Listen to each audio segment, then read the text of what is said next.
Oh, party.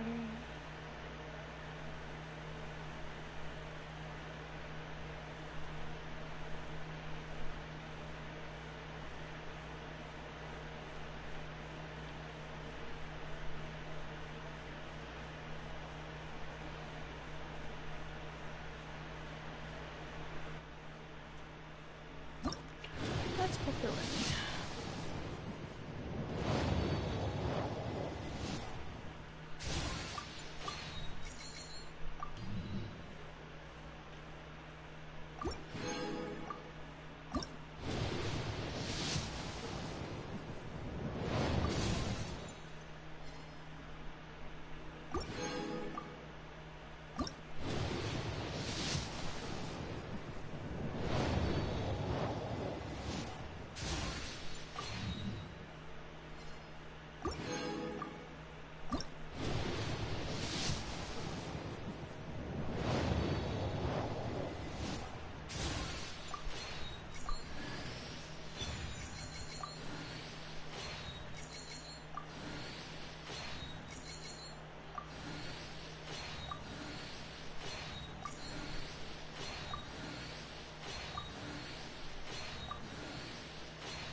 So at least C2 Lynette is going to come home.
Not that I'm pulling, but oop.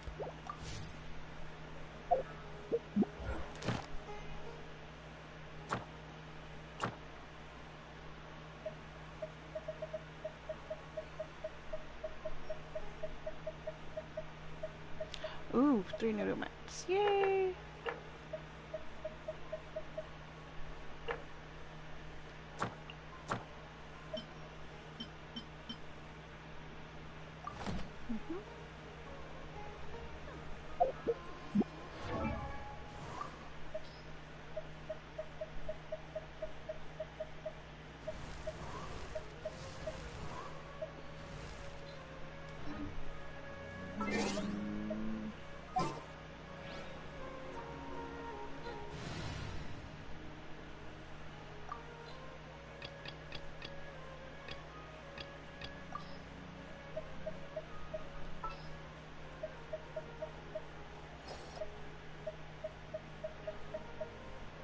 Oh, it's an honor to be here.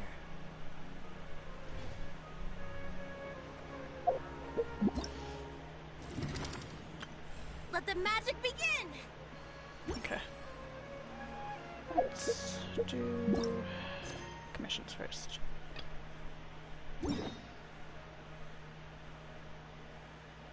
Jeez.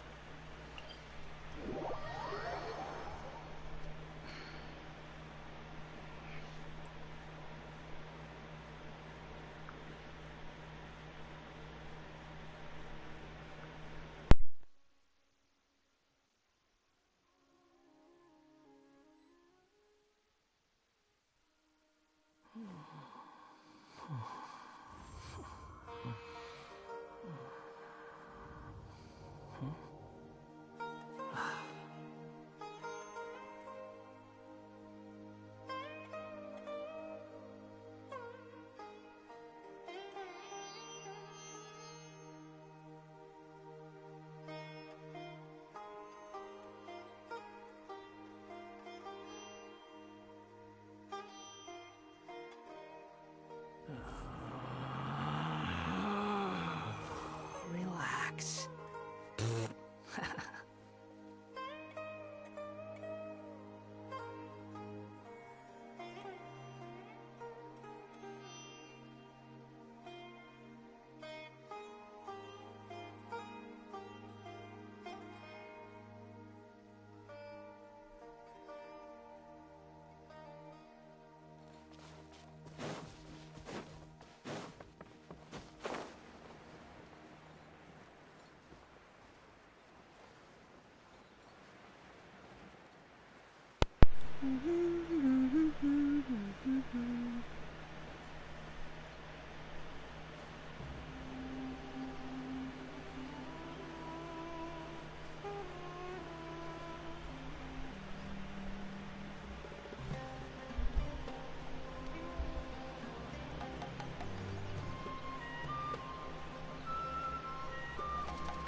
Squall and fury, surge forth.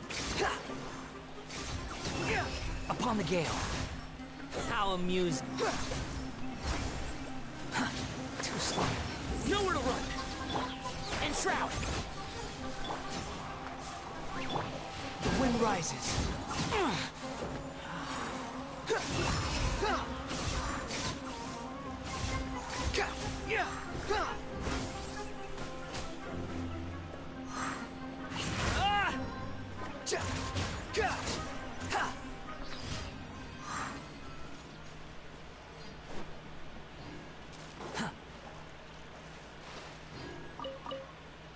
Quit following me.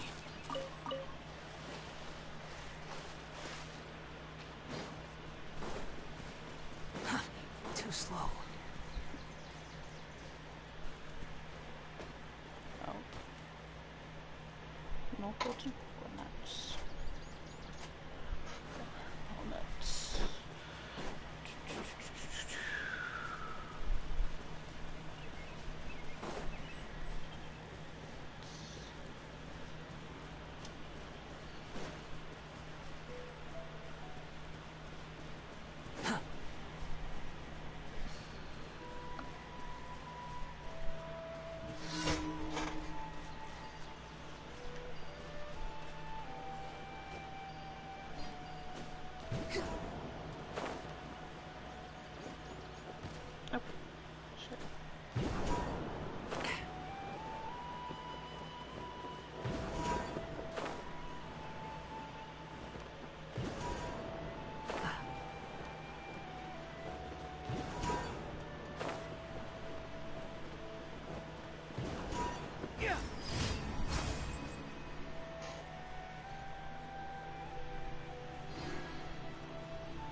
guess I can't up top there. So.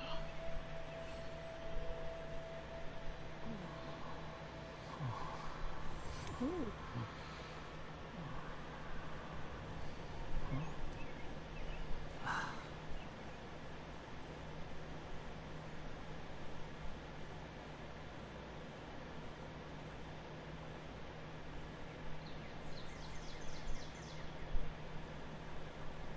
There's no such thing as pure freedom in this world. Even the wind cannot blow on forever.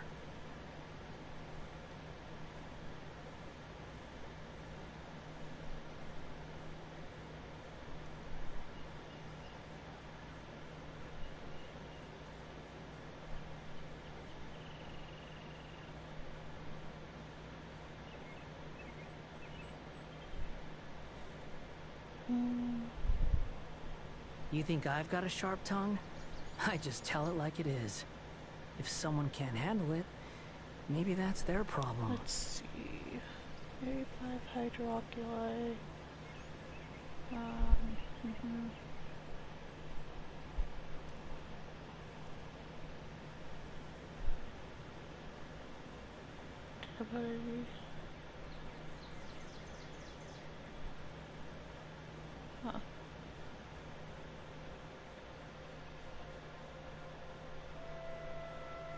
Let's see.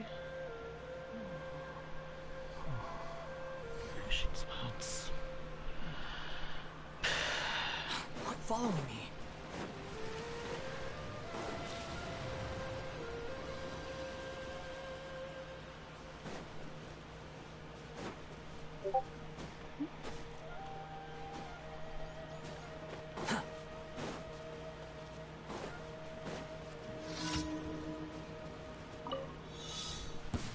You are not welcome Behold! here.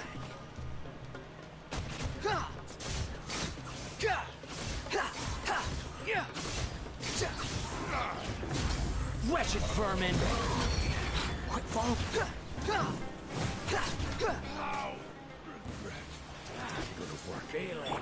One with the forest. Futile.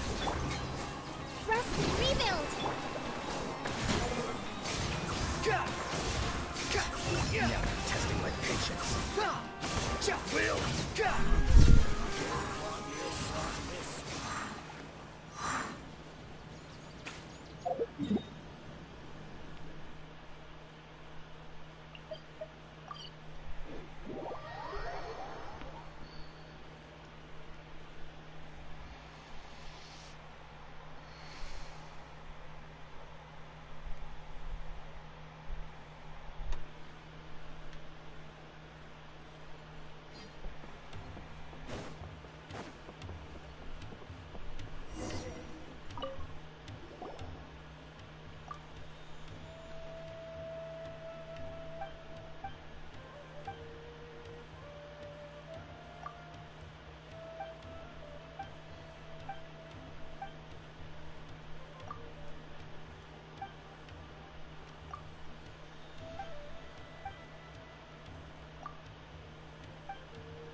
What's this? More.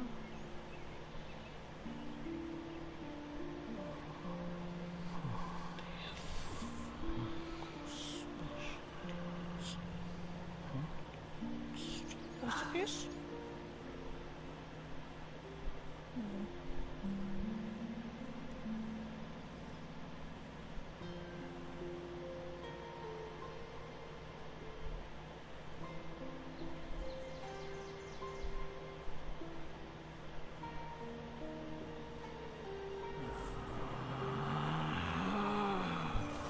Relax.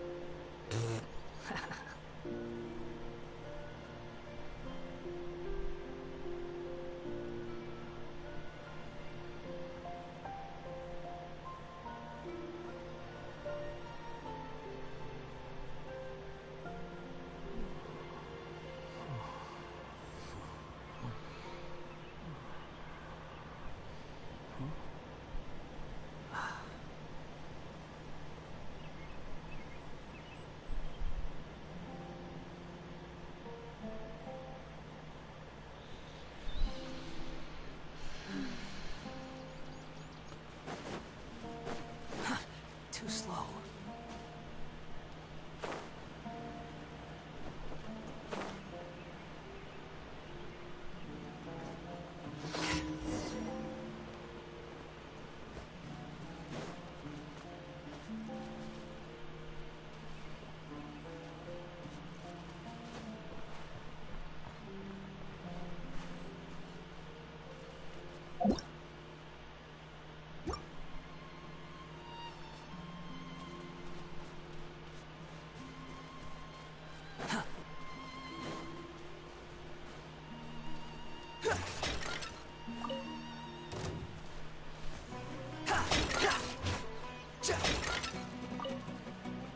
Squall Fury. Search for it. Upon the gale. You dare to gaze upon me?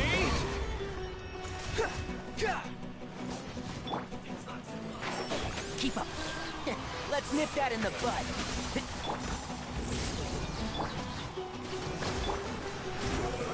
You can't run!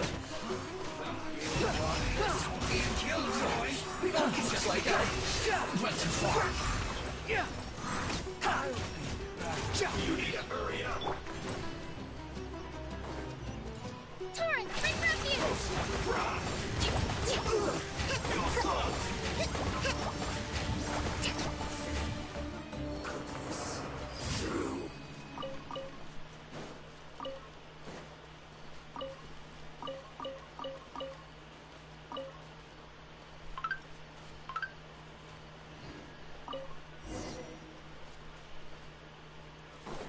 Let's move out.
Let the magic begin!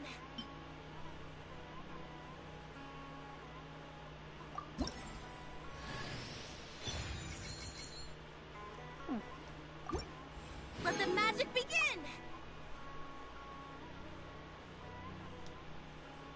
What? Let the magic begin!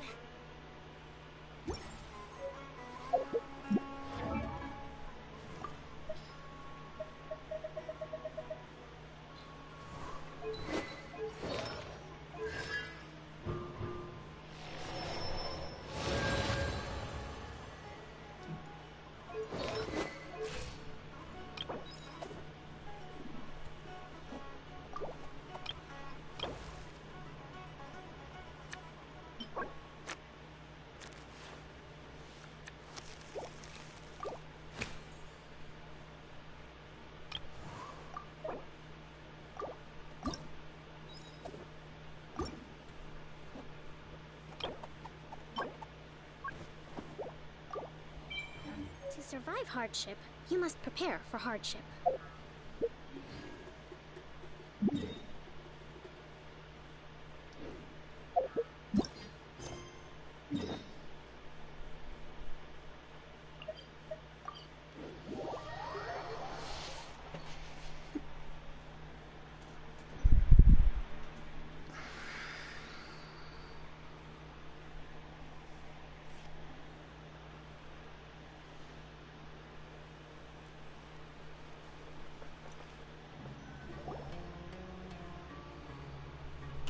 Caravan Rebat!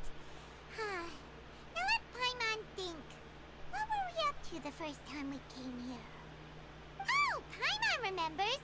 Nahita's consciousness had been trapped by the doctor, but we followed the clues she left behind to help her. So much time has already passed since then, and it seems Sumeru's changing for the better now that Nahita's in charge, right?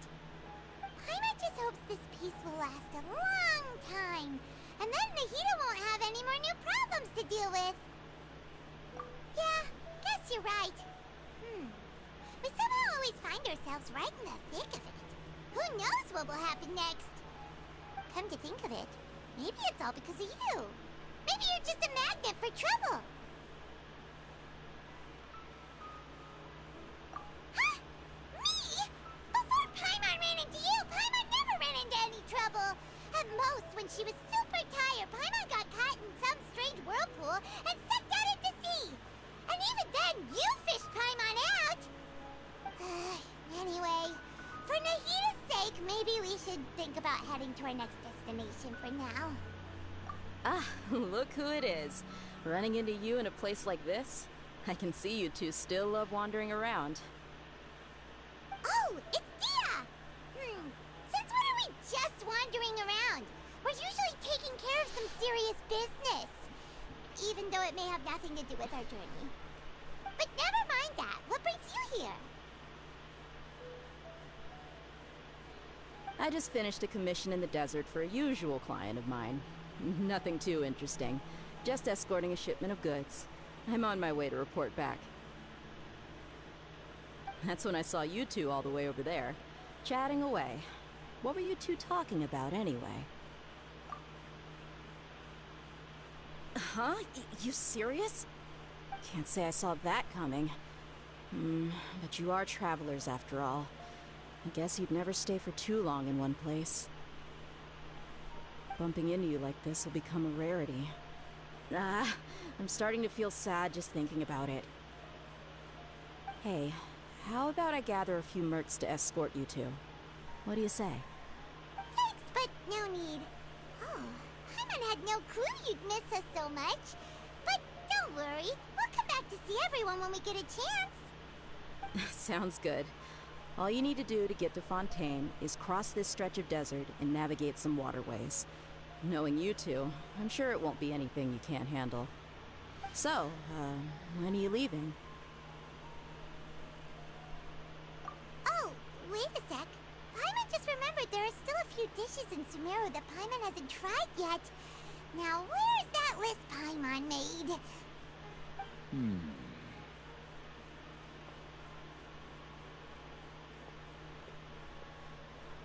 I see. Guess you won't be needing a going-away party or anything.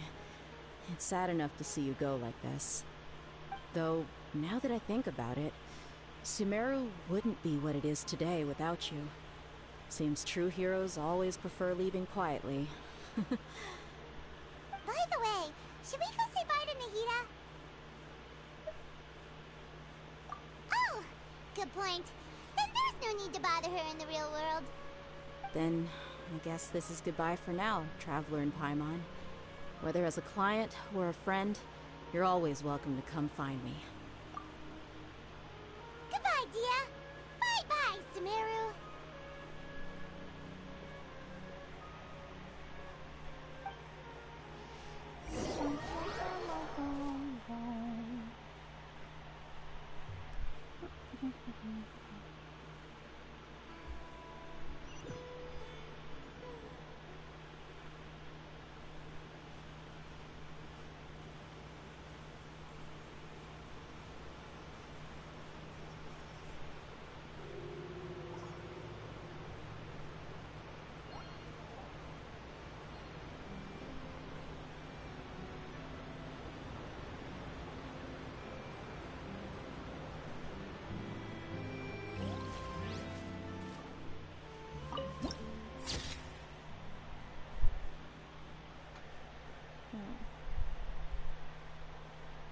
Trigger toxic notes.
Allow me!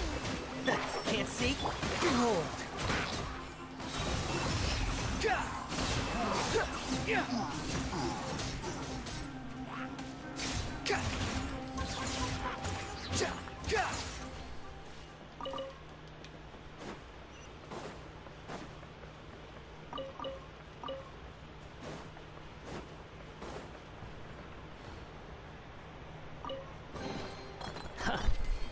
You even want this?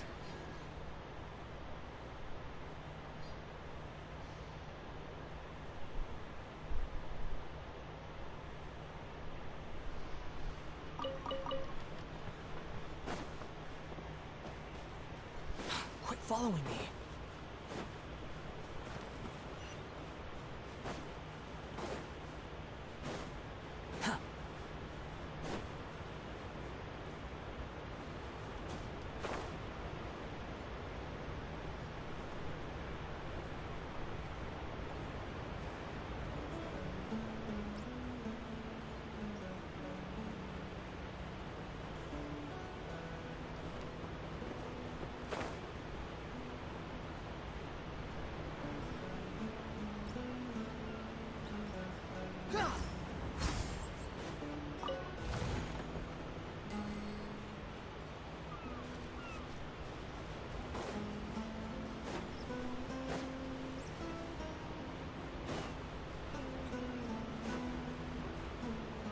Turtle.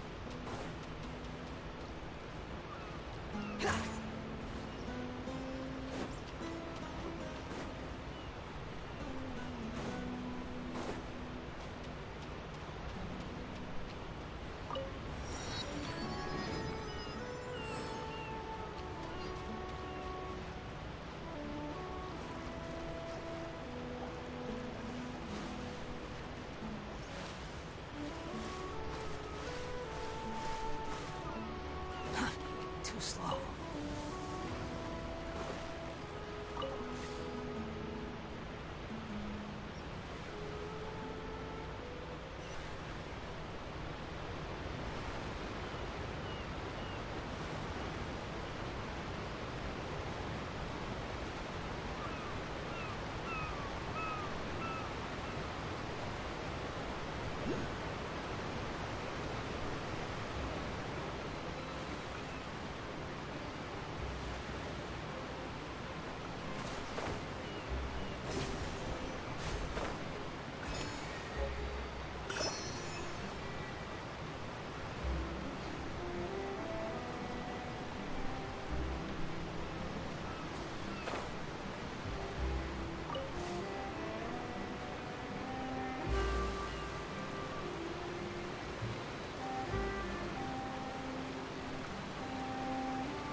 After crossing all that sand and water, we finally made it!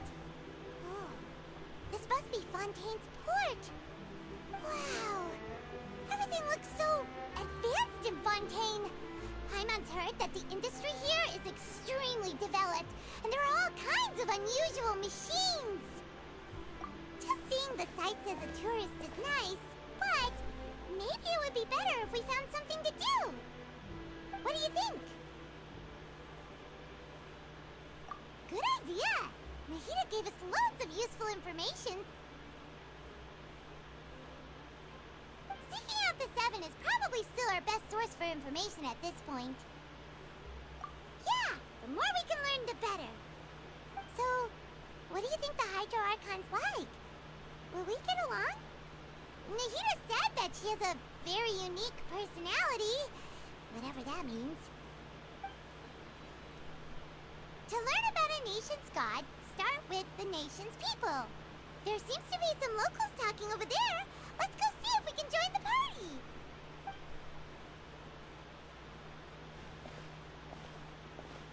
If you ask me, it's a tragedy how things ended for him. Clearly, he was a pretty decent person. Yeah, I didn't expect that kind of ending for him. I thought he would at least fight on a little longer for his family. I was expecting a sudden plot twist, but it's a pity that it never happened. Still, his story is quite the tearjerker.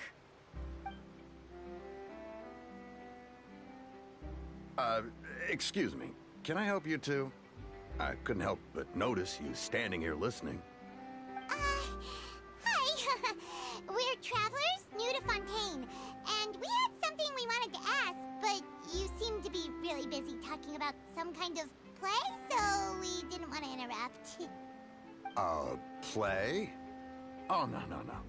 We're talking about something that really happened. In fact, it's a case that was just heard a few days ago. Really? Like, a real trial? But the way you were talking about it and the words you used just now made it sound like some kind of story. Well, good tales are often based on true stories, aren't they? And what you see in reality may also be someone deliberately putting on an act while harboring ulterior motives. Whether something is true or not simply isn't that important. The main thing is whether the story being acted out on the stage is splendid enough. Oh, but it looks like you're not from around here. You probably don't know that the Fontaine Court of Justice is called the Opera Epiclese, or more commonly known as just the Opera House. But, shouldn't court cases be treated a little more seriously than that? Not to question Fontaine's way of doing things. It's just that putting someone on trial is usually a very serious thing. No worries. Other visitors to Fontaine have wondered the same thing. You could say that we just don't want to waste the moving stories behind those cases. And as for your worries about whether the cases are treated with due reverence, we have the absolutely just and honorable Chief Justice Neuvillette, as well as the Oratrice Mécanique d'Analyse Cardinal, a machine created by the Archon.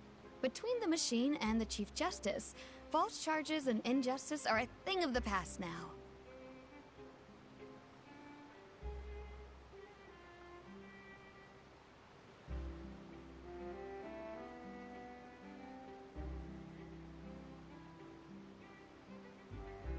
Oratrice? Is it some kind of machine, too? Oh, Paimon's curious. We should check it out if we get the chance. Wait, Paimon almost forgot to ask you our question. Do you know what we should do if we want to meet the Hydro Archon? Oh, that's easy. Just go to the Opera House. Lady Farina practically lives there. You could definitely say it's her biggest passion. Huh. I think what they mean is that they wish to speak with the Archon personally. In that case, I'm afraid it's going to be a tad more difficult. You'll have to make an appointment well in advance, and it'll depend on whether or not she has any time slots available. Huh. Is the Hydro Archon super busy taking care of official stuff? Wait, didn't you say that she's always at the Opera House? No. Lady Farina seldom takes an interest with the nation's affairs. The reason it's difficult to make an appointment is simply because she's incredibly popular. That's right. After all, she is the Archon. Though she may tend to get a little dramatic from time to time, people can't get enough of her. Huh. First time Paimon's ever heard of an Archon being described that way before. Wait! Paimon gets it now! The Hydro Archon is kinda like a big celebrity here, right? Yeah, I suppose you could say that. Perhaps you could even say our mascot. Hang on. This is still Fontaine's Archon you're talking about. You should show some more respect. Yes, you're right. I guess I should at least try to be a little more respectful in front of visitors. Otherwise, I might get arrested and find myself face to face with Monsieur Neuvillette. Come on. Sure, there's a lot of laws here, but nobody's going to be arrested for saying something disrespectful about the Hydro Archon.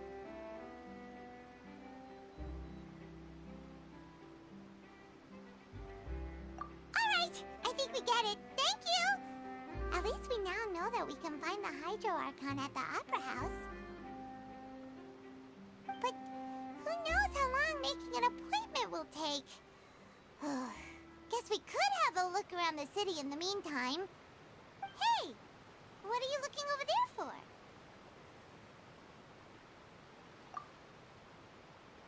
Huh. Maybe something's the matter. She isn't going to jump into the water, is she? Maybe we better go check on her.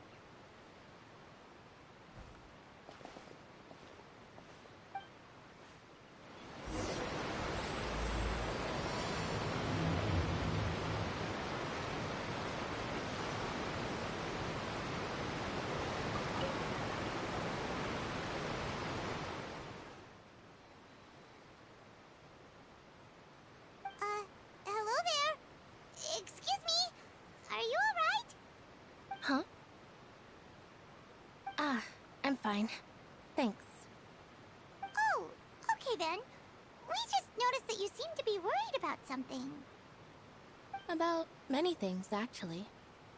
But there's nothing I can do but just keep my troubles to myself. I was just reminiscing about a place my brother and I would play when we were kids. It was just atop that hill over there. See? You're pointing at the sea. Wait, are you saying that you and your brother lived in the water?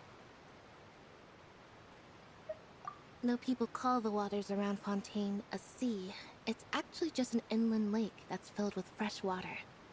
And no, I can still see that hill clearly in my memories. Now, it's been completely submerged. He would skip and jump, tossing sand in the wind. The sun shone brightly, and the air was filled with the scent of the sea. But now, the water is gradually swallowing our memories. It won't be long before it swallows us. Sorry. Paimon doesn't really get what you mean. I don't believe we've had the pleasure of meeting. Are you Lynette's new friends? Oh, and you are? Thanks for looking after my sister. She often comes here to reminisce about our childhood, that's all. There's no need for any concern. Allow me to introduce myself. I'm Linny, and this is my sister Lynette. If I had to guess, I'd say you must be travelers from abroad. Nice to meet you. Paimon is Paimon, and this is the Traveler. We just arrived in Fontaine. We were just talking with your sister. Even though we didn't really get what she was saying. I see. It's unusual for Lynette to be so willing to talk with anyone. In fact, she seldom speaks at all. I'm usually the only one she ever talks to. Oh, really? Then you two are just like us. Paimon's always the one talking for some reason.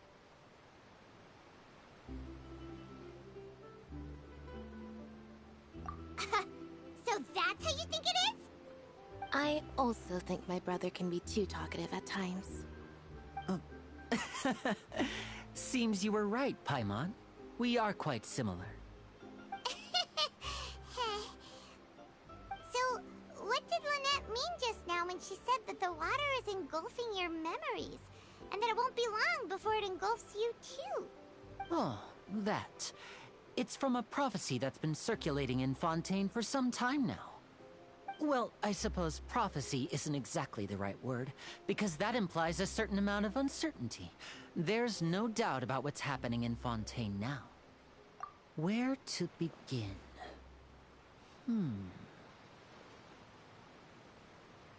let's put that question on hold for a moment. We still haven't formally greeted each other yet, have we? Did all the introductions earlier not count? Hello, traveler.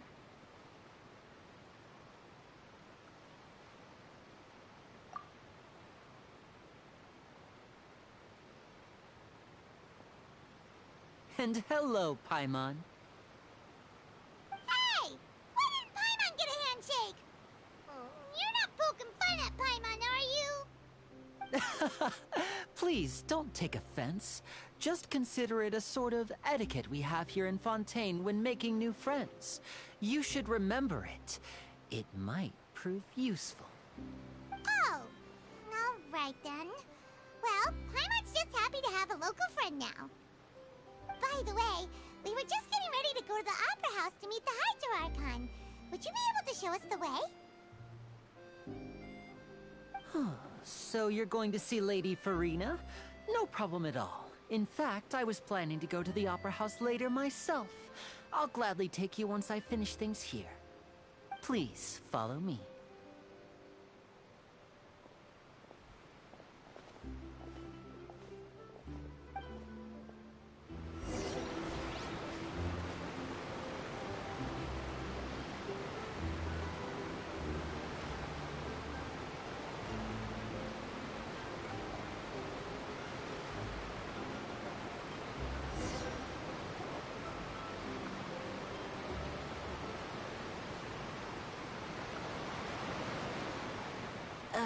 You said you were going to see Lady Farina?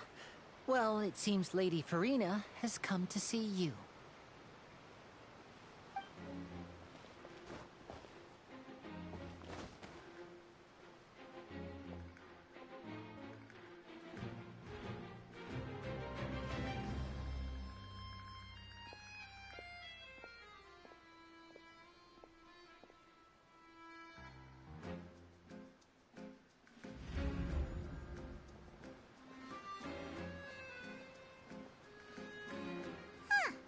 So, she's the Hydro Archon? But how did she know we were looking for her? My dear people, rich and poor, those with cup in hand and those with nothing at all, raise your glasses in celebration! If you don't have one, then just raise your hand in lieu.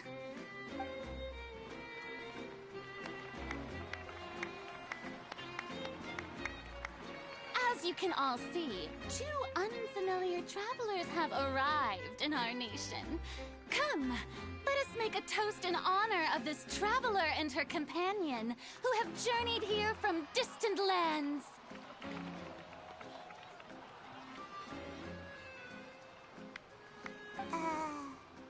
Is she talking about us?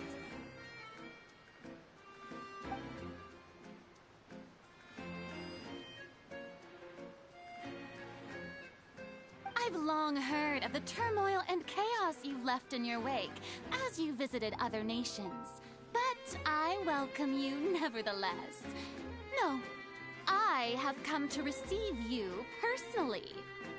Fear is for insignificant cowards. I am a god, and I will never entertain the notion of such meaningless wariness. You can be rest assured, I see clearly your sincerity. Of course, seeking an audience with me is the most sensible thing to do. It will allow you to truly behold my power and witness my authority. Intelligent people always gather under the correct banner. I, Focalor, hereby welcome you to the nation of Hydro and acknowledge the value and significance of your trip. Now, you may rejoice in this. Yeah, Paimon still can't believe it. Feels like we've only been here for a few minutes. But the Hydro Archon's entrance was, how should Paimon describe it? A little over the top? Miss Hydro Archon? How did you know we were coming? I see. As Outlanders, visitors, you inevitably lack even some of the most basic understanding. Don't forget that even the gods can be divided into the mediocre and the excellent. I suppose it's only natural for you to be awestruck by my abilities. You had best stop and consider. Do you really have the noble qualities and etiquette necessary to communicate with a god? All it takes is a flick of my finger for me to know everything about you. Whoa. Talk about sounding high and mighty. Oh? What's with these looks? Perhaps the welcoming ceremony still isn't enough? Is she waiting for us to start talking? Wow, I didn't expect to see Lady Farina here. What a surprise! Wait, does this mean they're the legendary blonde traveler? How did I not notice before? Hey, what's all the commotion? Oh, is that Lady Farina? Is there some kind of drama going on? Of course. That's the blonde traveler. The one all those stories are about. Lady Farina came here to personally see her. Oh, I bet this is going to be the duel of the century. Ooh, I've got to see this. I knew Lady Farina would never disappoint.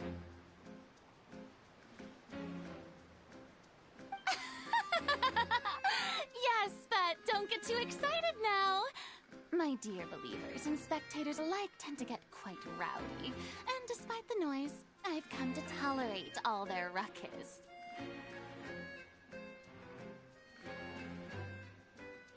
You may consider this my reward to all of you. I have determined that there will be an epic duel between myself and this traveler from another land, just as you were hoping to see. Now she wants to fight? Aren't we getting a little ahead of ourselves?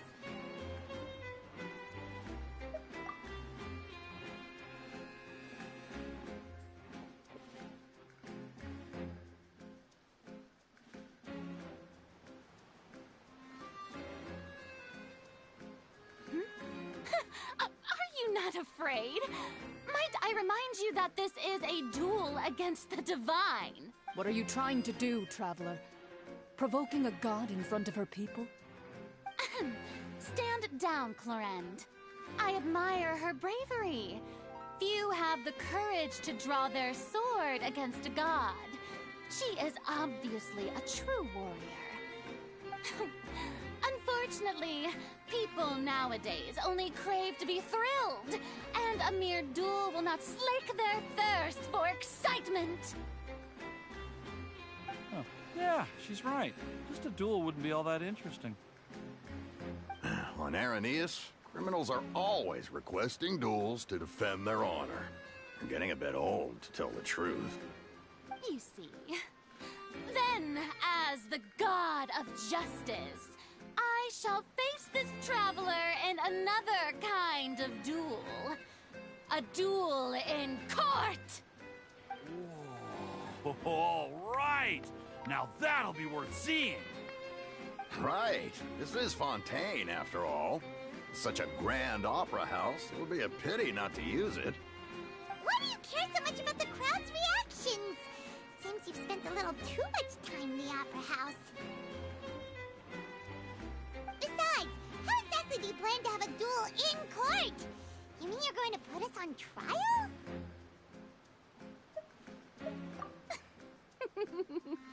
Oh, we have reason to put you on trial. It's obvious, isn't it? According to Fontaine law, no one is permitted to release any flying objects within Fontaine city limits during the first 3 days of each month.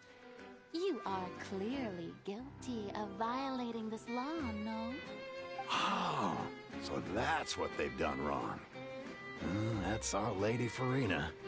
No one knows the laws of Fontaine like she does. You call that obvious? What kind of law is that? Wait, flying object? You mean Paimon? Precisely! Now, if you two have no objections, then in the name of the Hydro Archon, I order your arrest. My apologies, Lady Farina. I don't mean to spoil the fun. But if you would allow me to interject, I don't think that Paimon here meets the definition of a flying object. You tell her, Linny! Finally someone who's not crazy. How could anyone call Paimon a flying object? Ah, great magician Linny, my beloved citizen. I'll permit you to object, but how exactly do you plan to prove your claim? As a magician who just rained on your parade, I naturally should shoulder the responsibility of saving the show. So, with such an audience gathered here, allow me to perform a trick for everyone.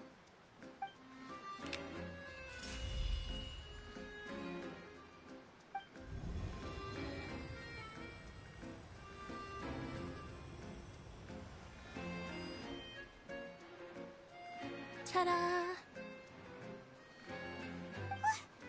What's that on Paimon's back? Hey! When did you do that?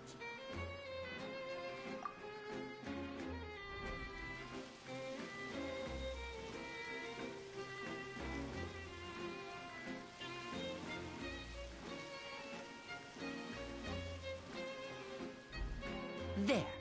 As you can all clearly see, Paimon should be classified as, well, something like a balloon. This rope has been in the Traveler's hand all along. It was just that no one could see it before. Huh? You call that magic? You've got to be joking.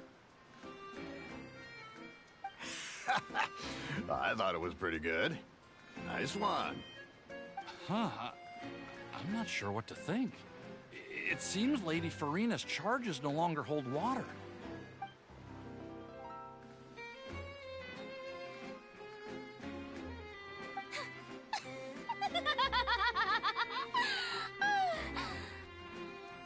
Amusing.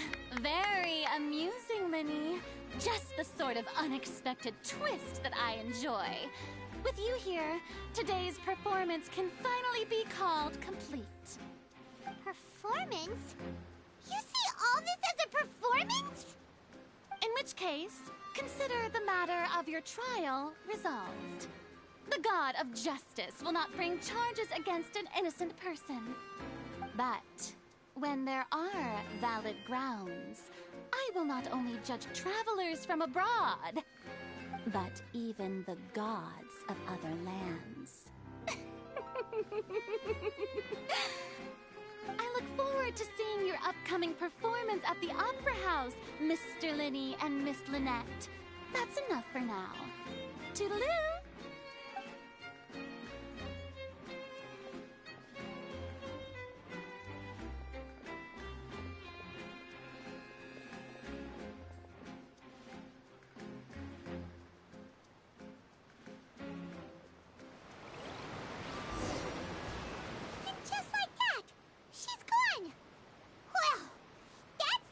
Unpredictable Archon Paimon's ever seen. He never even had a chance to ask her anything. But that's a problem for future Paimon. That whole scene just now was really...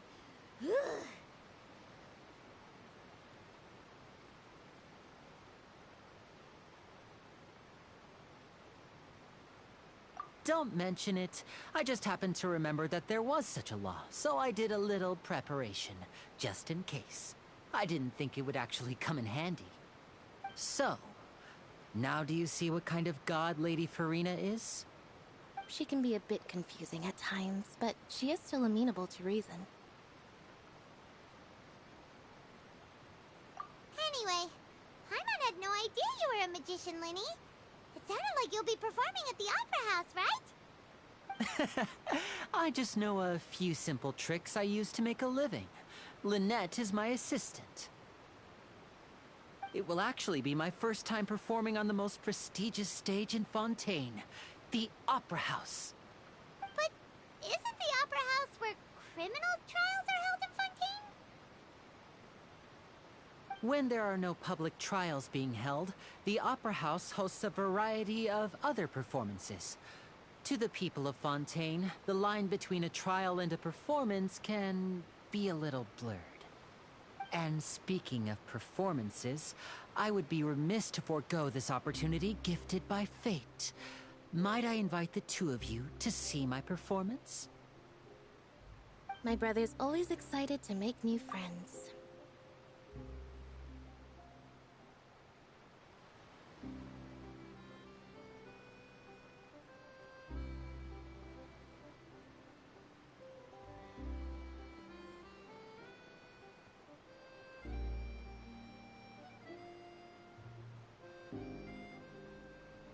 Oh, sure. We don't really have anything to do now, and we wanted to go to the Opera House anyway. Splendid. In that case, why don't we go together? I'll show you the way. I just have something to take care of first. Oh, you really mean it? Then I'll take you up on your offer. This is a magical item known as a magic pocket. Perhaps you can help me distribute them to the people here. Huh? What are they going to use it for? About that... You asked me before about the prophecy, right? Let me start by telling you a little more about what it entails. I'm not sure exactly when it began, but a prophecy has been circulating around Fontaine. It says that every person in Fontaine is born with sin. No matter how the Nation of Justice holds trial after trial, this sin cannot be absolved. Until one day, the water levels in Fontaine will rise, and the sinful people will slowly be drowned. In the end, the people will all be dissolved into the waters, and only the Hydro Archon will remain, weeping on her throne. Only then will the sins of the people of Fontaine be washed away. That sounds pretty gloomy. Why are people in Fontaine born with sin? What is that supposed to mean? There are lots of guesses. Some say that the ancestors of Fontaine stole the power of the seas and stirred its wrath. Others say that the people of Fontaine never heeded the first Hydro Archon's warnings and offended Celestia. But here in Fontaine, evidence is what matters. There hasn't been concrete evidence for any of these claims, so they can only be regarded as conjecture. If even the people in Fontaine don't know what sin they committed, wouldn't it be better just to ignore the prophecy completely? Why bother feeling guilty all the time? That's exactly what the people did at first. But in the last few years, the water levels in Fontaine have actually started rising. Many places have already been completely submerged, and now lie beneath the sea. Many people carry on with their lives as before and shrug it off as a natural phenomenon. But my family and I think that the people of Fontaine shouldn't ignore the possibility, which would end up sentencing them to death. We hope that at least the people who reside near the waterfront can move away before it's too late. So, we've started distributing magic pockets to them. As a magical item, these magic pockets have astonishing capacity. I'm sure they will come in handy when people are moving their belongings. Oh, Paimon gets it! It's like preparing for a rainy day! But this is more than a bit of rain. Perhaps only absolute power could ever contend with such a catastrophe. But who knows? We're just tiny specks in the grand scheme of things. Now, if you'd like to help, then please give these magic pockets to anyone nearby. Be sure to convince them to take it, regardless of what they say.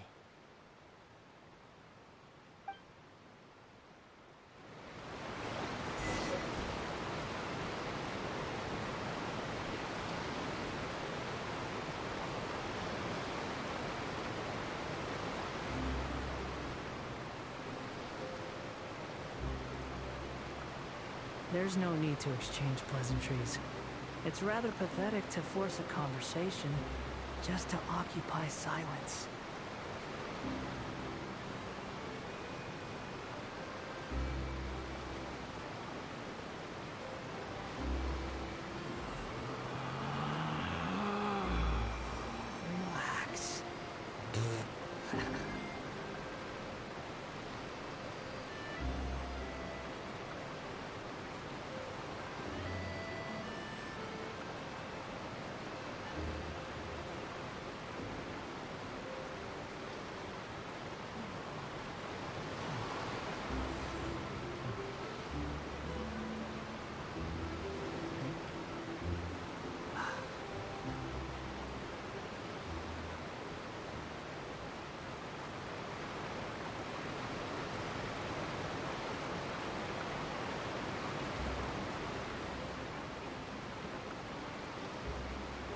There's no such thing as pure freedom in this world. Even the wind cannot blow on forever.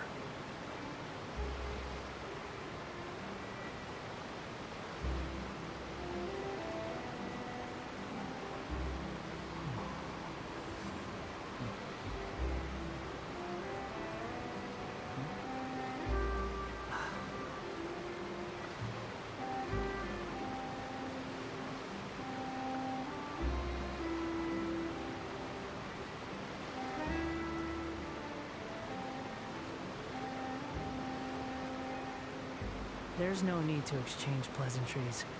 It's rather pathetic to force a conversation just to occupy silence.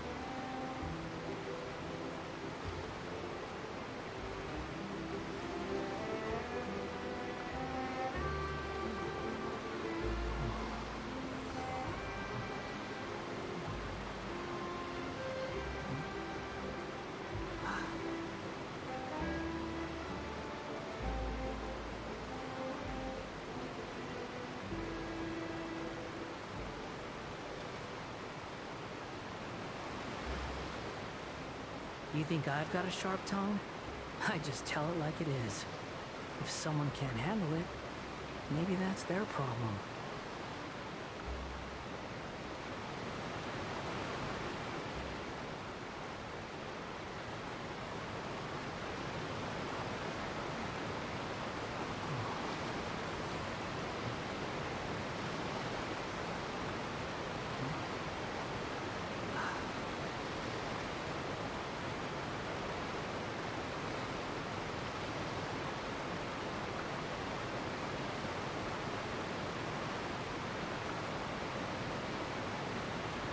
There's no such thing as pure freedom in this world. Even the wind cannot go on forever.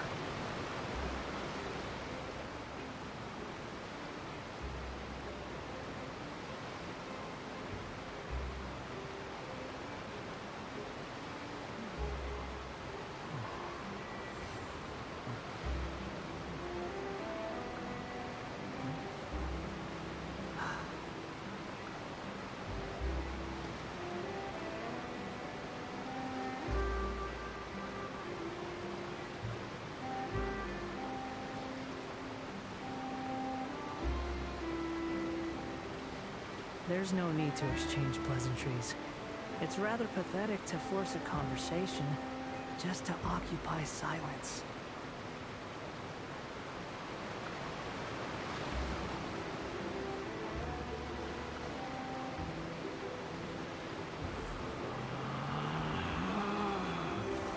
Relax.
You think I've got a sharp tongue?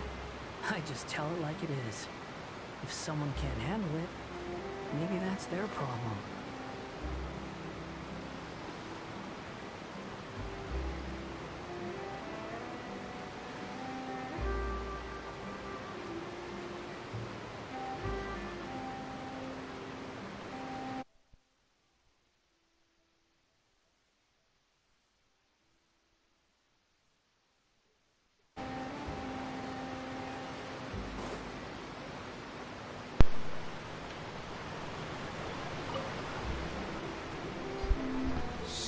you're the blonde traveler that everyone's been talking about. My apologies for not recognizing you earlier. Oh, a magic pocket? Seems you really thought of everything. I guess it's better to prepare for the worst and hope for the best. Thanks. Please, also thank the magician on my behalf when you get the chance.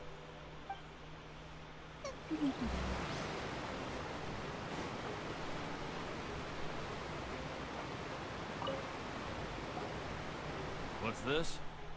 So you also believe in the prophecy. Keep it. I won't have any use for it. What? You mean you don't believe in the prophecy? No, I believe in the prophecy. But I also believe in another story. The story says that people once lived in the ocean. They were one with the ocean and couldn't live apart from it. But as time wore on, people desired to live on land and developed blood vessels, encapsulating the sea within their bodies. Thus could people set foot on land. So, if you ask me, when water rises and takes us all, it'll be like we're going home. Oh, we hadn't heard that one before. But people can't live underwater. They'll die. You should probably still take it. All right, I'll take it. I guess I just feel that being dissolved into the water doesn't necessarily mean death.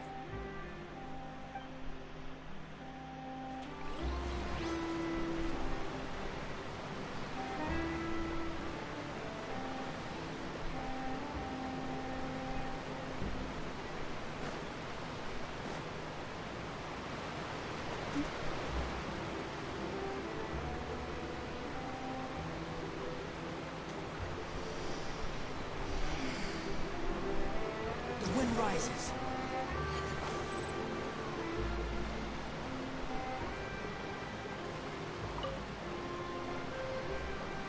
Huh? I don't want that thing. Way I see it, if the prophecy's true, it's still gonna be a long time before the water can cover everything. Life is all about living in the moment. What use is there in worrying about the future all the time? We'll cross that bridge when we get to it. You should still take it. You never know when it'll come in handy. Oh, all right, fine. Thanks. It's just that if I start moving, that means I've already given up on the life I have now. I'd really rather not.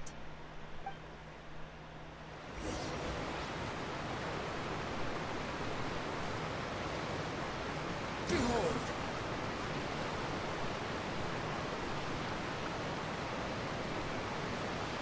Oh? You already handed out all of the magic pockets? That was fast. So, what did people have to say?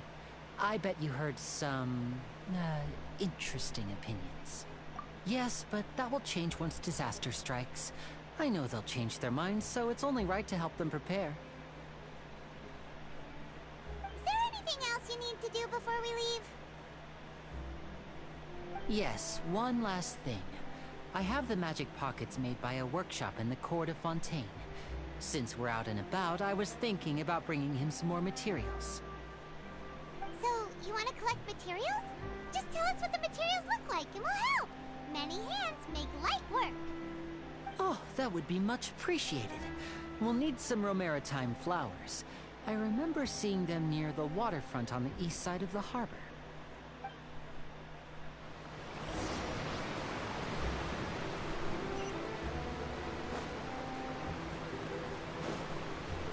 Quit following me.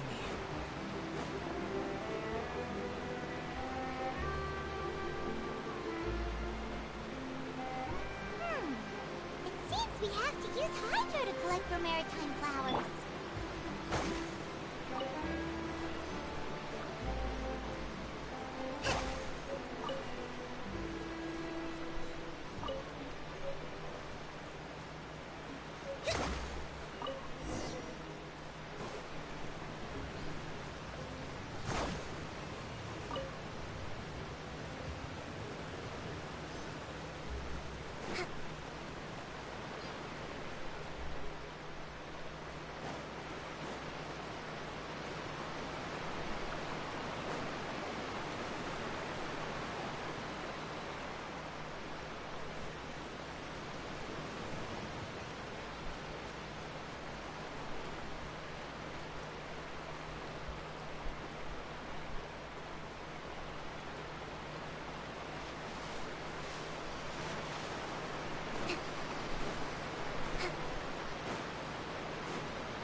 You made quick work of that. I can tell you're an experienced traveler. I've also finished collecting a few here. Maybe next time you'll feel like helping too, Lynette. No way. I'm in power-saving mode today. Otherwise, I fear I may not have any energy left for the performance at the Opera House. Fine. Though the performance is still a long way off. Now that we're finished here, we should get ready to head back to the Court of Fontaine. So, we're going to the Court of Fontaine before we head to the Opera House? Good. Paimon wants a tour of Fontaine's largest city and try...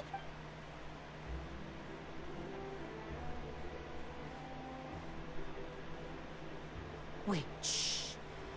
Have you noticed that person over there? The young girl. Huh? What's wrong with her? Paimon didn't notice anything.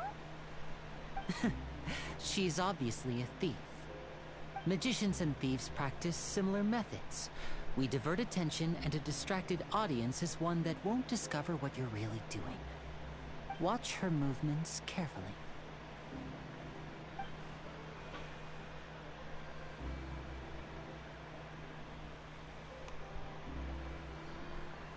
Oh, he's right! Shh, keep your voice down. We need to think of a way to catch her, but it seems she's very alert. Perhaps we should split up. You two can ride the lift over there and wait up top. I bet that'll be her escape route if she tries to run. All right, let's go.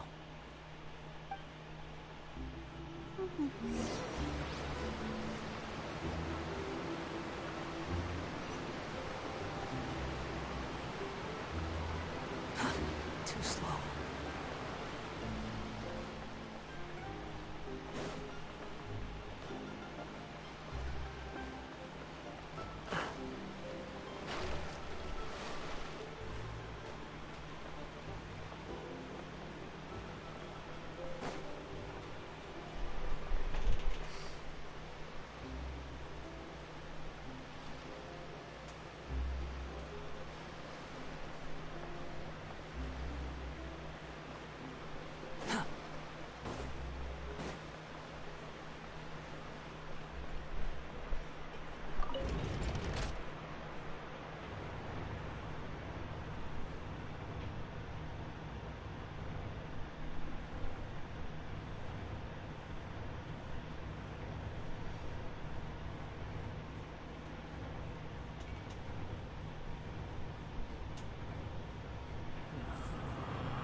Relax.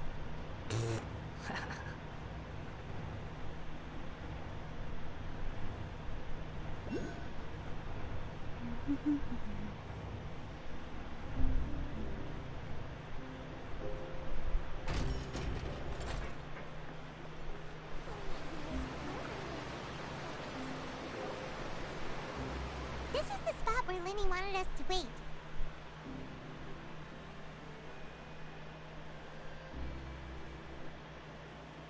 Oh, look! Isn't that her?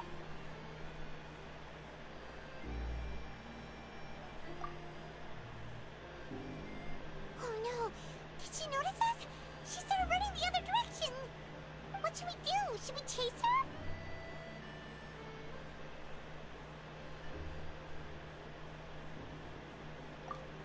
You're right. She might also be trying to lure us away.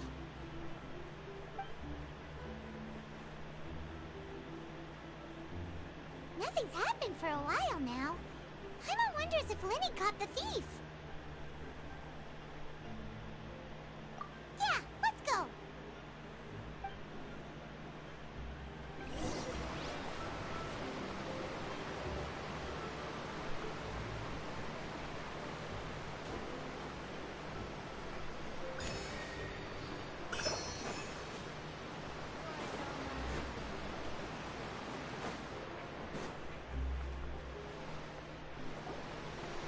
Are you sure that's all she took?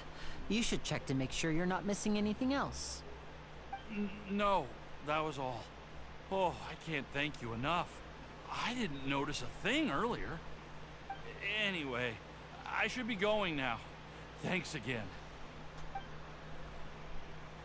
Oh, were you returning what the thief had stolen? That's right. Pity I wasn't able to catch her. She distracted me by dropping the thing she stole on the ground.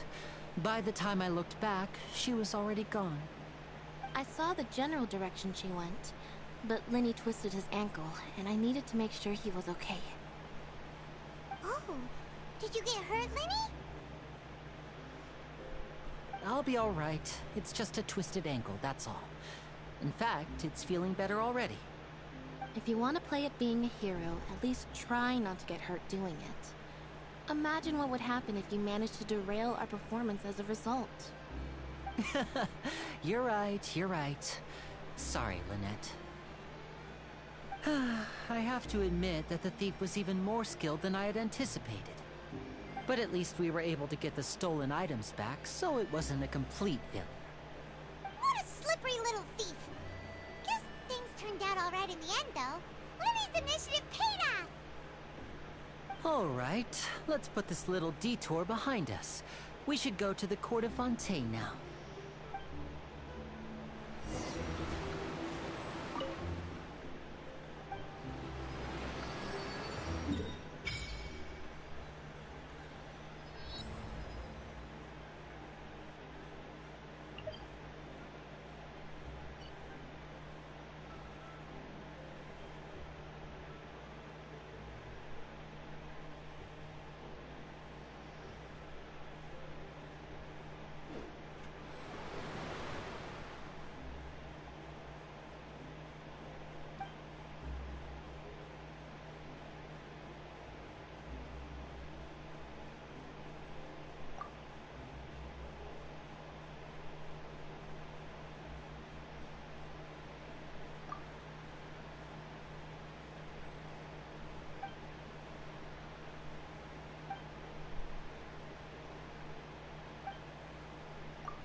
There's no such thing as pure freedom in this world.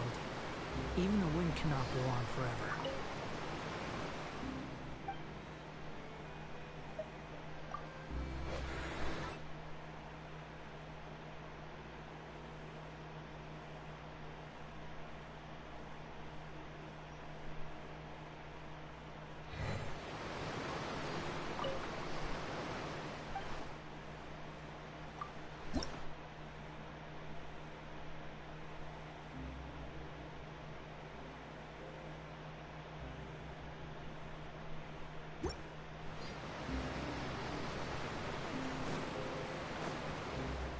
Quit following me.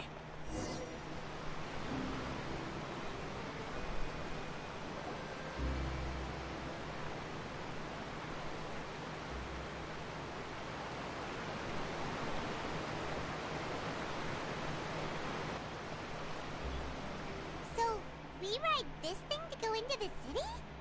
What an ingenious way to get around!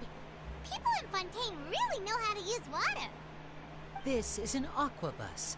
It allows people to travel between several key locations around Fontaine.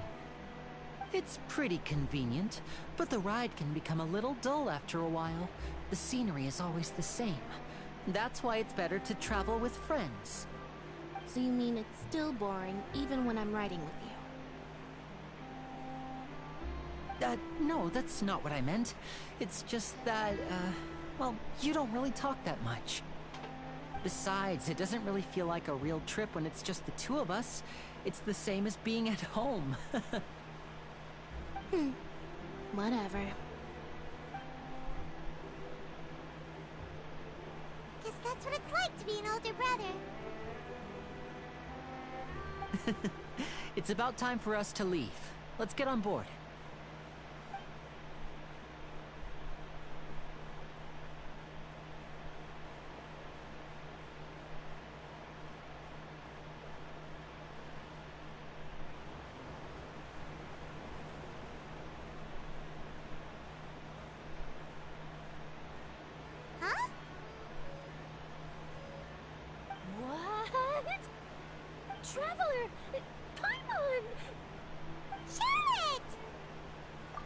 never guessed I'd bump into you all riding the Aquabus.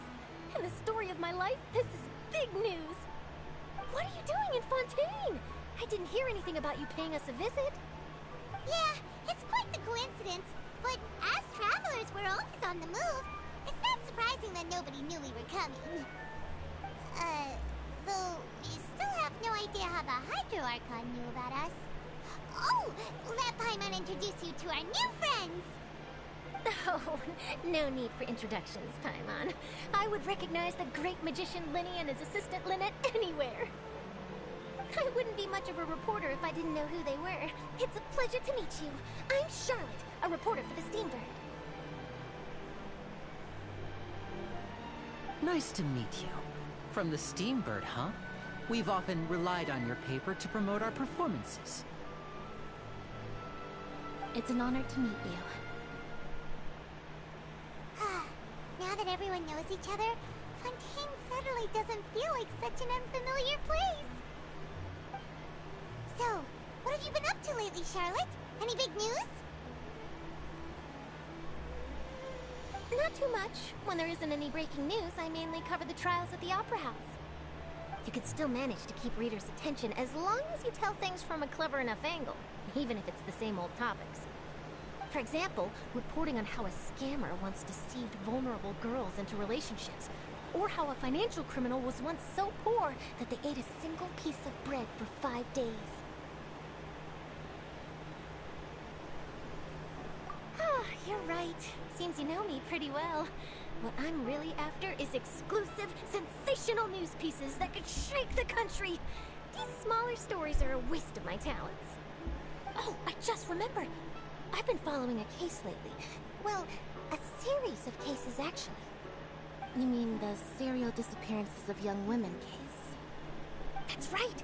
These stories are the talk of the town right now, and it's probably the most mysterious case we've ever seen. If I'm the first with a draft ready to publish when the case is finally cracked, and it's the headline story in the Steambird, oh, when that happens, I bet all the other reporters will shed tears of envy. I've already gathered all kinds of materials. I just can't wait for the truth to be revealed. So, what is the serial disappearances of young women case? You mean the culprit hasn't been found? That's right. The first missing girl case happened almost 20 years ago. And ever since, after a period of time, another girl disappears. What the cases have in common is that the girls are all of a similar age, and that they've all vanished without a trace. But the scariest part is that to this day, none of the girls have ever been found. Many suspects have been arrested over the years in connection with this case, but shortly after each arrest, another disappearance would always happen.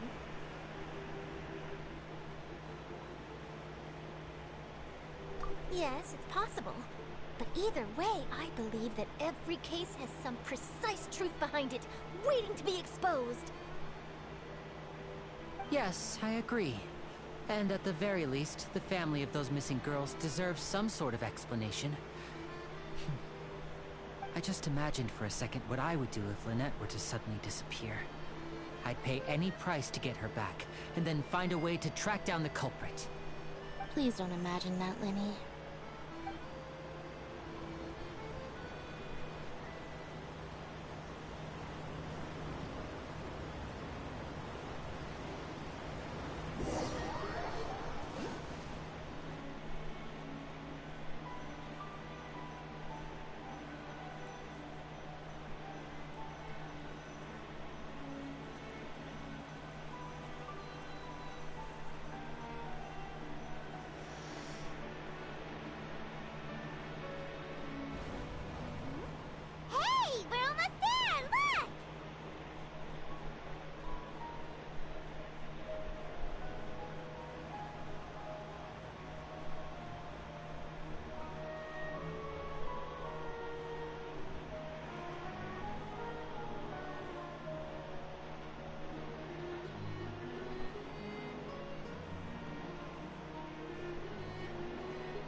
Well, I really enjoyed chatting with you.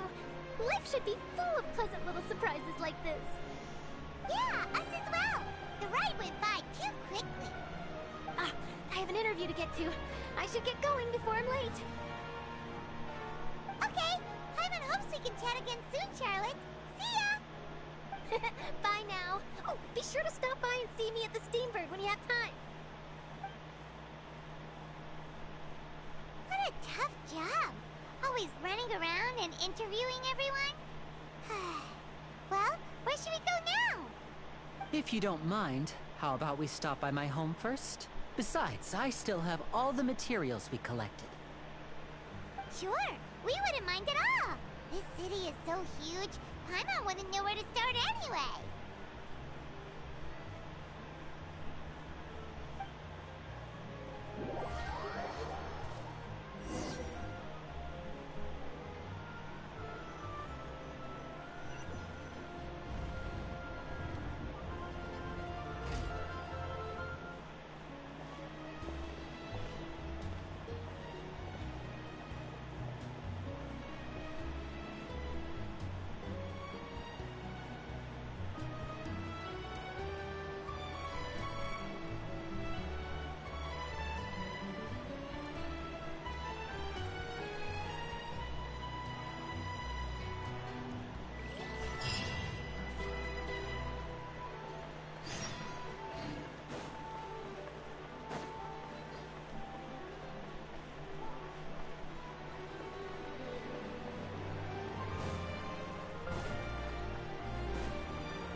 This is our current abode.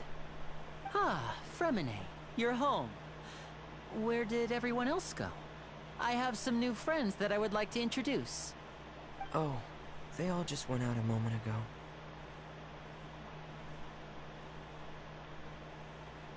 I see. Everyone is getting busier now that Father will be returning soon. I suppose that can't be helped.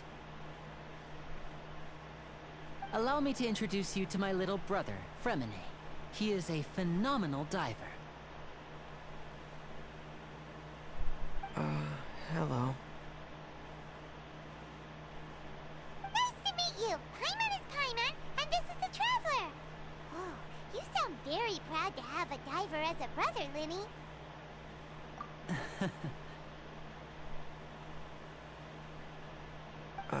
Linny, could you come here for a moment? Hmm? What is it, Fremine? Do you have something to tell me?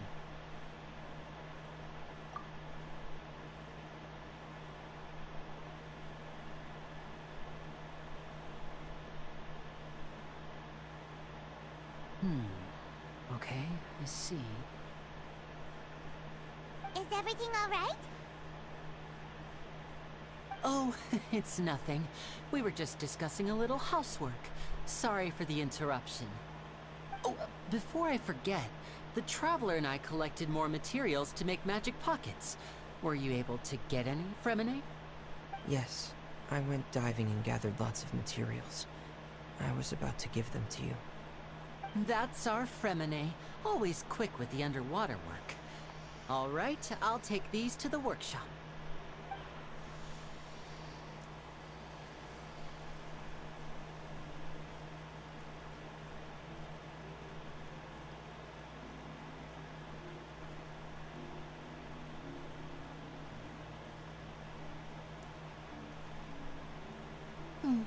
Looks like rain.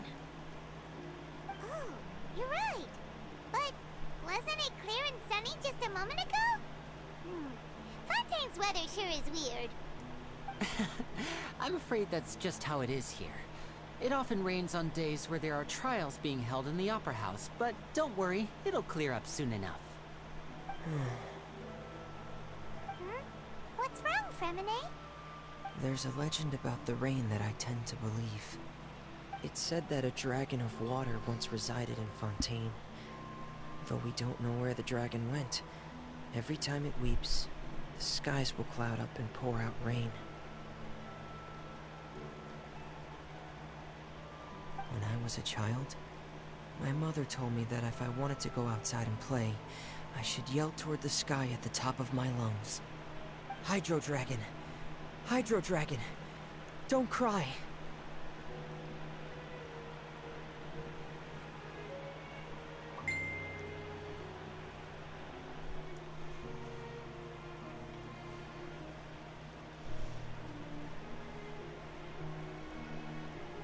If it's an elemental dragon, then having the power to make it rain wouldn't be very unusual. Let Paimon try something. Hydro Dragon, don't cry!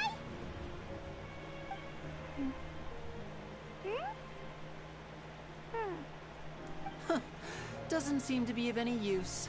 It is just a legend after all.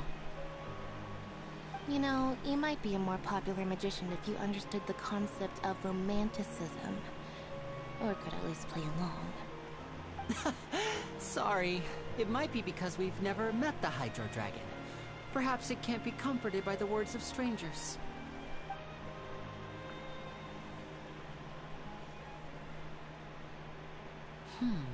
It rained for longer than I suspected. Oh, it's already getting late. Was there something you needed to do, Linny? Yeah, some preparations for the show at the Opera House. I need to find a way to catch the last aqua bus of the day. On the day of the performance, just ride the aqua bus to the island of Araneus. I'll have Lynette meet you at the fountain in front of the Opera House. Oh, are you leaving now? What is it, Fremine? I'm in a hurry. Oh, I get it. You feel nervous delivering the materials for the magic pockets, is that it? Perhaps we could trouble the Traveler to help us take these materials to the Beaumont workshop and deliver them to the owner there? I'm afraid that Fremine can be quite introverted, and the boss there tends to be pretty talkative. Fremine has always been a little afraid of her. No trouble at all! Don't worry, we're on the case! Sorry for the inconvenience.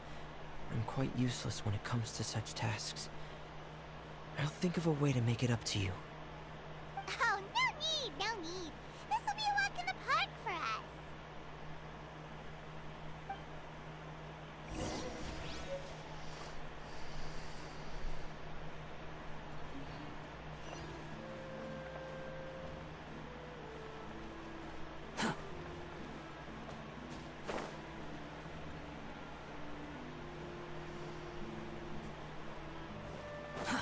Too slow.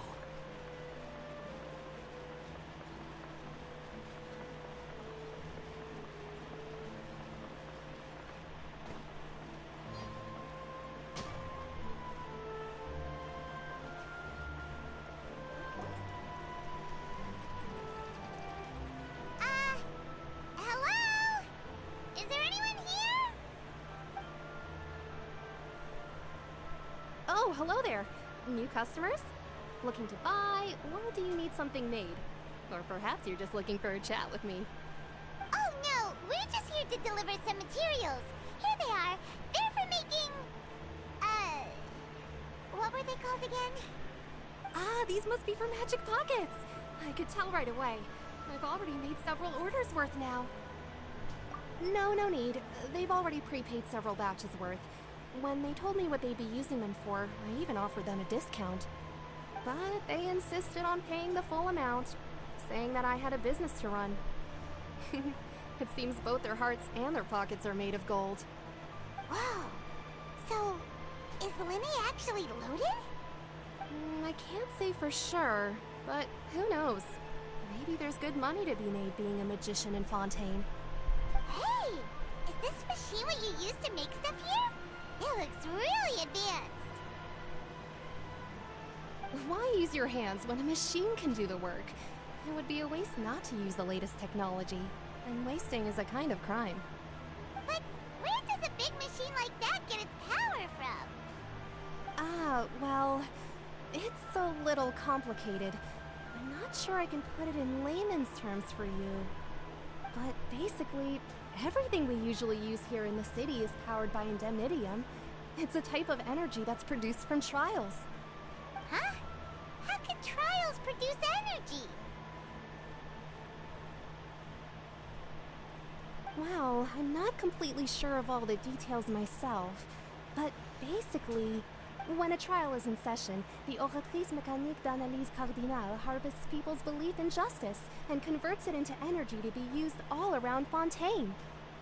So that's what its other function is? Paimon heard that the Oratrice was created by the Archon to make judgments.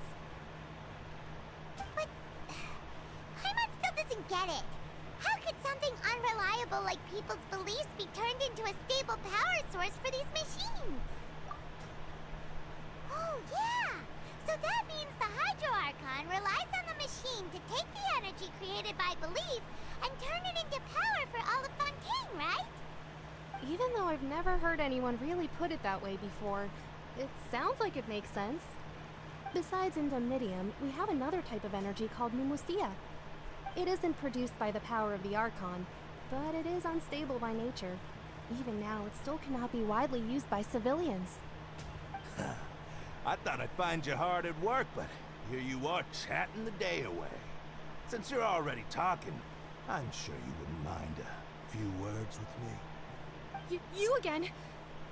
Didn't I already promise you that I'd have the more I owe to Confrérie of Cabriere by next month? Why are you hounding me now? Yeah, but how do we know that you won't go running off by the end of this month? I want 50% today. Wait, no, 70%. Huh? You... Hi. Seems business isn't so great for the workshop. We've already finished our job and delivered the materials. Maybe now's a good time to leave? Hey, hold on. Before you go around trying to collect payments, why don't you settle your own debts first? If Confrérie of Cabriere wants to poach clients from Northland Bank, that's fine. But I'm Fine. afraid you still owe the Just bank a decided hefty to sum of more. do the So why don't we new work things update. out between us first, I got before you get back to your Lemmy little and conversation C2 here? Lynette. You're from Northland Bank. But we said we'll pay everything we owe next month. Why are you hounding me now? Traveler, Paimon! I didn't think I'd run into you here in Fontaine. What are the chances? We're surprised to see you too. What are you doing here in Fontaine? You didn't want to stay in Snezhnaya? Long story short, I've already been in Fontaine for some time now, and honestly, things have been pretty boring. But it seems that fate brought our paths together today. Not only will I have some good friends here now, but ones who always seem to find trouble. Either way you look at it, it seems things are going to get a lot more interesting now. Pretty sure we'd want to avoid anything that you'd find interesting. Besides, our trip here has gone pretty well so far. Right, Trevor?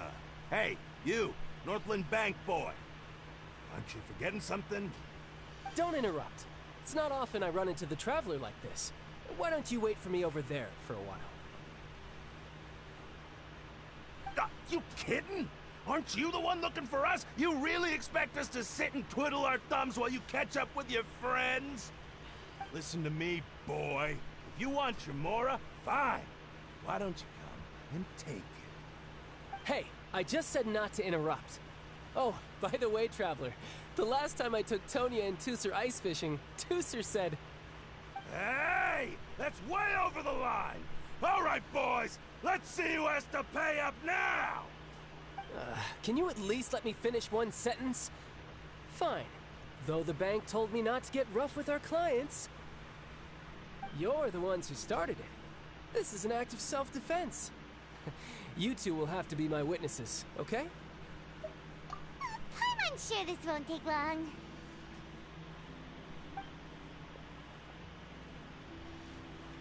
Hmm?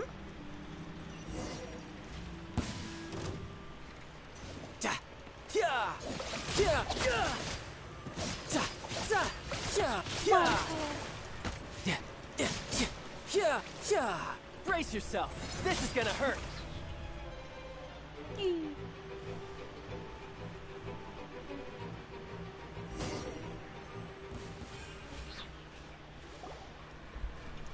Oh, what's your deal, Brad?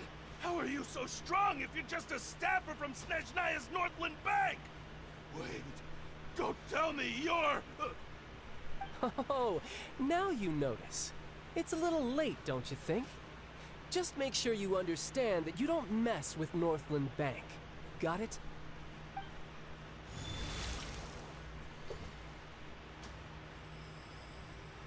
Huh? Now's my chance!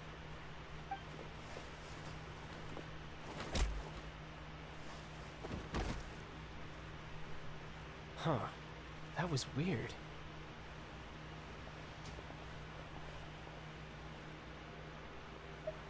I'm not sure. It's as if I suddenly lost control of my hydro powers when I needed them. Maybe there's something wrong with my vision? Strange. How could that happen?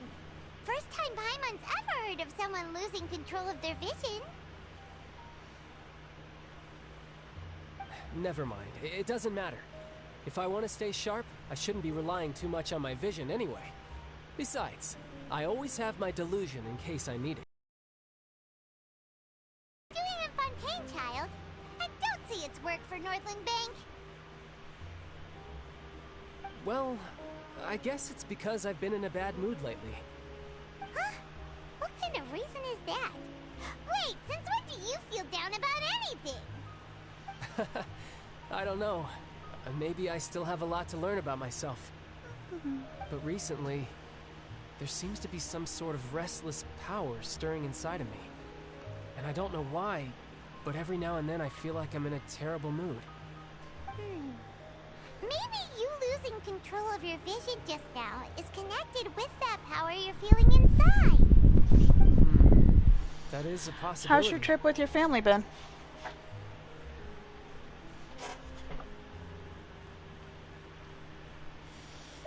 I can't remember if I ever mentioned it before, but when I was 14, I fell into some unknown abyss. It was during that time I learned nearly all of my abilities. The one who took me under her wing and taught me was named Skirk. She was always quiet and very mysterious. Nobody knew where she came from or what she had been through. That's and good. she was always very strict when teaching me combat It's fine. techniques. Did you time, see the I asked her message why she I was willing to take sent me about on the as an 4.0 banners? Do you need From any what of those I could make of characters? her answer, it was because I had Or want? awakened it, and traces of it remained on me. She said that all my combat training would be useful in the future. But what is it? What did you awaken? She never explained that, but my guess is that it's related to a dream I saw when I had just fallen into that abyss. In my dream, I was in the deepest depths of Okay. the sea, and the boundless seabed was I all will around try. me. But in front of me appeared a whale that was so massive, I felt like I couldn't breathe. A whale? Oh, that sounds familiar! When we fought against you before, you summoned a huge whale that seemed to leap at us. Is that the one? That's just an abstract form of a whale that I create using my elemental powers. It takes that shape because the scene I dreamt of the whale has always been stuck in my mind. I'll never forget it. So you used the whale as inspiration for one of your moves? Huh. Seems a little twisted to Paimon. So why don't you just go ask your master? Maybe she knows the answer. You make it sound so easy. Ever since the incident I experienced there, I've never stopped searching for Master Skirk and that unknown abyss. But it's been years now, and I've still found nothing. There isn't even a trace of the place where I remember falling into the abyss. Oh, it sounds like some kind of ghost story.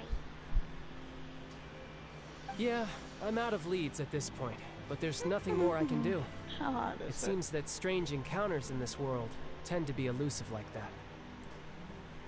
Oh, seems the time really flies when I'm talking with you. I just remembered I have somewhere else I need to be, so I should get going. What? More work for the Northland Bank? No, it's more of a personal appointment. Lately, I've been sparring with some of Fontaine's official champion duelists whenever I'm feeling bored. Official champion duelist? You mean it's their job to duel? Yep. In Fontaine, before a criminal goes to court, they're given one chance to defend their honor by requesting a duel with an official champion duelist. The champion duelists are all-powerful fighters selected from among the nation's best. And the duel itself is a no-holds-barred fight with no specified stopping point. So engaging in such a duel is regarded as a symbol of defending your honor. If a criminal manages to win the duel, they'll be acquitted. But if they lose, they'll have no choice but to stand trial. And the worst-case scenario is that you're simply killed in the duel. Though it's rumored that Fontaine has a death penalty, from what I can tell, no one has ever been officially sentenced to death. So really, the only people who opt to duel are those who have suffered a grave injustice in being accused, or those who greatly value their honor. Otherwise, why gamble with your life? So, do many people actually get out of their trials by winning the duel? Apparently, it's exceedingly rare for anyone to actually win. Fontaine probably enacted this system as a way to show that the nation respects the honor of its citizens. Besides, none of the champion duelists are to be trifled with, which is exactly why I was itching to face them as soon as I got to Fontaine. Apparently the one I'm meeting today, Clorinde, is the strongest of the champion duelists. I had been asking her for some time before she finally agreed to face me today. Well, that's Child for ya. Paimon feels like we heard that name somewhere before. Oh, before I forget, I want you to have this. Huh? Your vision? You're seriously just giving it away? I'm just worried that it could become uncontrollable again. I'd be pretty upset if it got in the way of my duel, so I think I'll be better off without it for now. Besides, I just need you to hold on to it for a short while. I'll come retrieve it when I have some time later. Paimon knows what you're up to. You just want an excuse to come talk to us again, don't you? Whatever gave you that idea? I'll be in touch later.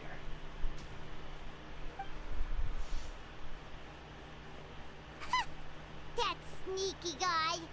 He said he's been feeling down lately, but he seemed the same as ever to Paimon. Well, since we don't have much to do for now, we might as well walk around and see the city before Lenny's performance.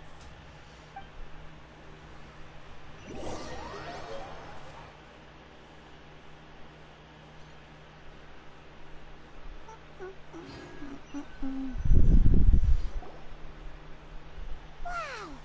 Who could have seen that coming?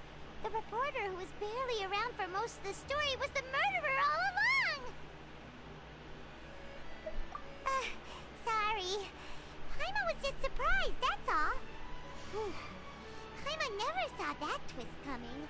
The murder mystery novels here are amazing! The whodunits here in Fontaine are a lot different than the light novels you see from Yai Publishing House.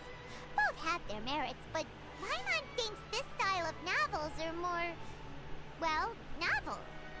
It's so exciting to reach the moment when the mystery is uncovered, especially in the one Paimon was just reading. You should buy a copy and read it too. Oh, sorry about that.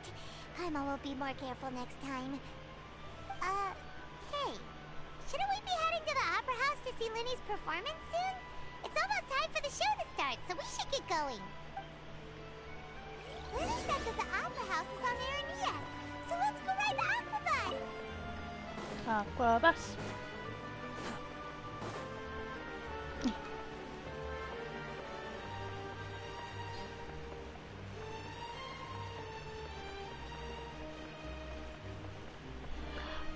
Oh yeah, when I was polling for Kokomi, I got you a constellation for a character. Quit following me.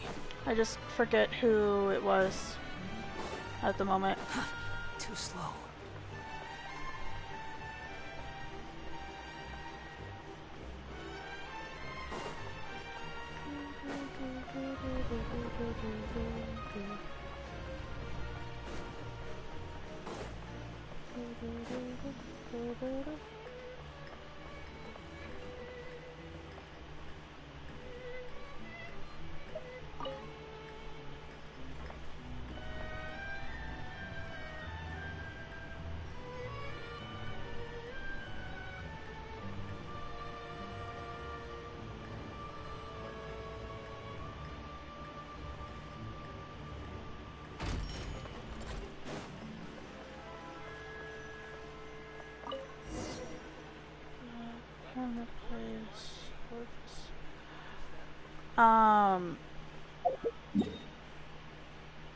But it was the event that was going on where you got the scan for child.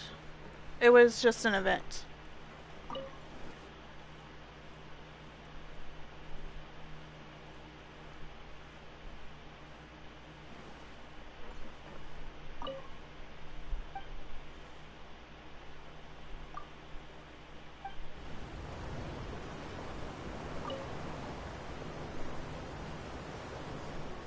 Welcome to the Navia line. I am Elfan. The boat will be departing imminently. Please do not stick your head, hands, or other body parts outside the boat. The Aquabus operator is not responsible for any accidents or injuries resulting from doing so. Also, please remember to buy the Steambird, though I don't read it myself. The destination of the current tour is Erinias. Points of interest worth visiting include the Fountain of Lucine and the Opera Epiclese. If you look to the left in the direction we are currently traveling, you will see the famous Fontaine Research Institute up in the sky. An experiment gone wrong turned a new sightseeing opportunity. Human ingenuity truly is a wondrous thing.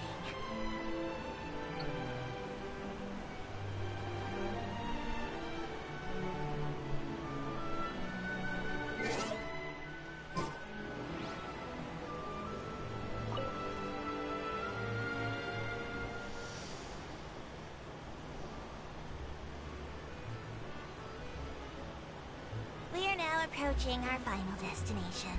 Please be sure to bring all your personal belongings with you as you disembark. Even though I will take any forgotten items to the lost and found, the paperwork is rather annoying, as Melusine hands are not suitable for grasping pens. Please be careful when disembarking. It has been my honor to be your tour guide this trip. Thank you.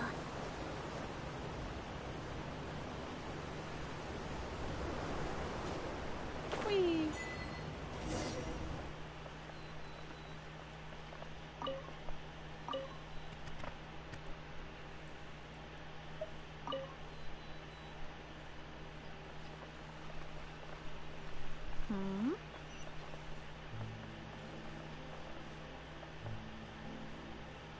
Book symbol. Quit following me.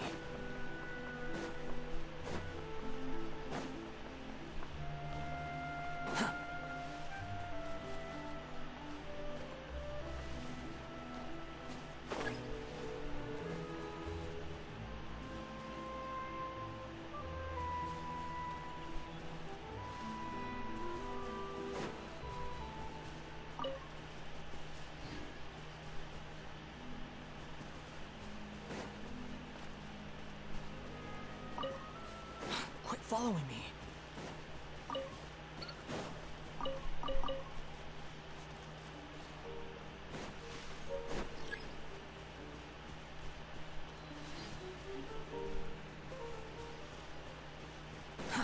Too slow.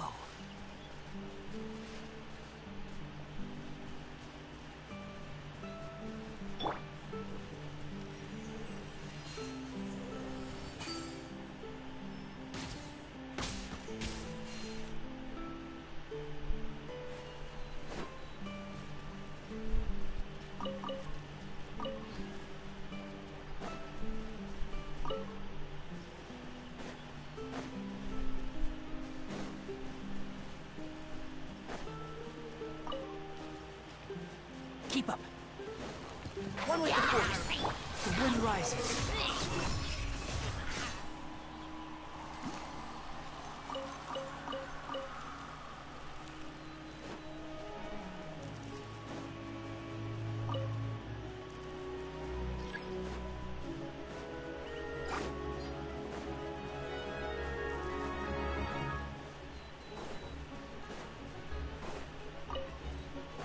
Okay, Quit following me.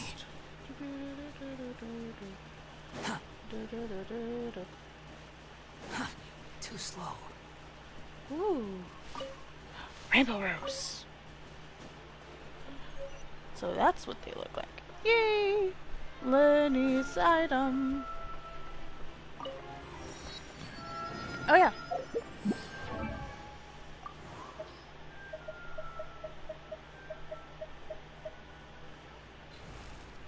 Okay.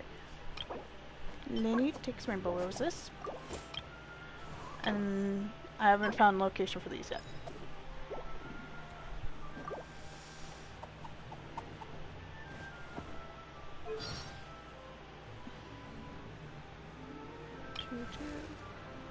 Oh yeah, they're twins.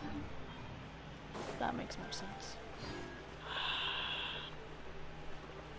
That's my...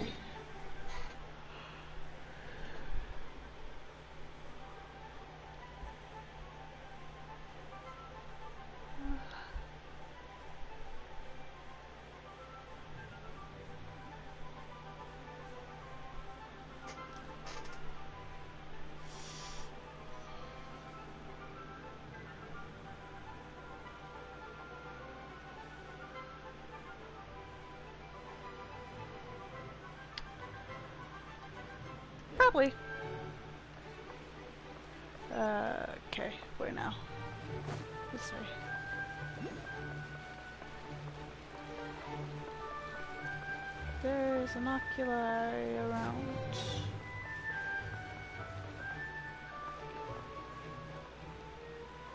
Yeah.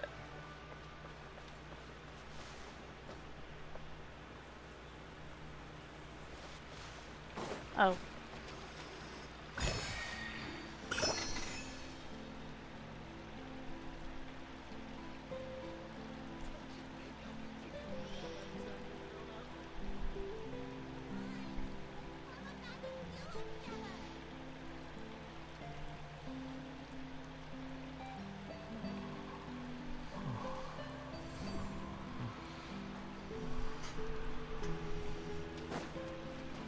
Quit following me.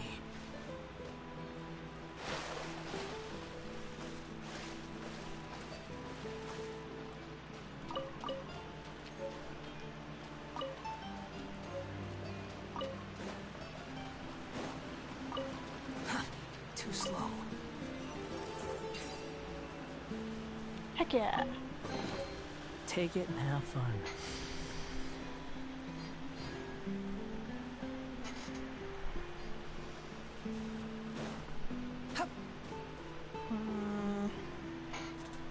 Where?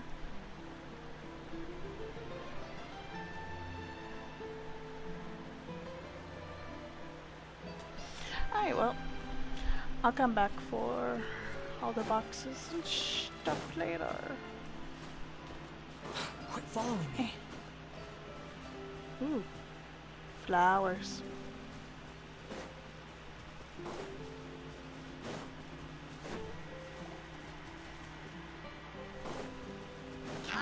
Squall and Fury.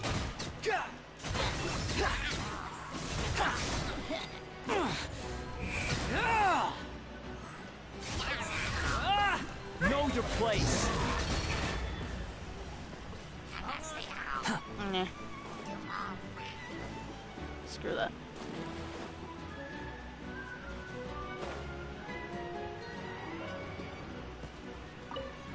Ooh, the new foxes. I'll bury you.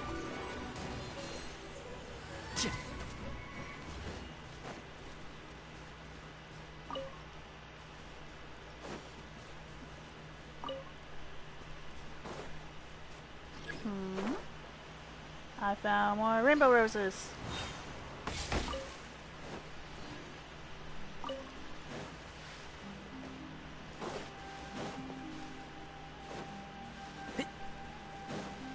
Keep up.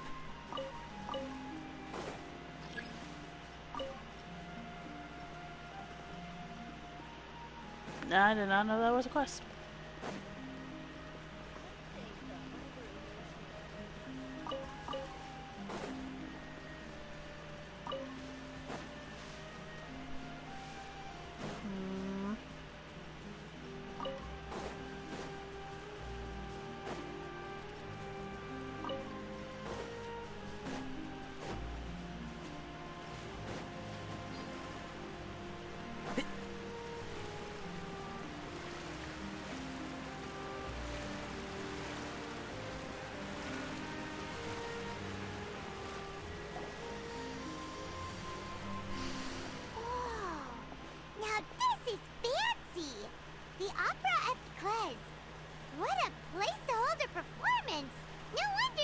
Lynette were looking forward to it. Huh. Looks like there's a lot of people standing around the fountain up ahead. Oh, Archon, please bless us with a bright and healthy child. We pray. I don't know why you always feel the need to ask so much. I'll be happy as long as our child is healthy and lives a peaceful life. I guess if they're our kid, then there's no doubt they'll turn out smart. Maybe this is one of the customs in Fontaine. There sure are a lot of couples here. Vache. What's wrong? Vache. Vache. No, Paimon didn't say anything. Are you hearing things? Welcome to the Fountain of Lucine. All the water flowing through Fontaine converges here. It's customary for newlyweds to come here and wish for children. Ah! Lynette! You scared Paimon! When did you get here? Lenny asked me to wait here for you, remember? Ah, right. What do you mean? There are a lot of people here right now. Hey, you're not trying to scare Paimon, are you? Besides, it's the middle of the day. It's not the time for eerie things. I see. I might be able to tell you something that could help explain the voice you heard. In fact, you might not be imagining things at all. I suspect that what you heard is a result of your hypersensitivity to the hydro element. Others in my family have had similar experiences. It's because of her sensitivity to the hydro element? But what would hearing a voice have to do with elemental power? When do you cry, Paimon? Wait, what? What does that have to do with anything? Just answer me. When do you cry?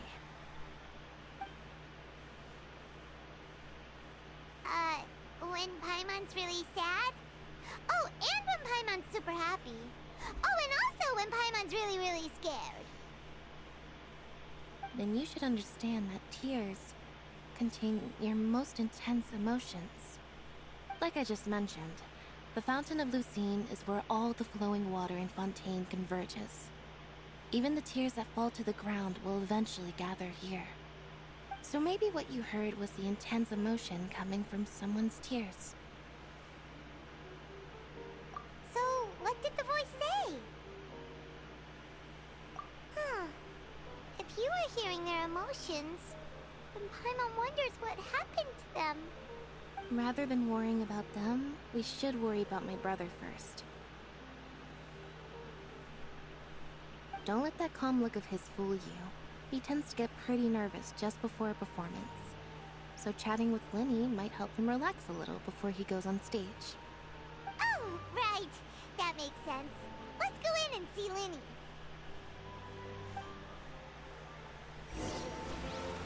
But first...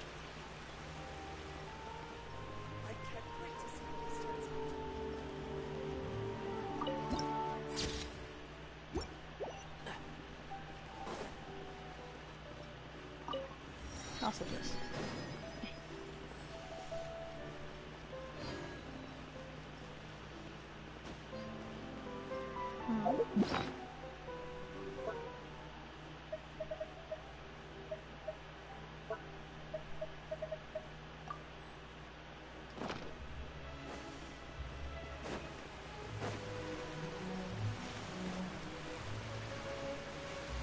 Oh yeah, just for being adventure rank 25.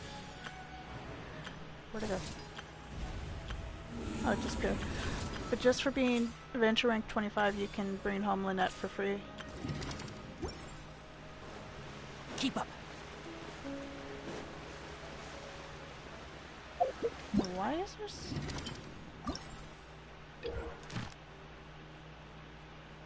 Oh.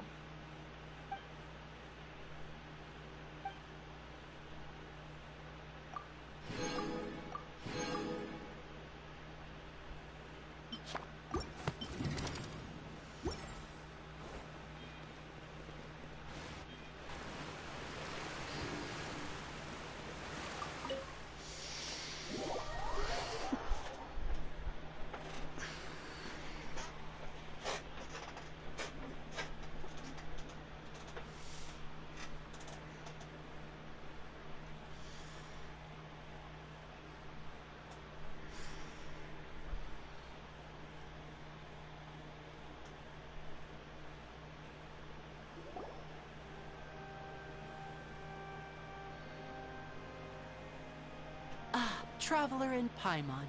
Good to see you. I knew you two would come. Are you kidding? We wouldn't miss it for the world! We've been looking forward to it! I can tell, judging by how early you've arrived. But you're actually right on time. The audience still hasn't started entering the venue yet, which means now is the perfect chance for us to take you to the best seats in the house. Wait just a moment. I'll fetch the tickets.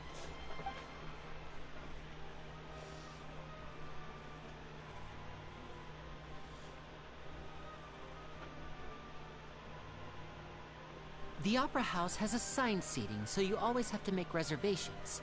I've already reserved your seats, and here are your tickets.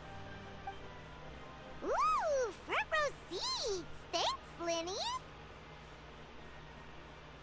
Don't mention it. There's no need to keep thanking me. Hey, Lenny! Could you come over here and take a look at this? Oh, I'll be right there.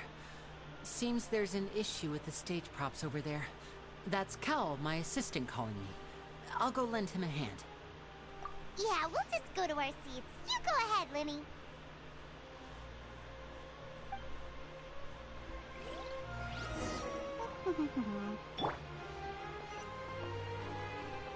Quit following me.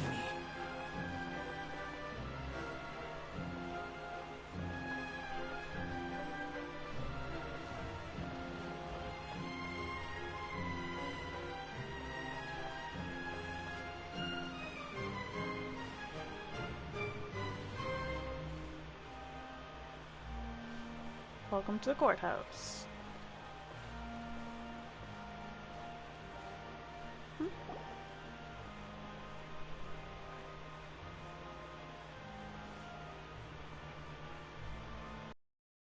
These should be our seats. Come on, let's sit down.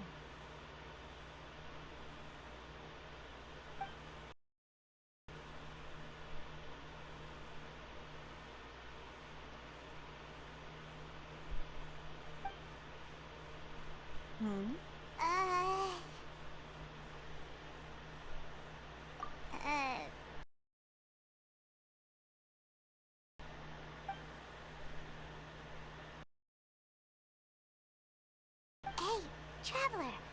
Maybe we should strike up a conversation with the person next to us.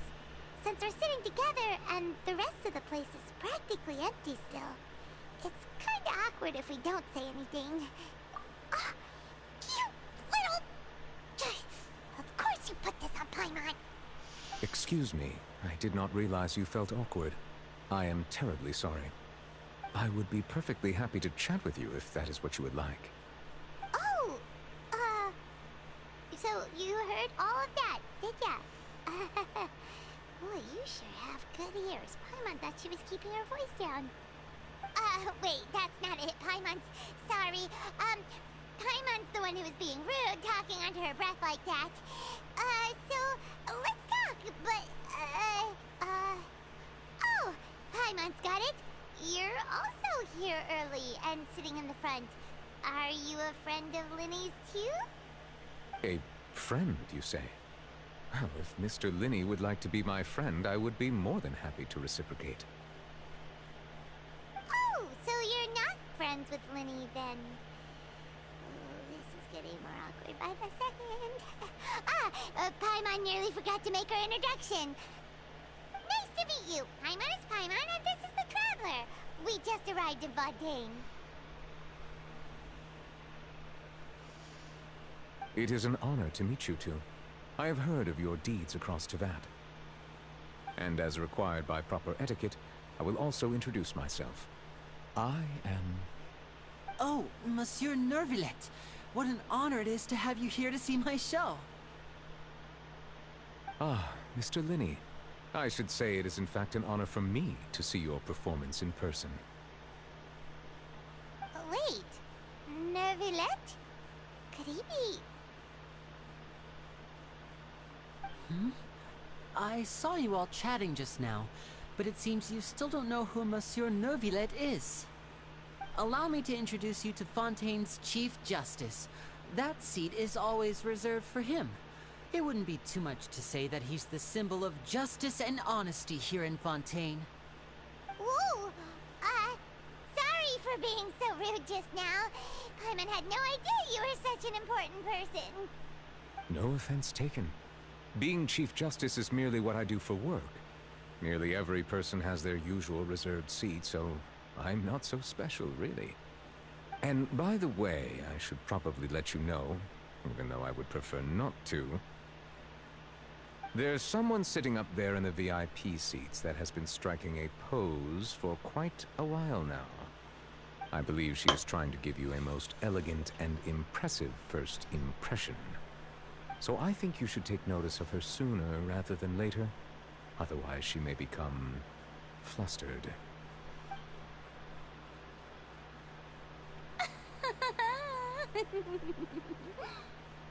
Huh? Oh, it's Farina, the Hydro Archon. Huh. She sure has a smug and satisfied look on her face. Guess she has no idea that you saw right through her act. Very good. That is for the best. No need to pay her any more attention. We may now enjoy the show. Huh? So is this what things are like between the Chief Justice and the Hydro Archon? All right, please wait just a moment longer. I've pretty much finished my preparations, and the performance will start as soon as the audience has made their way to their seats. Yay! The show's finally about to start! Paimon can hardly wait! Paimon's never seen a real live magic show before!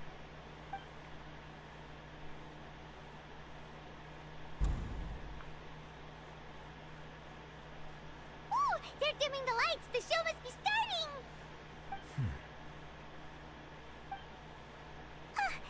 Sorry. Paimon will try to stay quiet. Welcome, one and all, to the Opera Epiclese. I am the star of today's show, Linny. And over here is my sister, Lynette, who will be working as my wonderful assistant. Please, let's give her a warm welcome. Hello, everyone.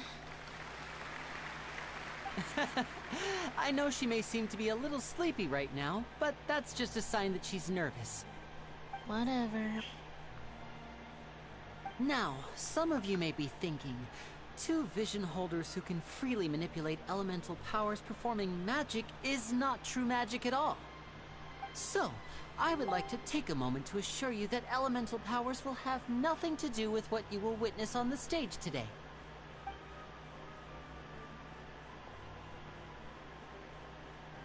Both Lynette and myself have removed our visions for the show.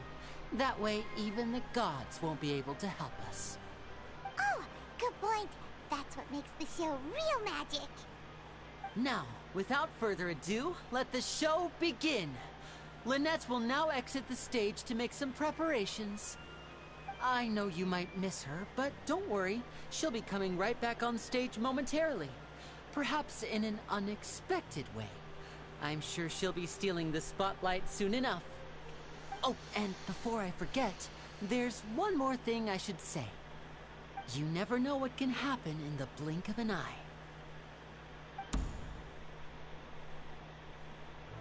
A magician's greatest skill is making things disappear or appear. The possibilities are endless.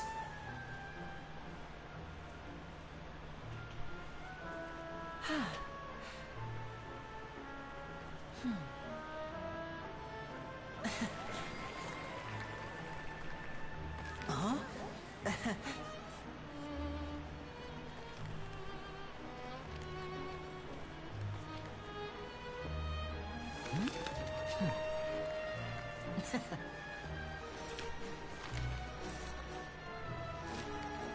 But this isn't what you came for. These little tricks, you've seen them all before. So it's time for something truly extraordinary, don't you think? This one's a little tricky.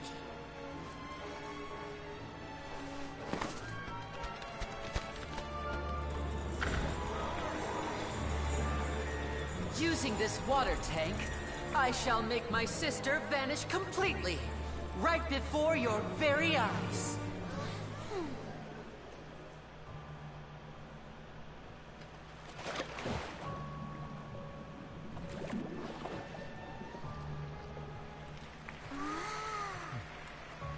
It's actually quite simple.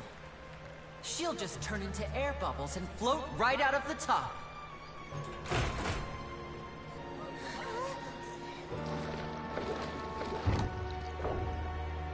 Oh no! I told them to check all the props carefully. With the lid on, even air can't escape. An amateur magician would be getting very nervous right around now. Luckily, it's me on stage, so let me show you what a true virtuoso can do.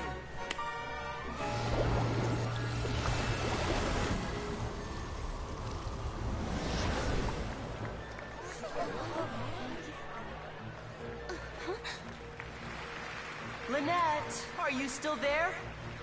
Don't go too far. We don't want to use up all our magic.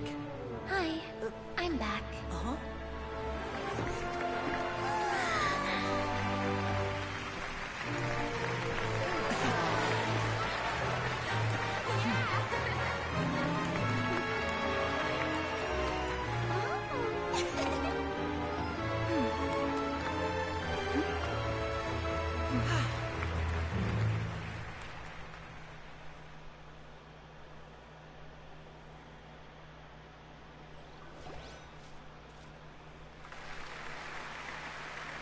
Whoa!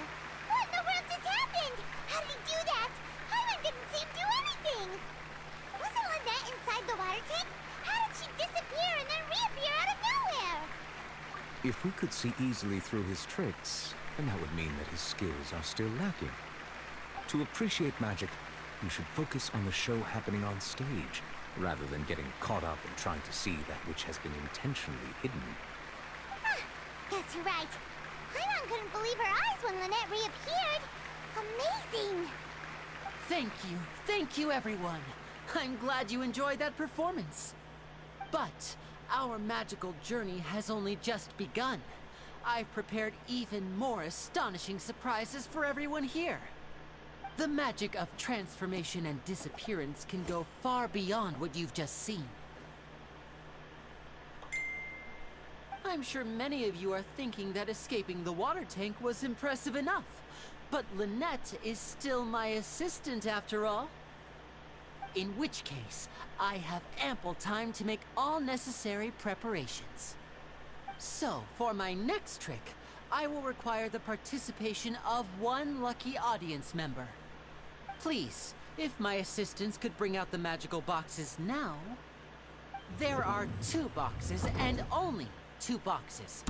One is here, and one is there in the aisle among the audience.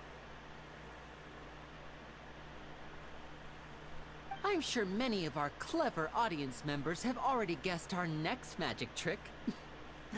A swap! Our lucky audience member and I will each enter a magic box. After 1 minute, we will each emerge from the opposite box. Now please, everyone pay very close attention to the box you see here. Don't give me any chance to make a move. Wow! How's he gonna do this? Hey, do you think this is all magic tricks, or does Lenny have actual superpowers? The lucky audience member will be generated by this random number selector. It selects numbers entirely at random. Even I don't know who will be chosen to participate. Now then, let's begin. Let me see. Oh, row 7, seat 3. Congratulations! You now have the chance to experience magic firsthand for an entire minute. Please, come forward. My assistant will take you beside the magic box.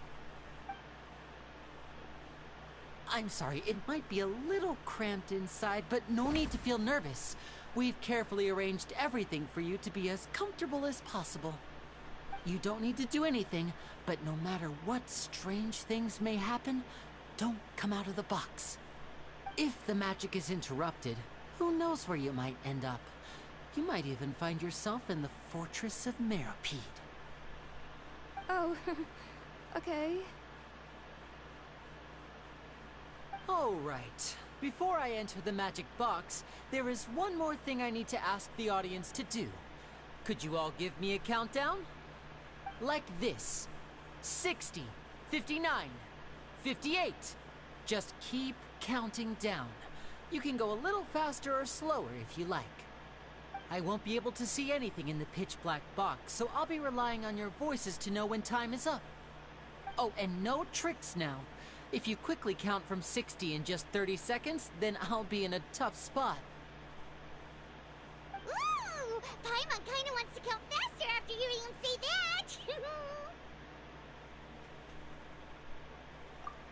No, that won't do. I can see it in your eyes. You still can't be trusted. Let's practice together. Come on, repeat after me. 60, 59, 58. 60, 59, 58! That's right, perfect. Keep it going. All right, I'll see you all on the other side once you've finished counting.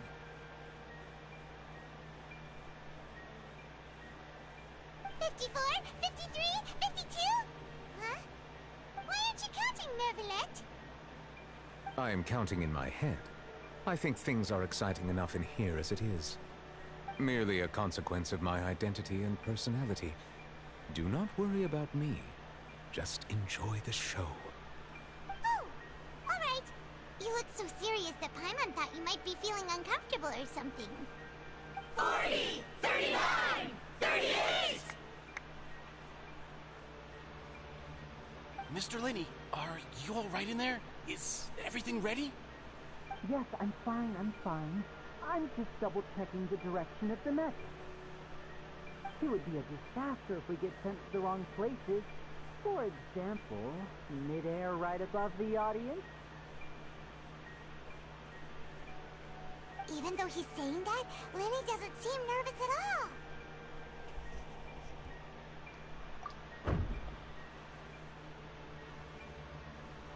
Ah!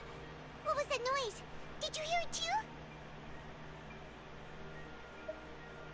Not sure. Anyway, it doesn't seem like anyone's worried about it. 25! 24! 23! What's wrong, Mr. Linney? I can still hear you moving in there. I seem to have accidentally knocked over a decoration. I'm trying to fix it, but it's pitch black in here. I can't tell left from right. Never mind the decorations. There's no time for that. The show is what's important. No, that's unacceptable. I want my show to be perfect. Don't worry, we still have 20 seconds. Hear them counting? 19! 18! 17! It seems things aren't quite going as planned. I apologize, everyone. It feels like you're all starting to count faster, but that's all right. I know it can be tiring to do such a long countdown. 10 seconds and change is still plenty of time. 10! Almost there now. Whew. Swapping two people is harder work than you might think.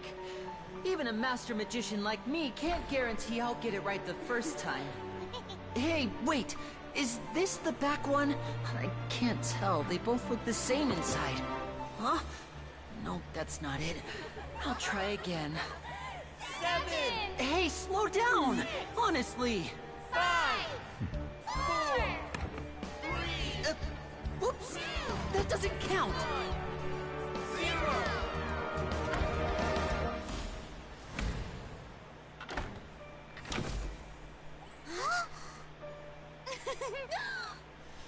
Ta-da!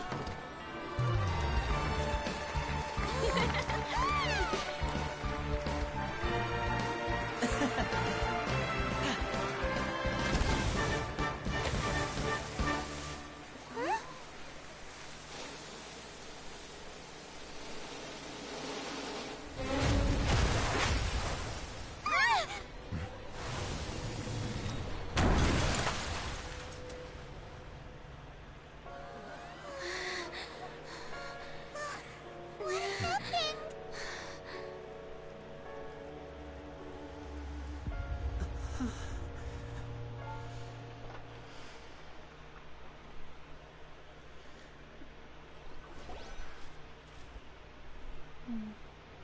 Huh? Is this part of the show? Mr. Linney, You're going to use magic to fix the stage now, right? What happened? Oh no. Maybe this isn't part of the show. The girl was still in that box, right? This performance is over. Medical staff with me. Guards, secure the scene and detain all the performers. Seal the exits. No one is allowed in or out at this time. Yes, that's right. If this was just an accident, then we must investigate the cause. But if this was all part of some scheme, then those accountable will not escape the judgment of the God of Justice! No need to be alarmed, you two. We'll get to the bottom of this soon enough.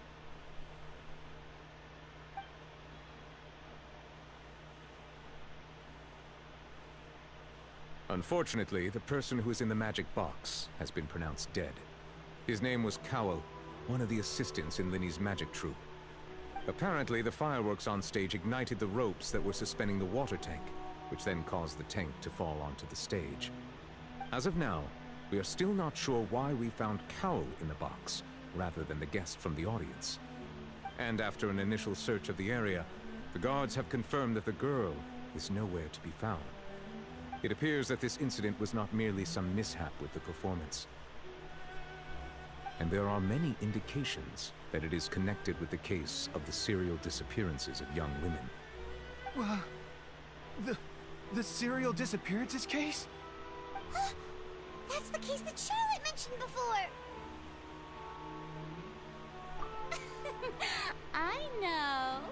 I know the truth. I can see through the whole thing. Really, using such a shallow and obvious mystery as his finale. Did he really underestimate us that badly? I say that our powerful magician, Mr. Linny, is now the prime suspect for the serial disappearances case. Huh? Why me? This whole thing was an accident. No, this all occurred during your magic show, did it not? The missing girl disappeared after being chosen, did she not? The deceased is one of your assistants, is he not? Now that I think about it, that whole speech about magicians making things disappear was nothing more than a provocation, a bald-faced challenge. That can't be right! How can Linny do this? He was in the box on the stage the entire time! We can even hear his voice! Besides, before the show, he told us that he would like to catch the criminal behind the disappearances! He couldn't possibly mean catching himself! Save discussion for a later time, please. Lady Farina, may I assume that your comments just now constitute an accusation against Mr. Linny and his associates, and that you are pressing charges? I just think that he... Well, I think it might be a little early to talk about formally pressing charges. But what Lady Farina said just now makes perfect sense. Looks like she's gonna personally deliver justice. A kidnapping and murder carried out under the cover of a magic show. Lady Farina said it all. I mean, of course, my dear people. But what excites me even more than the obvious truth before our eyes is the opponent I'll be facing. That's right. I mean you, Traveler. You'll support Linny, won't you? After all, he was the one who helped you the first time we met. Then there's no problem at all. You know, the Traveler and I already had a duel the first time we met. But with Linny's help, our little duel ended in a draw. But draws really are the most boring possible outcome. So, no more draws. Between the two of us, there must be a clear winner and loser. And what better place to hold such a riveting showdown and decide the true victor than here, on the grandest of stages, the Opera Epiclese. Huh? It wasn't a draw. She obviously lost last time. I understand. Charges have now been pressed, and as such, a trial is in order. Well, Traveler, seems Lady Farina has set you in her sights. But putting her dramatic rhetoric aside for a moment, I would like to ask you, are you willing to act as Mr. Linney's attorney and defend him in this case? Very well. The trial will be held a day from now in the Opera House. Both sides may investigate the scene to build their cases and search for the truth.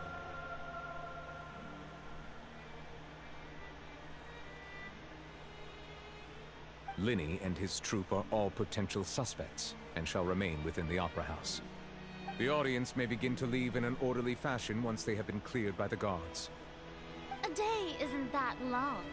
Let's see what kind of case this big-shot Outlander can build in such a short amount of time. I'm really quite looking forward to hearing it.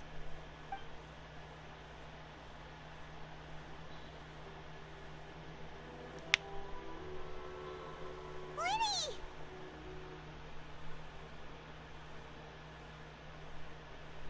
Sorry about everything that happened just now. Were you frightened? Of course! Who wouldn't be scared after witnessing an accident like that?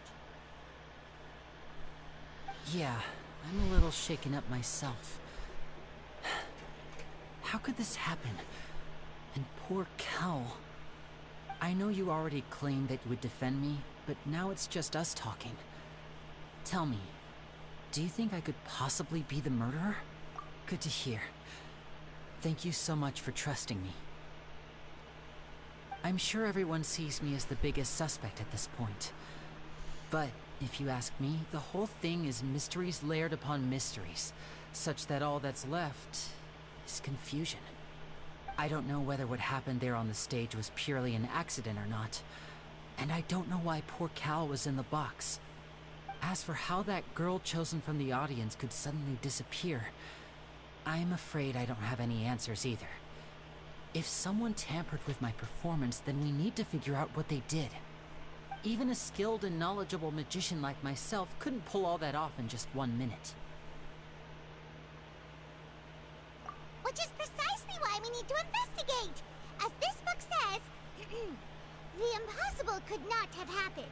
Whatever happened must have been that which is possible. Paimon bought them when we were reading at the bookshop in the city earlier. Pretty cool, huh? Don't worry, Paimon used her own savings to buy them. It wasn't from our travel funds. I think they look cute on you, Paimon. You have good taste, Lynette! That's the right attitude. Feeling depressed isn't going to help me now. I need to get back to my normal self. Bye, John! But with the guards watching our every move, it's going to be especially difficult for Lynette and I to prove our own innocence. Good thing you agreed to be our attorneys. Thanks for that. We'll be counting on you. Yes, thank you so much. Yeah, just leave it to us. Oh, since we're going to start investigating, Paimon has a question first. Where did Lynette go during the performance? Oh, well, I'm afraid that would involve some of our essential trade secrets as magicians. The secrets behind our magic are past saving, Linny. I suppose you're right. The truth behind our tricks is going to be important evidence that will be weighted during the trial. 'Tis truly a pity. As a magician, our magic show is a work of art. We've poured countless hours and spared no effort in perfecting it. But if revealing our secrets will help you uncover the truth behind what happened, then it will be well worth it. We should go somewhere else if we're going to discuss our magic tricks. We'll go speak with the guards, and in the meantime, you can go investigate the stage and the seating areas. Alright, let's go have a look while the investigation teams are still here. Detective Paimon is on the case!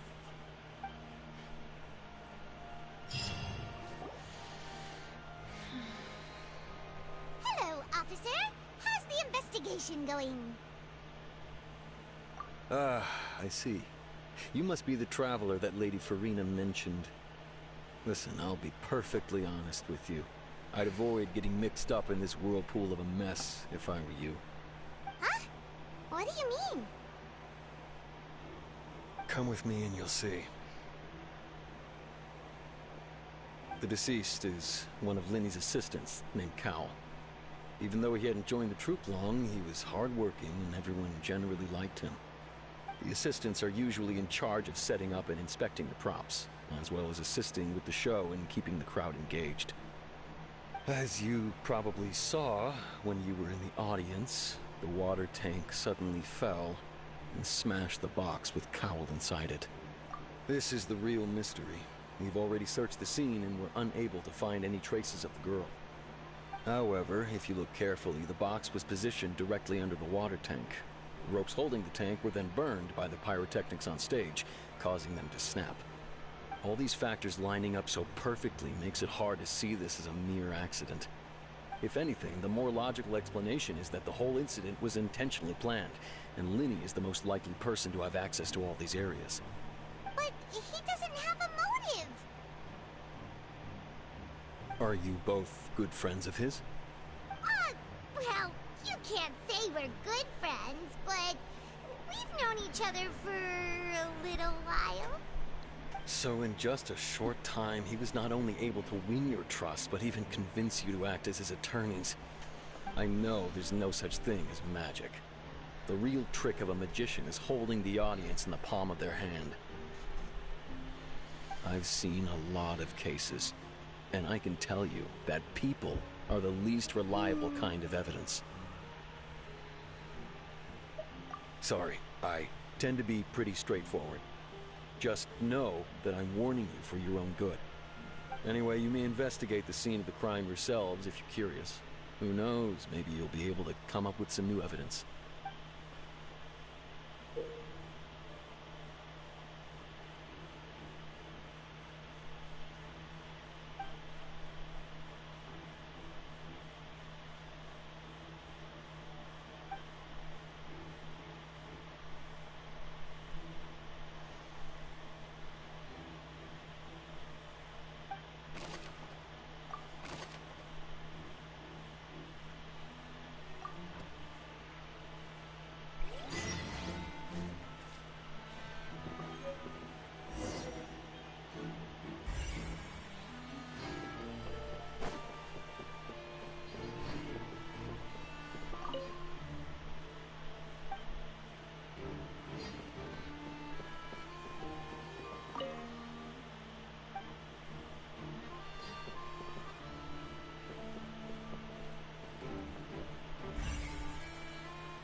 So this is the rope that broke and caused the water tank to fall. The rope looks pretty durable. How can it be burned through so quickly by fireworks?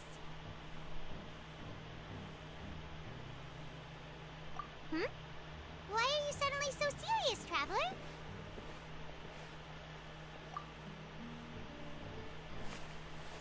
Whoa. Look! This bit is made from different material! Most of it was burned away, but there's still a little bit of it left. Huh.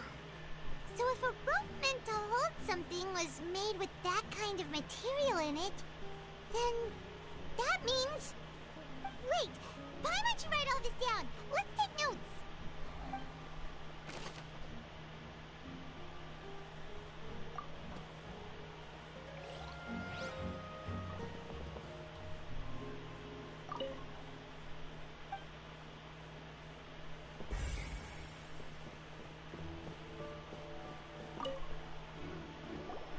Hello there. What are you investigating? Oh, this location has also been cordoned off because the Magic Troop members are currently considered prime suspects. The investigation team is still collecting evidence. The seats were all booked in advance, so we were able to deduce the missing woman's identity by checking the guest list. Sure, it's not like this is confidential information. We will publish it later anyway when we petition the public to help us find the missing person. Her name is Halsey. She's a painter from Fontaine who's made a bit of a name for herself. Apparently, she wasn't a regular at the Opera House, but she'd been feeling some pressure with her work lately, which made her decide to come see the magic show.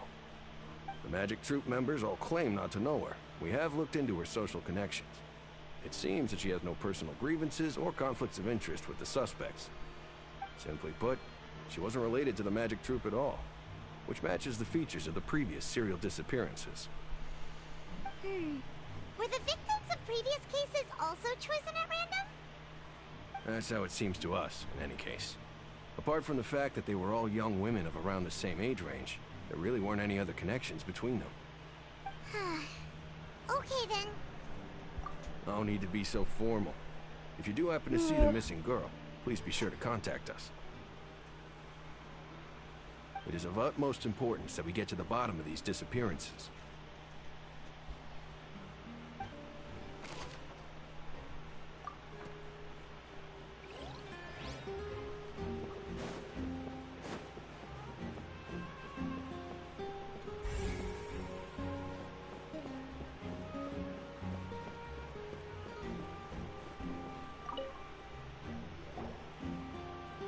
The investigation team has some new findings. Turns out there's an issue with the random number selector after all. See? I told you. What if the machine picked some big guy's seat? You think the murderer would have still made his move then? Sorry to interrupt, but we're helping Linny and Lynette with their side of the investigation. What were you saying about the number selector? There's something wrong with it? You're trying to help them? That'll be a tall order. Linny used the machine to pick a random member of the audience during his performance, right? The lucky girl that later disappeared. Well, we thought there might be a serious problem with the machine, so we had it taken away for further inspection. It turns out that the seat number it picked wasn't random at all. The machine picks that same number every time. I'm sure you already know that you have to make a reservation in advance to get a seat, regardless of whether it's a trial or some performance. In other words, Linny knew who would be sitting where from the very beginning. That much checks out. Linny reserved our seats for us, too. Bet you see why I was saying it'd be tough to make a case for Linny. Even though it's bad for Linny's case, Paimon had better write it down.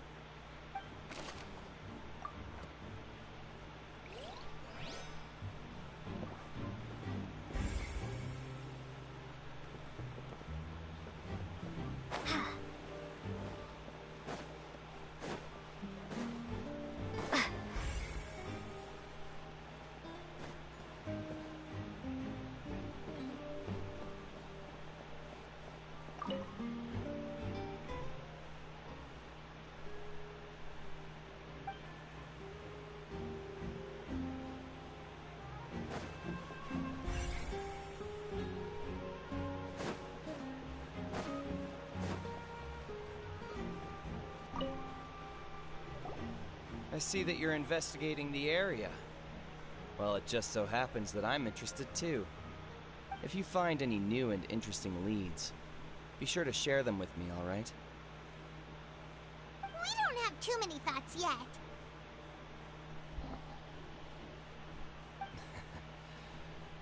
Then why don't I tell you my hypothesis first? The way I see it. And I'll start it with that loud thud. The thud? Oh, you mean the sound that happened during the countdown? Yes, exactly. It wasn't terribly loud, but I suspect that most people heard it.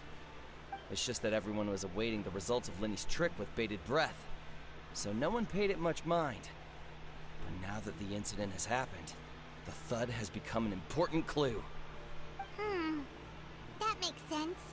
So, what do you make of it? I'm of the opinion that it may have been the sound of Linny's accomplice. Lynette, perhaps. Jumping atop the water tank, or something like that. And when the pyrotechnics went off, she cut the rope, sending the water tank crashing down. But wasn't the noise we heard too loud for that? Perhaps the balance wasn't right, leading to a particularly rough landing. Oh, that's true. I suppose I must reconsider. That does remind Paimon, though. What was with that sound?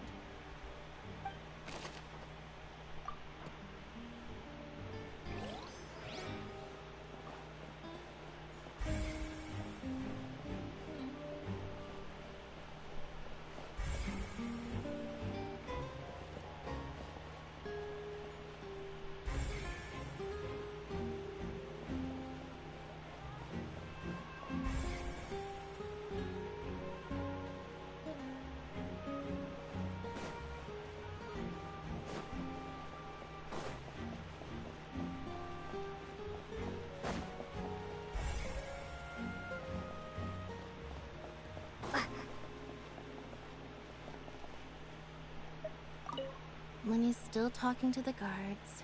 It seems he'll have a lot of explaining to do. I think someone will be assigned to monitor us later, but that's alright.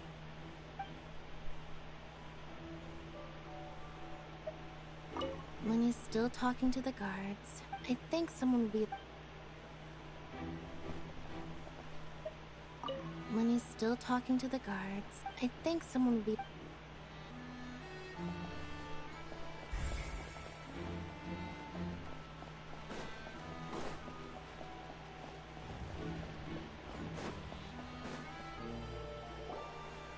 Hey, you! Yes, both of you! Over here! I've been keeping an eye on you for a while now. Huh? You mean us? That's right.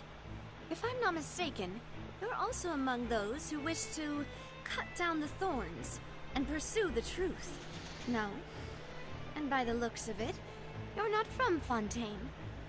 Well, you're right on the more about that one, but who are you?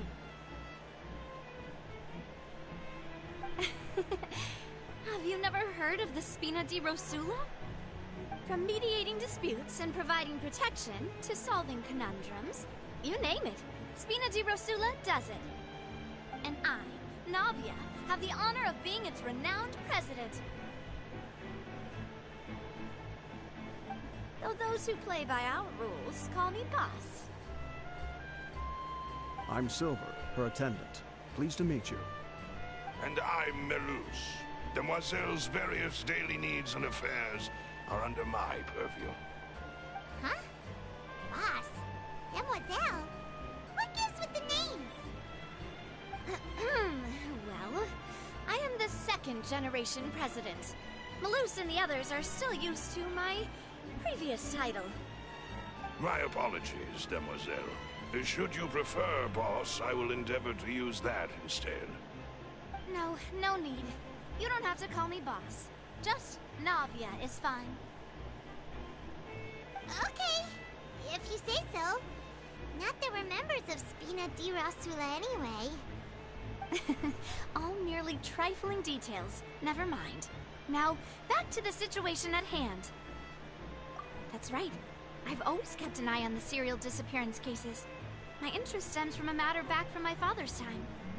Judging from the look of things, I find Linny an unlikely mastermind. Really?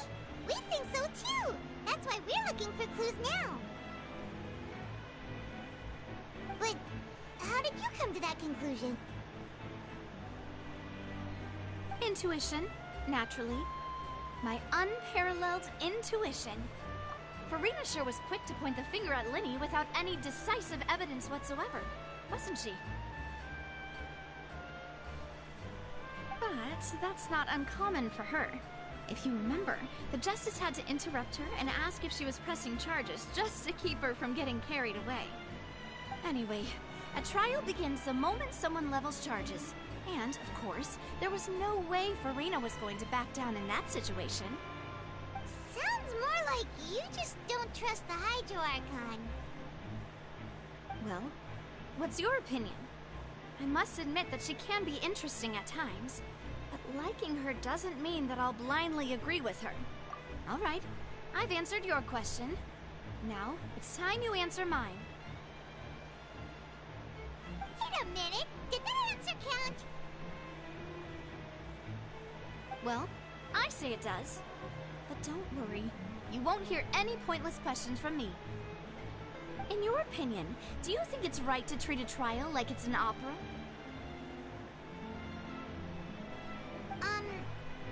Well? And why would that be?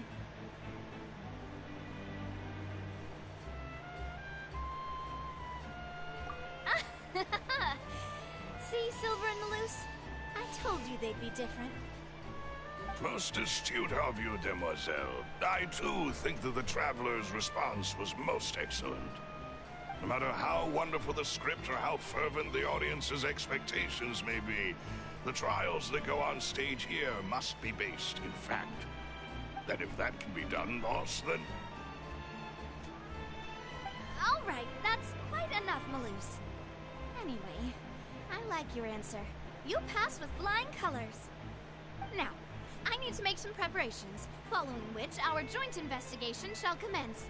You two shall be my assistants. Wait! Since when did we become assistants? Oh, well, I can be the assistant. Sure. Or your companion, if you like.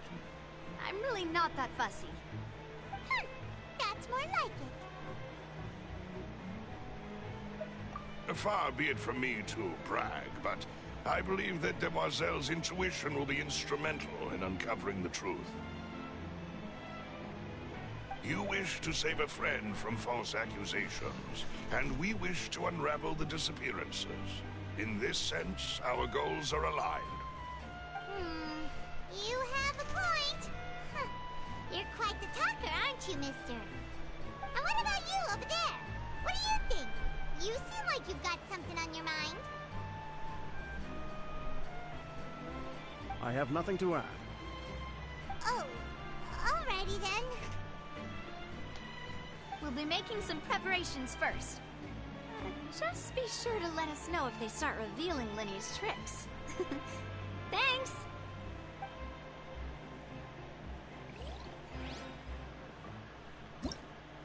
Whoever the murderer... This rope, people needed to register and reserve a seat for the show. Why would it be? Gosh, we all heard that noise.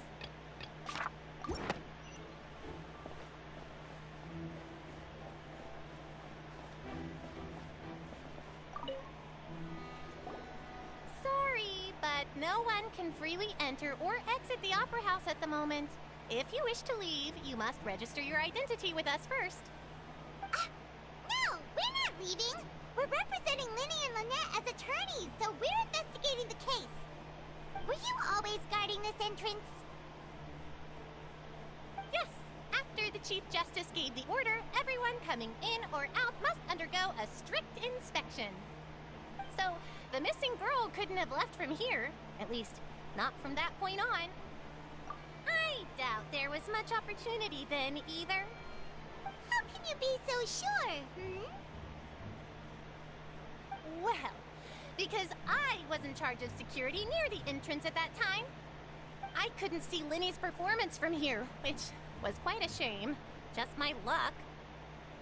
But still, I did not abandon my post, and I stayed put no matter how loud the applause was. If someone had so much as even approached the door, I would have noticed it, let alone if they had tried to leave. We Melusines are good at that sort of thing, you know. So, it's safe to say the girl couldn't have left through here. Alright, thank you for your help. This'll be useful info.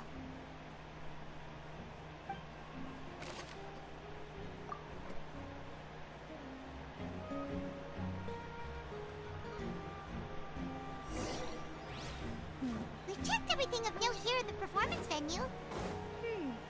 Paimon wonders how Linny's discussion with the guards is going. Let's go see. Understood. Then I will be going with you. Just so you're aware, I will be monitoring your actions and making notes as necessary. Very good. Thanks for being so agreeable. I'd pull a rose out of my hat as a gift for you if I could. You may spare the pleasantries. I'm just doing my job. You've arrived. Who's this?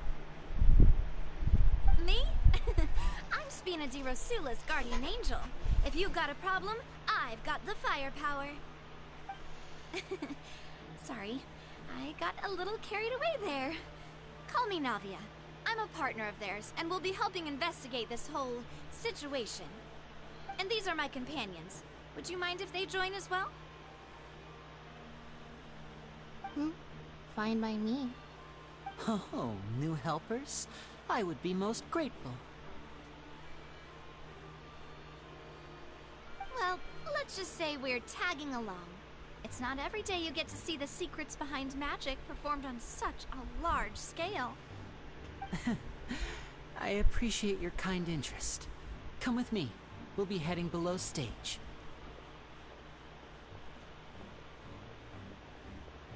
Huh?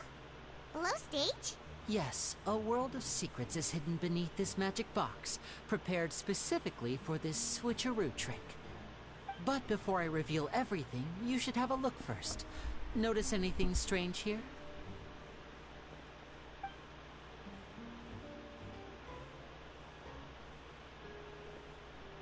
I'm not trying to be dramatic. Remembering the details of a trick will help you understand the methods used to perform it more easily.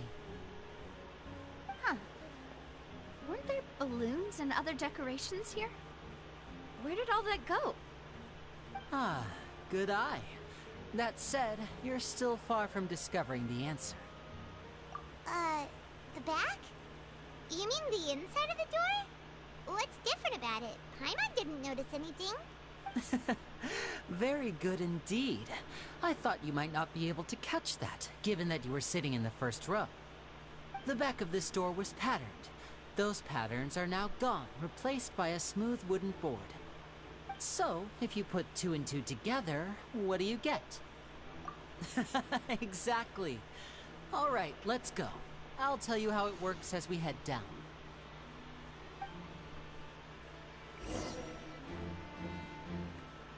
Oh, so there was a passageway under the box! I knew you'd figure out most of it as soon as you saw this place. The 2 magic boxes are positioned right above the 2 entrances of the tunnel. See this flatbed trolley? The box with the lucky audience member in it would be shuttled over to the other side using the trolley. This trolley can raise and lower and even rotate, ensuring that the box will face in the right direction. I see. So that's the purpose of the box inside another box. Precisely. The inner box would descend after the audience member was put inside and be moved along the trolley, all while the outer box would remain on stage as if nothing had ever changed. So that's how you did it! Once the box was lowered, the trolley would store some energy through this device here, with which it would complete the rest of the steps. The audience member would only be able to feel some slight movements in the dark, and by the time she walked out, she would already be back on stage. Right! You were talking that whole time, and you even came out for a moment near the end! Ah, yes. A phonograph operated by Lynette was used to achieve that effect. My assistant and I had already scripted our conversation beforehand. When the countdown began, I had already gone to the opposite box via a tunnel using that ladder. And what about Lynette? Where was she? I was in the mezzanine space in the back of the box. Oh, interesting! That's how we were able to coordinate Linny's lines with the assistant. And, by the way, I was the one who walked out of the box at the end. I mean, we are twins.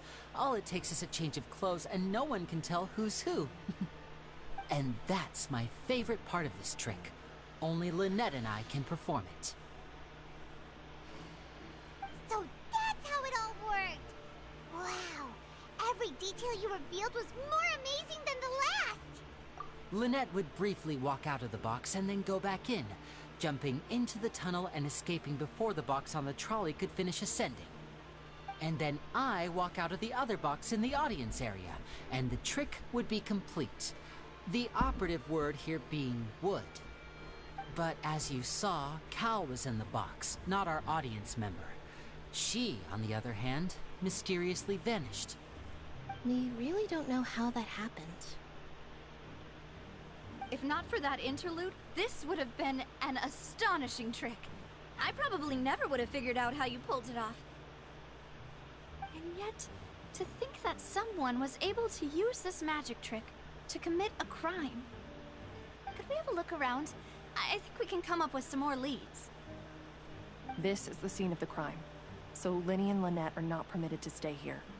I'll escort them back up. Yes, of course. No need to be so strict now. I won't disappear into thin air, you know. Thanks, everyone. We're counting on you.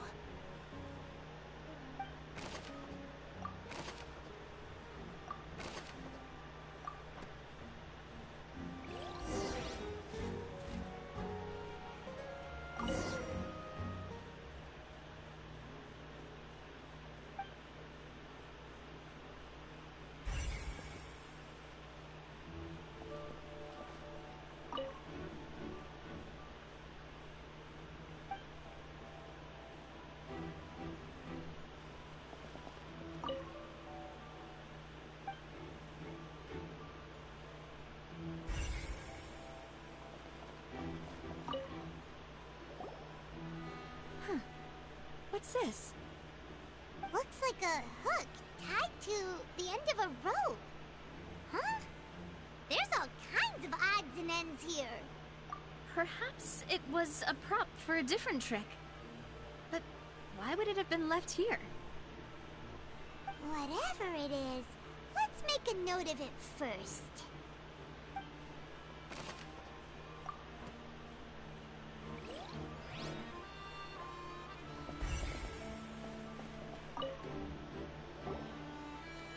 The floor is wet. Please be careful not to slip. Speaking of which, why would there be water here? Oh, Paimon knows! It's one of those tricks where you pour water into a jug and then flip the jug over only for the water to disappear. And here's a broken vase. Huh. Did the trolley knock it down while moving? That can't be. The trolley moves along tracks from start to finish. It couldn't have hit the vase at this distance. Let's note this down too and think about it later.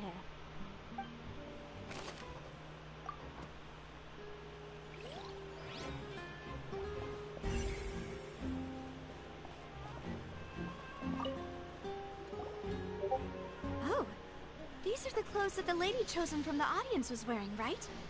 Her clothes are here, but she's nowhere to be found.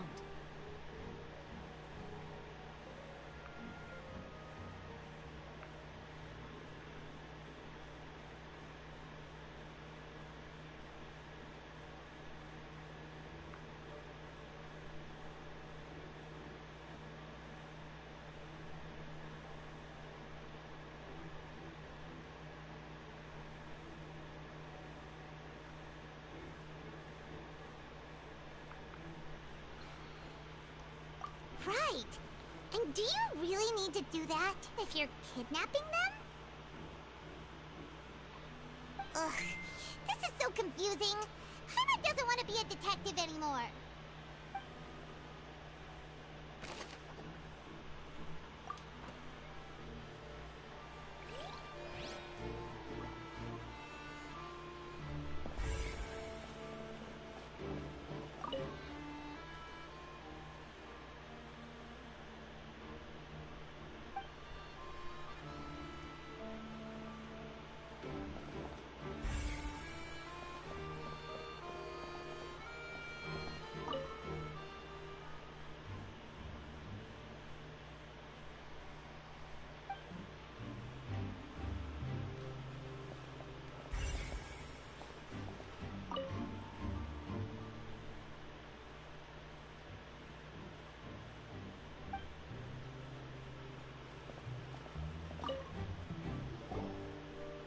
What is this place? It seems someone could fit through here. Huh. Could this have been the suspect's escape route? Alone, perhaps. But if they had to pull another person with them, the space would be too narrow. But there are no other ways in or out of here.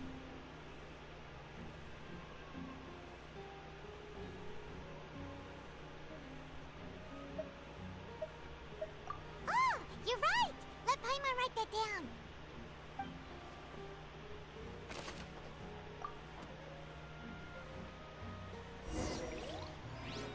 Seems we're just about done investigating down here. Yes. Let's head back up.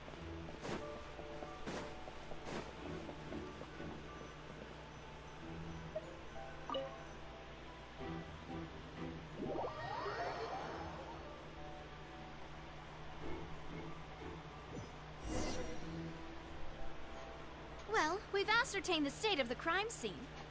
Let's find a place to sort out our findings once Malus returns. Seems to me that there are several things that don't add up here. Apologies for the wait, demoiselle. So, what did the guards say?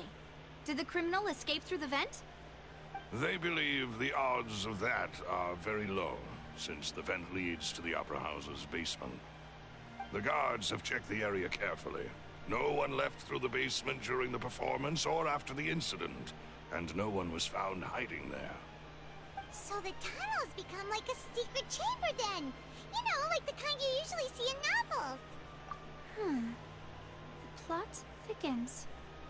Halsey's disappearance and Cowell's death are both quite inexplicable. No wonder Farina was so confident in her accusation. All the current evidence points toward Linny and Lynette. In other words, the charges are very likely to be upheld unless we make some considerable progress. Charges and then trial. So if the charges are upheld, they'll announce a sentence? That's right. This is how a trial goes in the Opera House. During the proceedings, the Chief Justice and the Oratrice will hear statements from both sides. That's right. This is how indemnitium is produced. The statements from both sides, the defenses from attorneys, witness testimonies, and even the audience's emotions will all be projected on the Oratrice. To put it simply, it's as if the Oratrice has its own will, and is a judge in its own right. This also precludes any kind of favoritism on the part of the Chief Justice. Not that this has ever happened anyway. Once both sides have finished speaking, the Chief Justice will make his final decision. This, too, will be used by the Oratrice as a reference. Then, finally, the Oratrice will be consulted by officials. The result it returns is the will of justice itself. Huh? So that machine is the one that actually decides? Paimon thought Neverlet called the shots.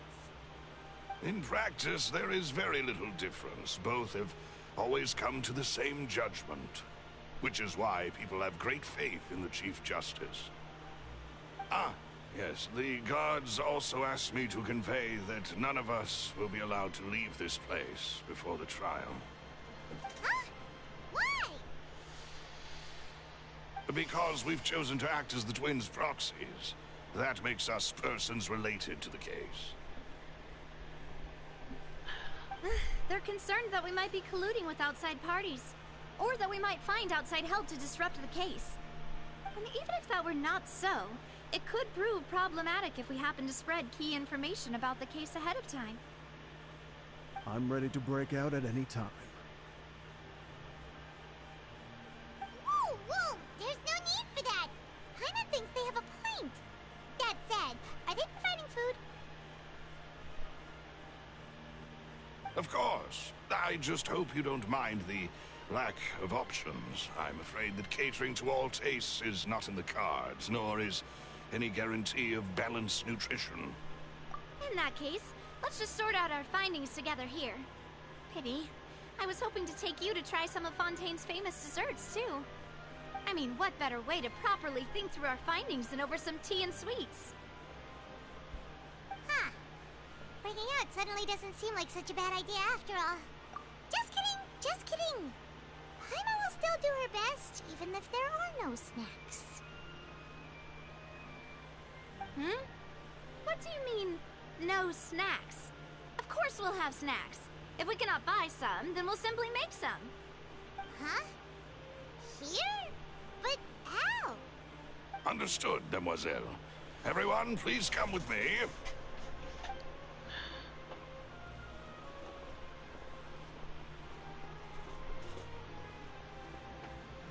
Wait, you're carrying a portable stove with you? Yes, I must be prepared to meet the Demoiselle's baking needs whenever the fancy strikes her. I have eggs, sugar, and almonds at the ready. Good work, you two. Then I'll get to it. Please sit tight for a moment. You'll get to taste my awesome snacks soon enough. These three are quite the interesting group.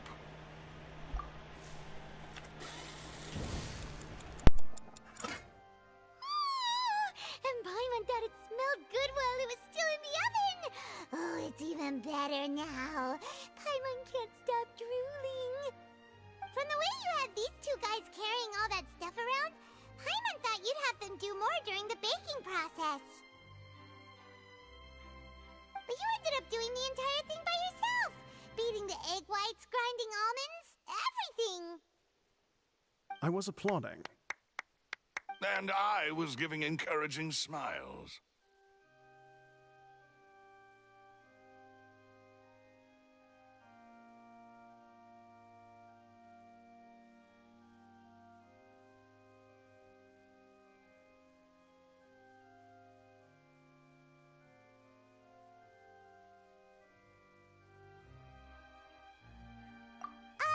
Paimon was just thinking, aren't you worried about getting your fancy dress dirty beating egg whites and baking like this? Well, I don't think it's carved in stone anywhere that fancy ladies can only read books, sip tea, ride horses, and play the piano. I just really enjoy making snacks. Don't underestimate beating egg whites, by the way. It's a real arm workout. You also need to beat them to just the right consistency, or your macarons will crack. Anyway, give these a try, fresh out of the oven. There's 3 for each of us. Only 3? Well, eating too many sweet treats might send all that sugar to your head. You wouldn't be able to think clearly about the case on a sugar rush, would you? Tea is ready to be served as well. This is Demoiselle's favorite, strong black tea with a floral fragrance that clears the mind and lifts the spirit. No need for concern. I'm merely doing as I should.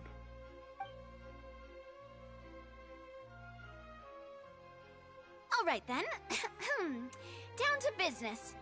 As Paimon mentioned previously, the tunnel seems to be something of a secret chamber. However, we can assume that Linny and Lynette were not alone within it. Some criminal also occupied its sealed confines. The magician twins could have committed the crimes, of course, but they lack any logical motive. Exactly! Why would they do such a thing right when everyone was watching?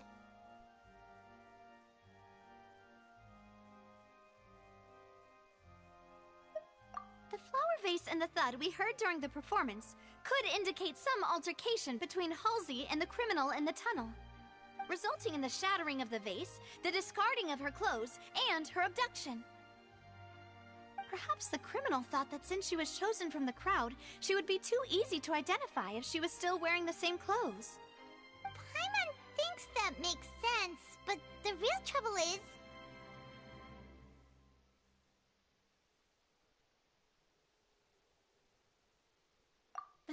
True. None of the clues we found thus far support the existence of this third person.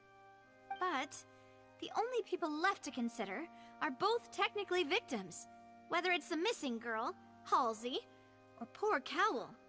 Huh.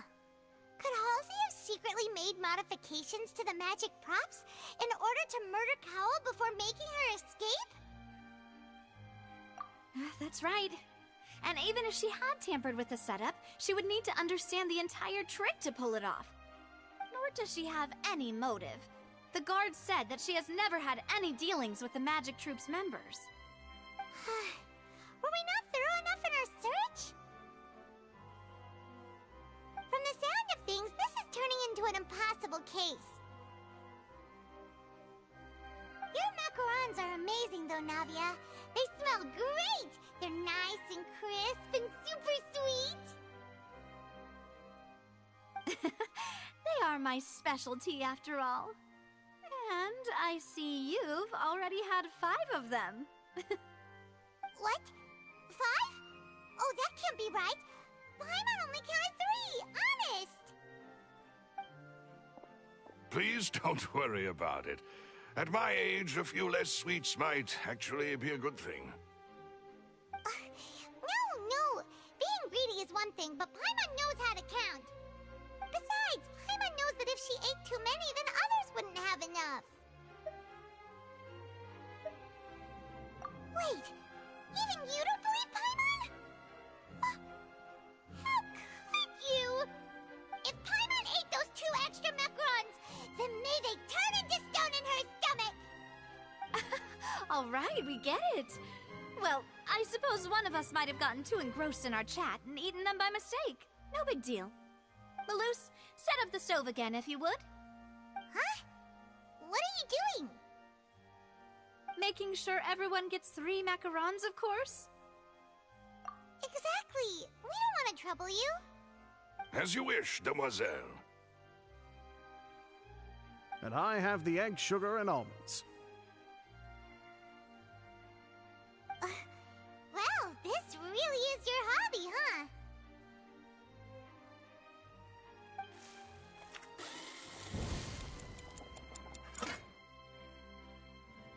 Well, that's it for snack time. I'm going to have another look around the area. I don't know what we're looking for yet, but we've still got some time. As attorneys, I suggest the 2 of you think the case over again.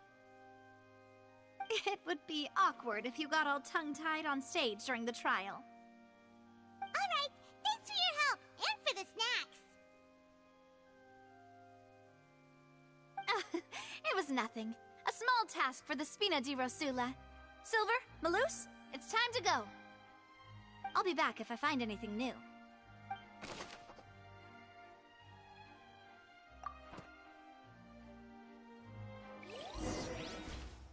All right, it's time to put our heads together. We've got to get our defense ready for the trial. Oh, it's probably gonna be a long and difficult case.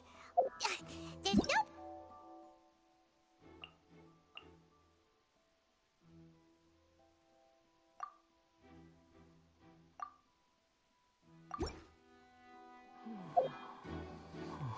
Here, take Paimon's note.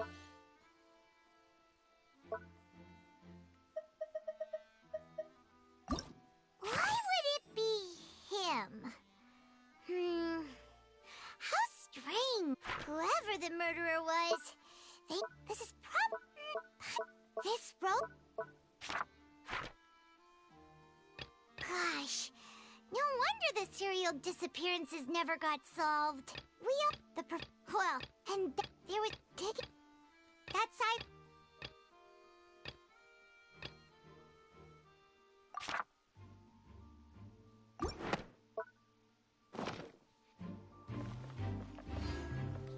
The wind rises.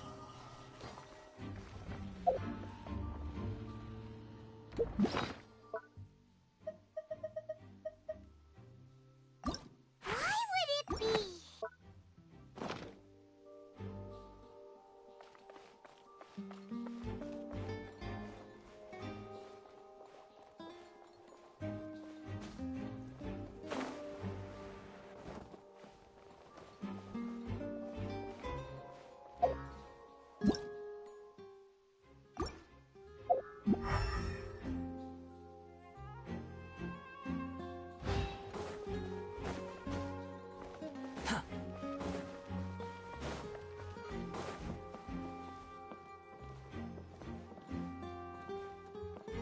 Quit following me.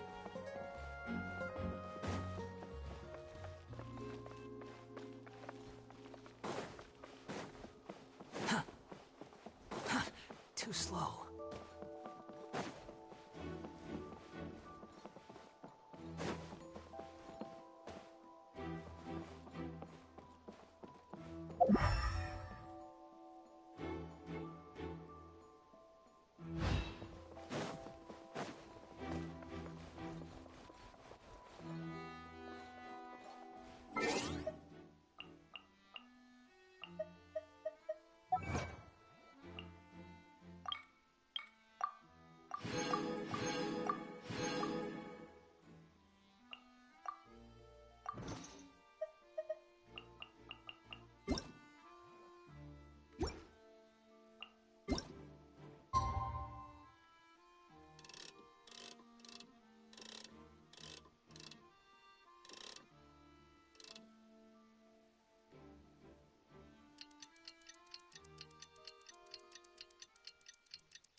situation is so confusing.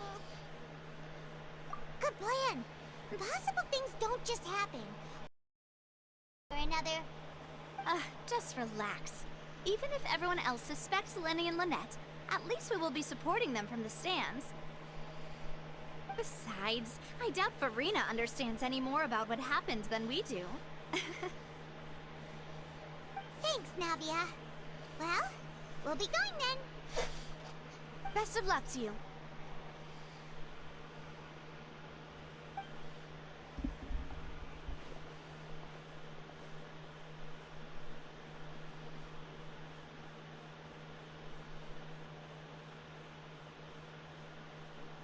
Ah, finally, you're back.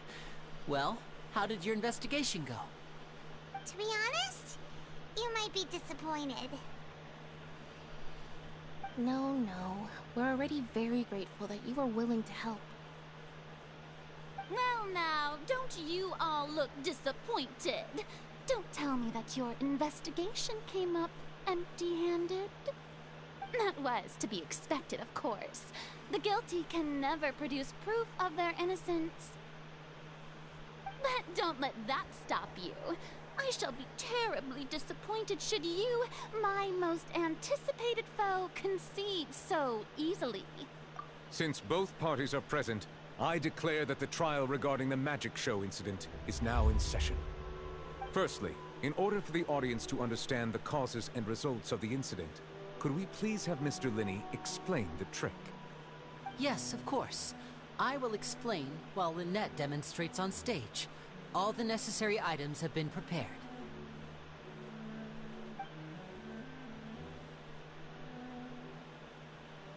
Thank you, Mr. Linney.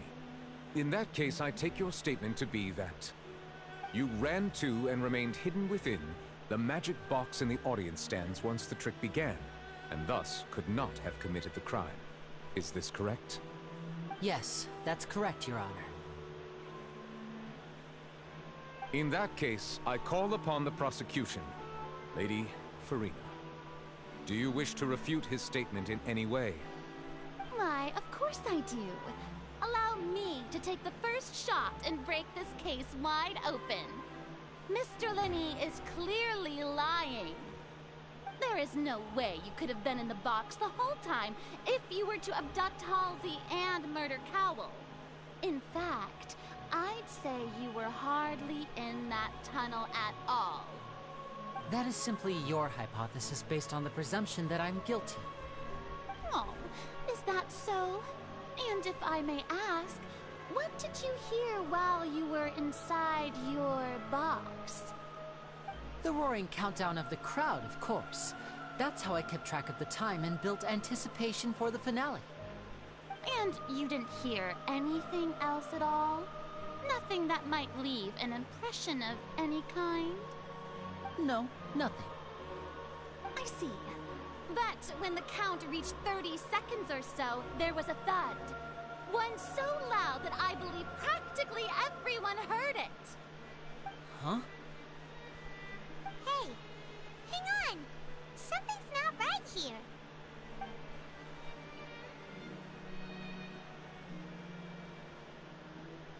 Yeah, I'm sure he could have heard a noise that loud from inside the box. I was right by the box, and I definitely heard the thud. Look at those scales. Could those mean... Well then, ladies and gentlemen, allow me to use the words of the magician himself. You never know what can happen in the blink of an eye. Indeed, it seems his alibi can also collapse in the blink of an eye. Of course, I have armed myself to do far more than smash your alibi.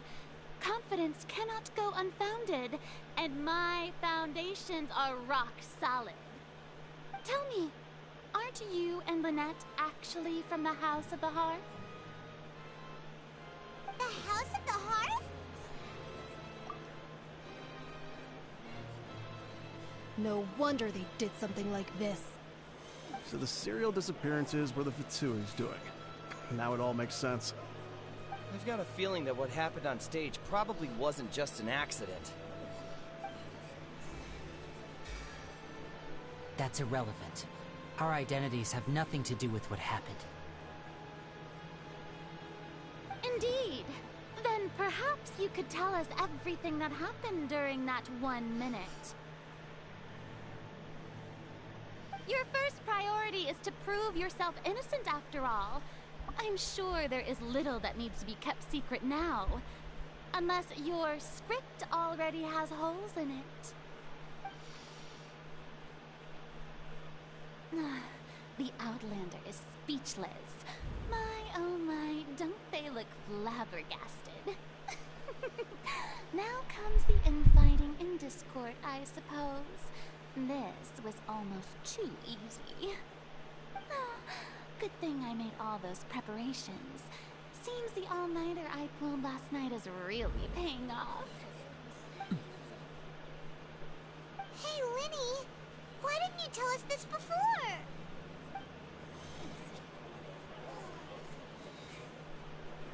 Order! Order! Mr. Linney, allow me to re-establish the facts. Lady Farina has raised 2 points. First, when the thud was heard in the Opera House, you were neither in the box nor the tunnel. Second, you and Ms. Lynette are both members of the House of the Hearth. Are these claims true?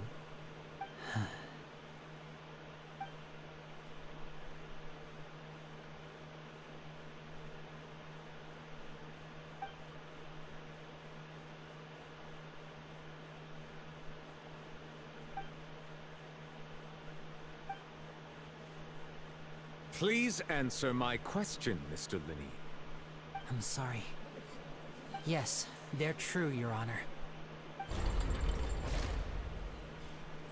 I knew it! Well, that's it. We might as well move on to the sentencing already. What should we do now? Granted.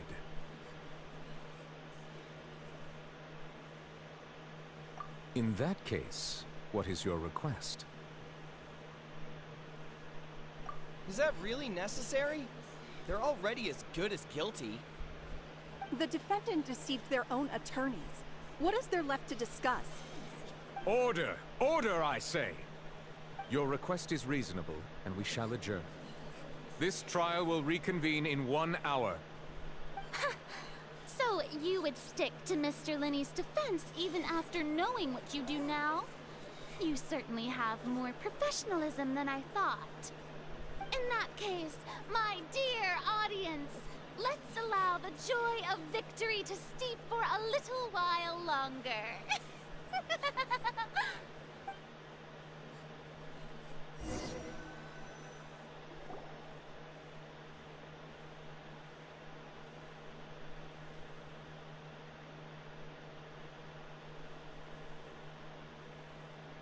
Well, this is awkward.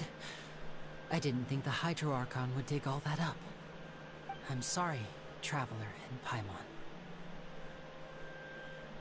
Yeah, sorry.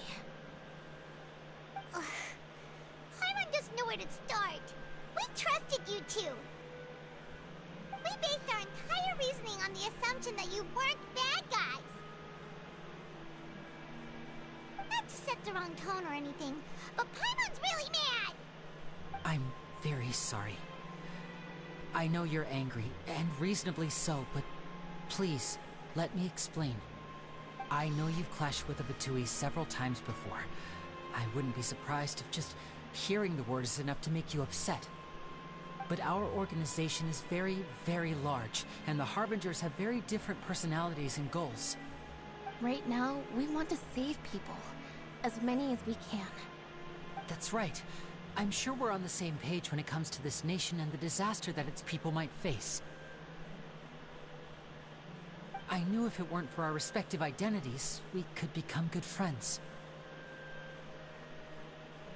That's why I didn't wish to flat out lie to you, but chose to hide some details instead.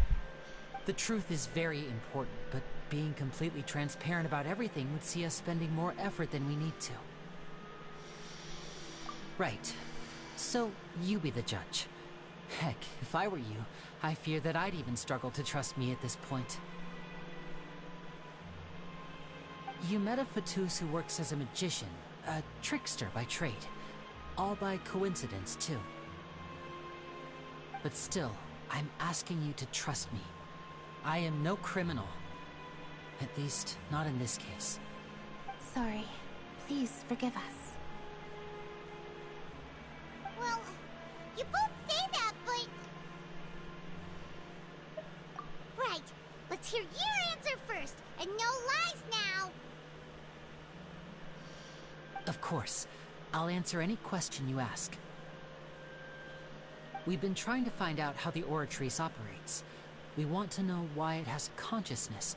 Why can it deliver sentences accurately? During our investigations, we learned that the machine's core is beneath it.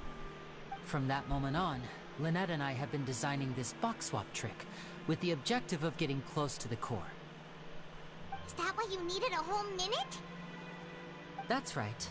In truth, the audience would take about 75 seconds to count down from 60, while I would only need 15 to get to the opposite box. So, after jumping into the tunnel, I accessed the Opera House basement via the vent, and went to investigate the room in which the core is stored. That air vent was created during the construction of the tunnel specifically to execute this step. Well, nothing. As soon as I reached that room and was about to investigate, I heard someone's voice. Which should have been impossible, of course. I was quite certain that I was the only one in the room. That voice seemed to recognize me and tried to speak to me. I chose to err on the side of caution and retreated the way I came. On the way back, I saw the broken vase and the clothes on the ground, but the countdown was almost finished, so there wasn't time to give it any thought. After that, the homicide occurred just as you saw.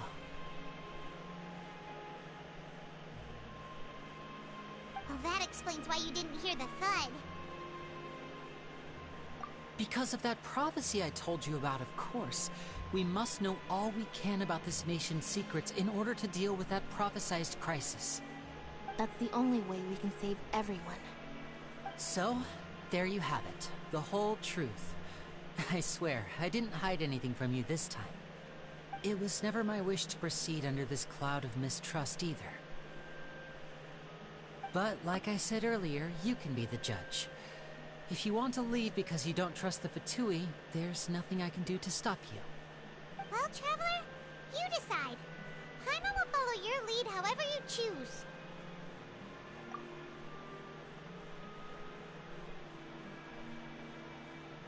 Okay, thank you.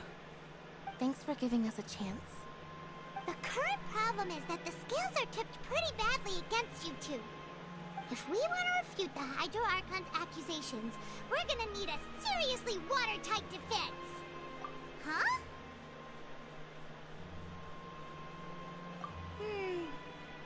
Oh, Paimon thinks she gets what you mean.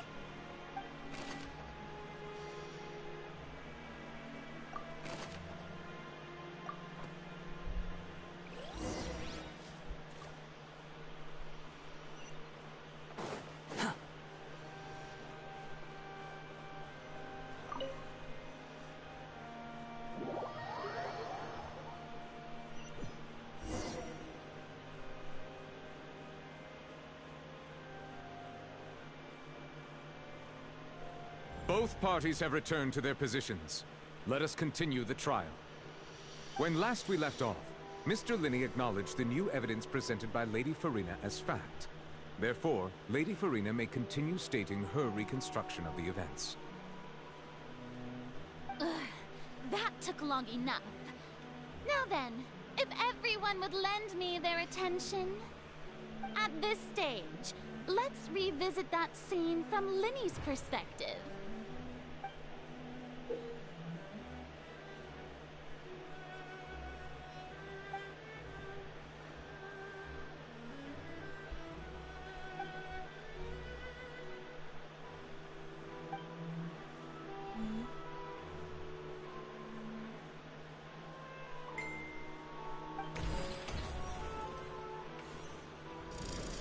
Countdown began. The tunnel. When the flatbed trolley passed, opened the box and got into an altercation with Halsey, which caused the loud thud. He did not realize that this sound could be heard by everyone in the opera house, which is why he claimed earlier that he could not hear the sound. Finally, he used the vase to knock her out, before making her change clothes to prevent others from recognizing her.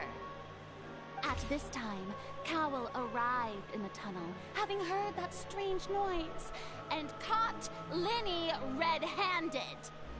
So Linny proceeded to knock him out too before stuffing him into that box. Afterward, Linny passed the unconscious Halsey to his accomplice through the magic box in the audience stands, before operating the devices such that Cowell's death would be ruled an accident. And there you have it. That's the truth behind what happened. Does the defendant's side have any objections to Lady Farina's description of the events? The key to refuting Lady Farina is the order of events. What Linny experienced and what he saw.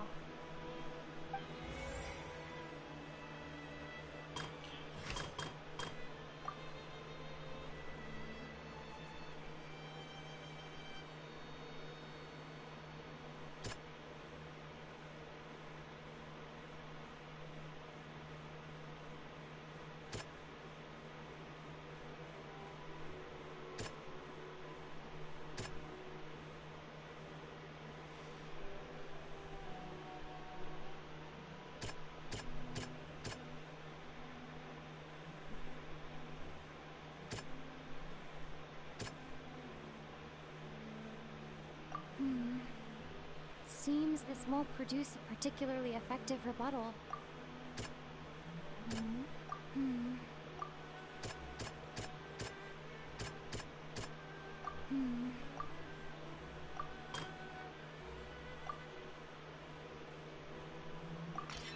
According to Linny, he left via the vent after entering the tunnel.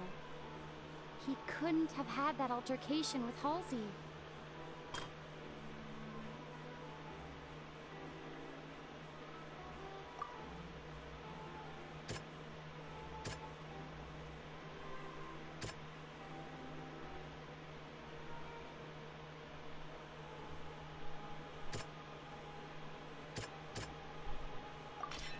Linny went to the room that contains the Oratrice's core. This is the actual truth.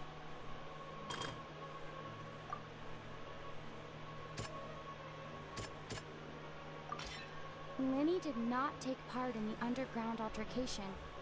He only witnessed traces of the aftermath. Attention! Ace Detective Paimon has something to say! When the countdown started, Linny did indeed go into the tunnel.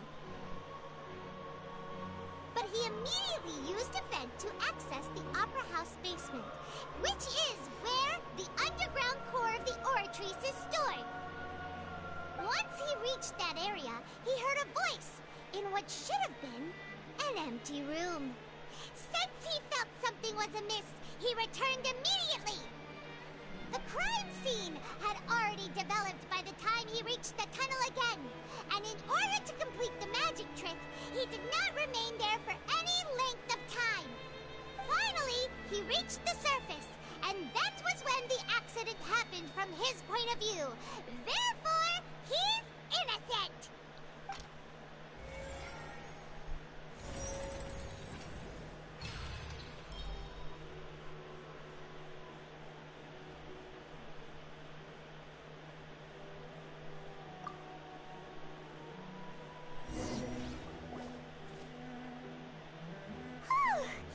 Paimon did it! Paimon actually managed to say all that! Wasn't it awesome? In other words, you believe that he knew nothing of the incident? That's right! My reasoning?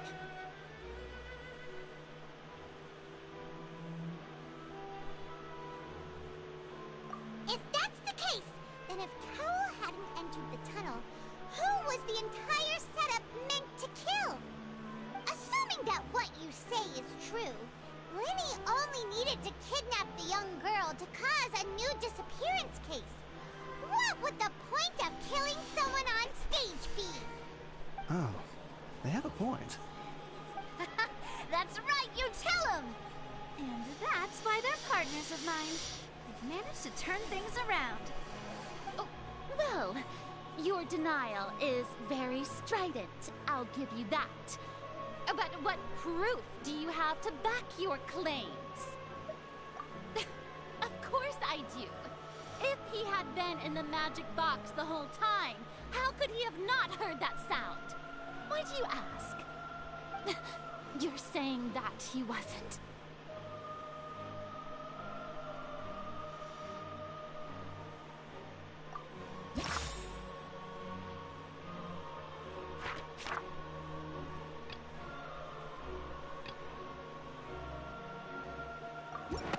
Are you sure we don't need to give this more thought?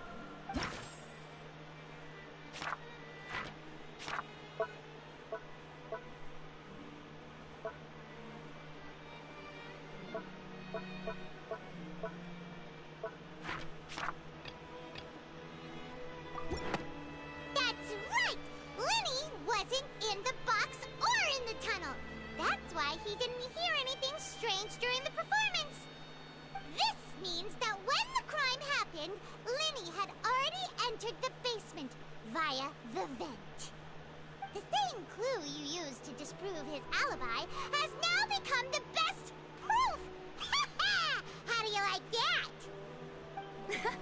Well played. To think you'd use such logic. Well then, if it wasn't Linny who committed the crimes, then who was it?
Halsey is the missing person and an ordinary audience member.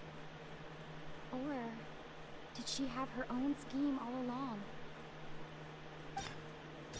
The deceased's name is Cowell, Linny's assistant. He would have been able to tamper with the equipment. Could there have been a third person involved? Is that really a possibility? Halsey is the missing person and...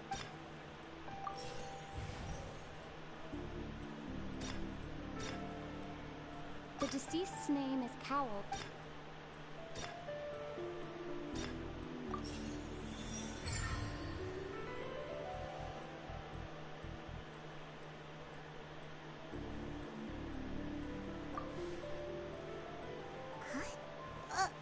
That can't be right. Are you serious? The killer was, in fact, Cowell, the deceased! Oh, is that so? How interesting! Let's hear your reasoning then. What I must do next is recreate the truth.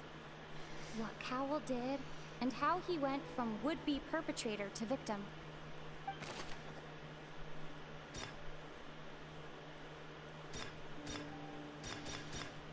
No one entered or left the Opera House through its entrances. So, where would the criminal have wanted to take Halsey? The deceased's name is Cowell, Linny's assistant.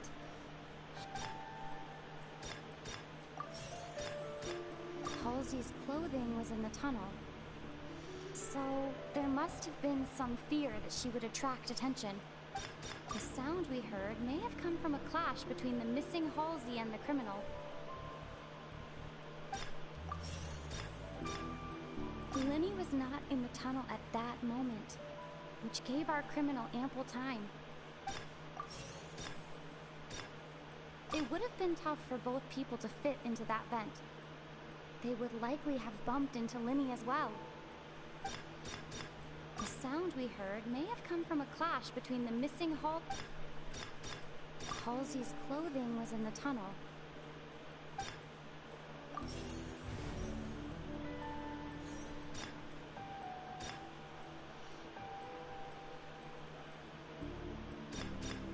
It would have been tough for both people to fit.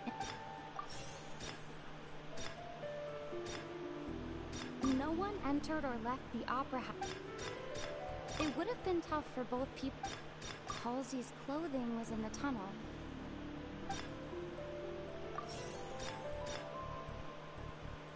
No one entered or left.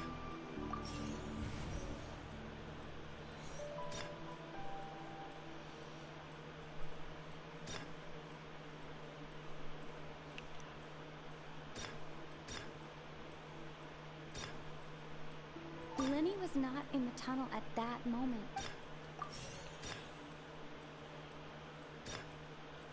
The deceased's name is Cowell. It would have been tough for both people to...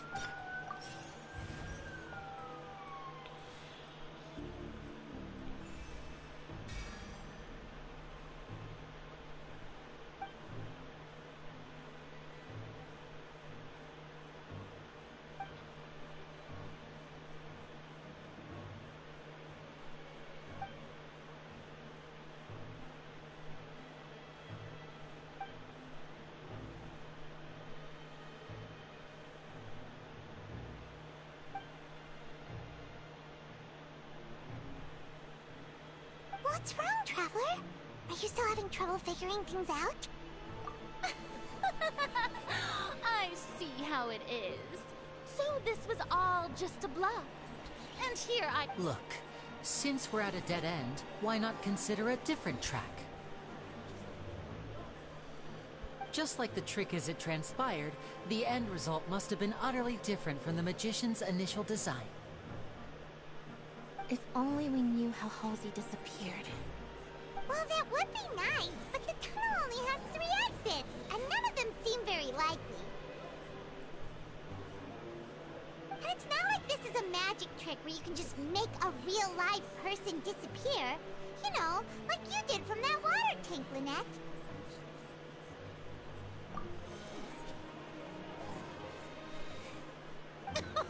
Excuse my interruption, dear opponents, but do you not see that the crowd is...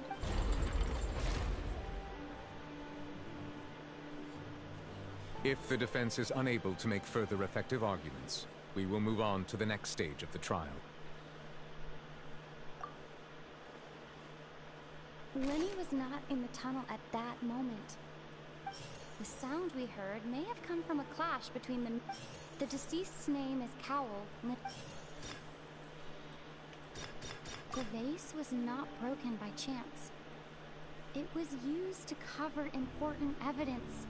The water...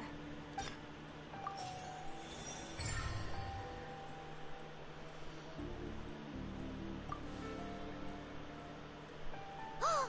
Paimon gets it! It all comes together if Halsey disappeared instead of being kidnapped. Lynette escaped from the water tank, vanishing gradually and leaving only clothes behind. If there's a similar method where a person could be transformed into water... Oh, just a moment, please. I do hope you know how preposterous you sound at the moment. How could a person ever be transformed into water? This is reality. Must we really? I should think that of anyone. Your friend Linny already knows this truth very well. Magic tricks are ultimately just illusions and misdirection. But Halsey's disappearance is very real. We're talking about two completely different things. Even so, I trust the Traveler's judgment. The truth must be out there somewhere. Perhaps some new line of reasoning may open if we try to gather all the focal points that don't make sense.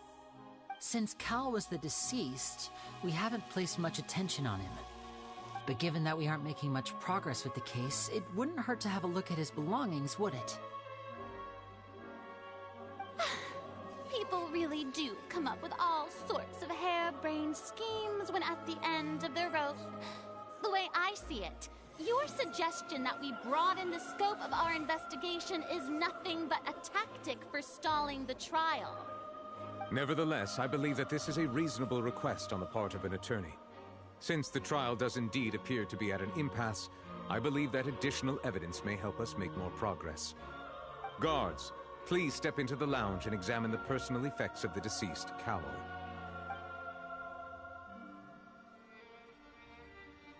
We are still examining the items, but we have already made critical progress that we feel must be shared with everyone post-haste.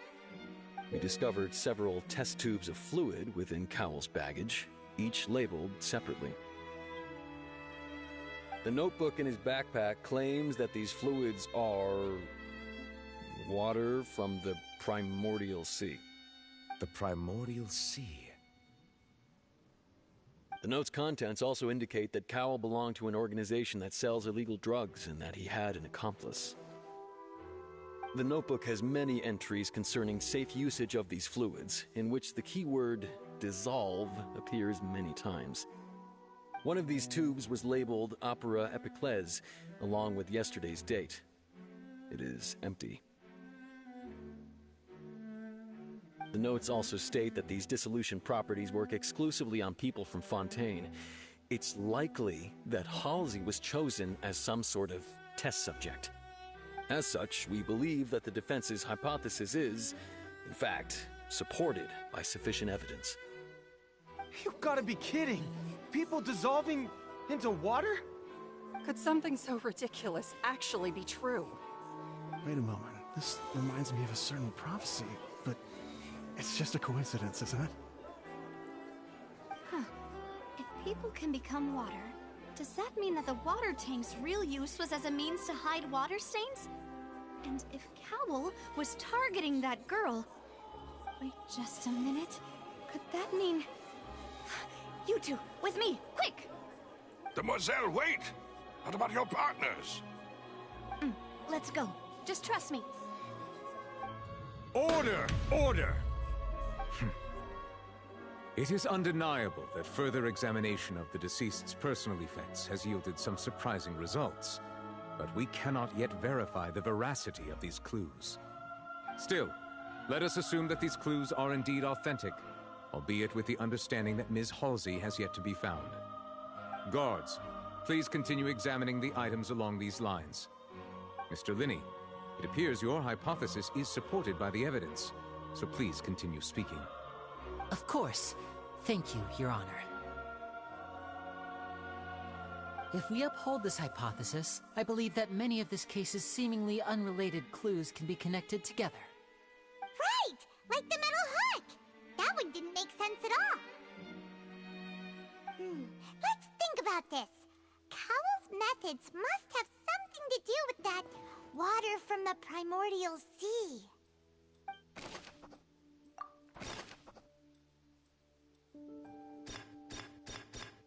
Lynette was in the magic box on stage the entire time. Did she have something to do with this?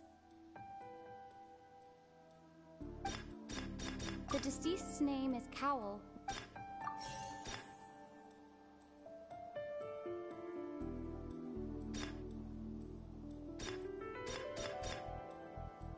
The rope that strung the water tank up was lit by the fireworks and cut. As such, the focus here is on the water and not the tank.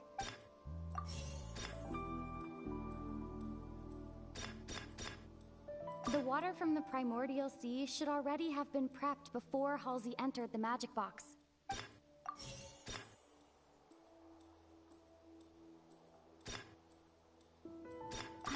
remember there was something else within the inner layer of that box.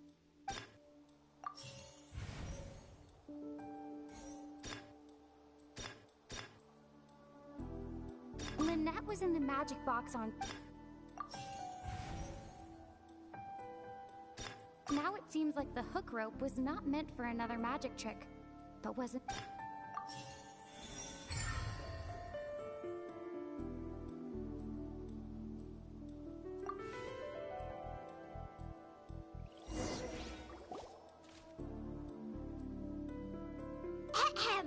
It's Ace Detective Paimon's in the original plan, Cowl would tamper with the water tank rope, and the number selector securing his target.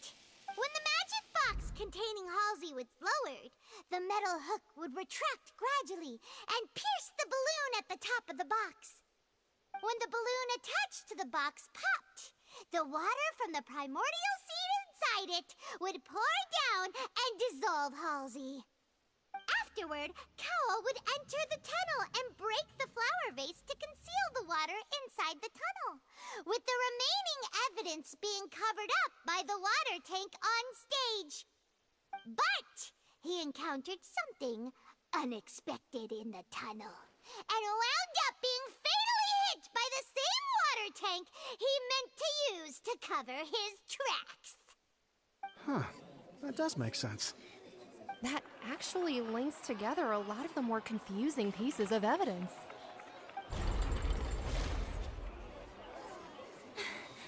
Oh dear, what do I do? Even I think they sound convincing now. Have I falsely accused an innocent person? What a humiliation. Now, it seems like the only point of contention remaining is the exact circumstances that led to Cal's death. His notes mentioned he had an accomplice who could be related to the situation.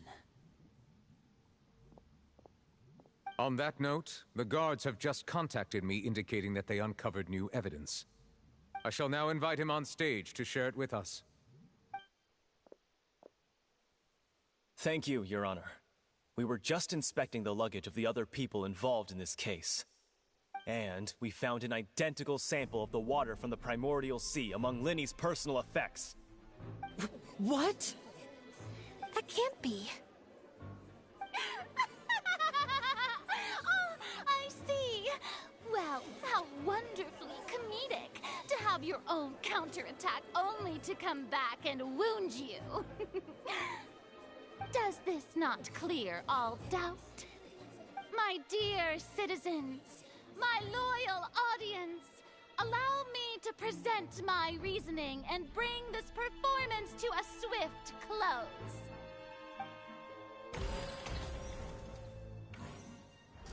Linny did not need to take part in the dissolution of the young woman at all. Indeed, he did leave the scene via the vent. Having made modifications to the props beforehand, his accomplice Cowl then caused Halsey to vanish using the water from the primordial sea. But upon his return, in cruel avarice, Linny desired sole credit and prepared to do away with his partner in crime. Ultimately, he knocked Cowl out, and the tool meant to cover the crime up also became a murder weapon. Now, as much as I regret having come to such a viciously straightforward conclusion, it does seem that the famed Fatui is quite the cold-blooded and ruthless organization. Am I right, Mr. Linny? We've used up all the evidence we collected. There's no way for us to make a rebuttal here. Is this the end of the road?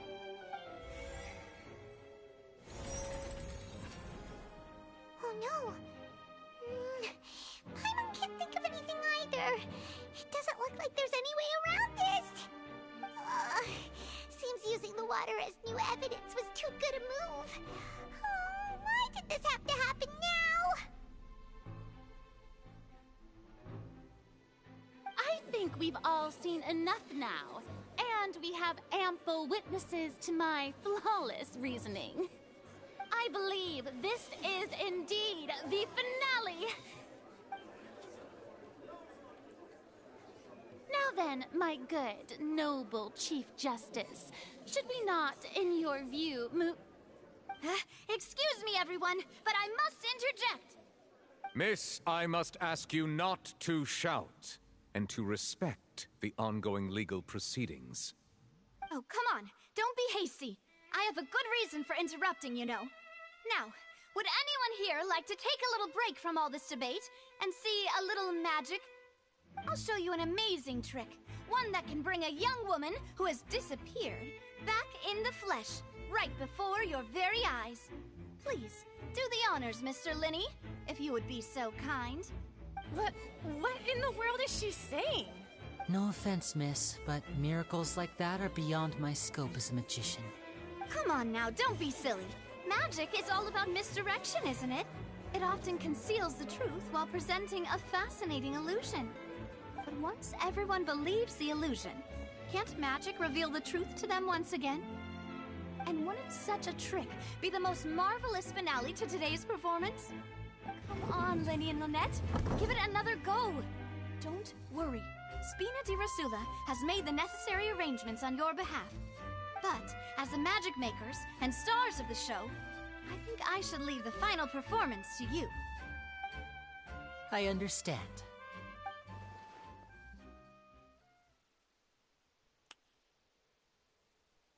And voila!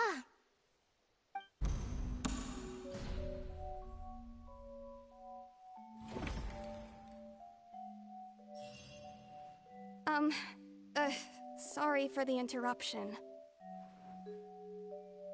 Wait, isn't that Halsey? So the whole thing about people dissolving wasn't true after all? To be clear, I'm only here because this person told me that if I testified, the merit of doing so would lessen my sentence. I was hiding outside this room listening to the proceedings because I was afraid that I would be the one put on trial. I was just feeling happy that no one had noticed me, and then before I knew it, she caught me. That'll teach you to underestimate us three. Where should I begin? I'm sorry. I'm the one who killed Cowl. I admit it. What? Why? Firstly, my name isn't Halsey. It's Lillian, and I'm originally from Mondstadt. I heard that Linny's show was gonna be a real thriller, but I missed the chance to buy a ticket, so I stole one. That's how I make a living. I steal stuff here and there. And I'd never been caught before. But I was noticed at the harbor a few days ago, and I barely got away. Linny was the one who caught me in the act. Hey, no wonder you look familiar. So you were the thief! Liddy even mentioned that you were pretty skilled. Well, and I thought that would have been the end of it, but then the number selector chose me. He even mentioned the Fortress of Meripede. That's a prison, isn't it? So you can imagine how shocked I was. I thought he was onto me for sure. So I played along with the show while looking for an opening to flee, but then I got water poured on me for no reason, and then someone jumped into the tunnel to nab me. I wasn't going to take that lying down, so I knocked him out and stuffed him into the box. There was nowhere to run from there, though, so I had to change my clothes and hide in a box containing performance costumes. I slipped out after the first guard arrived at the scene and continued hiding inside the opera house. Can a person even hide in there?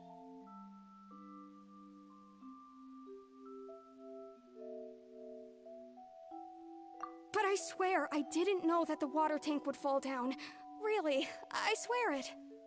Had I known that, I wouldn't have put him in the magic box. I may be a thief, but I'm no killer. Well, that makes everything pretty clear now, doesn't it? This time, we need to tell the entire story from Lillian's perspective.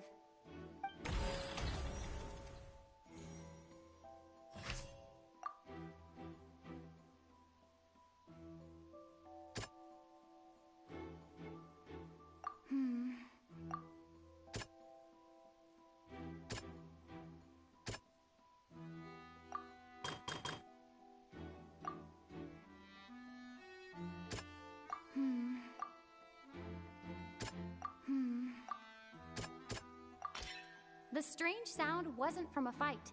It was Lily-Ann's attempt to break out when she was frightened.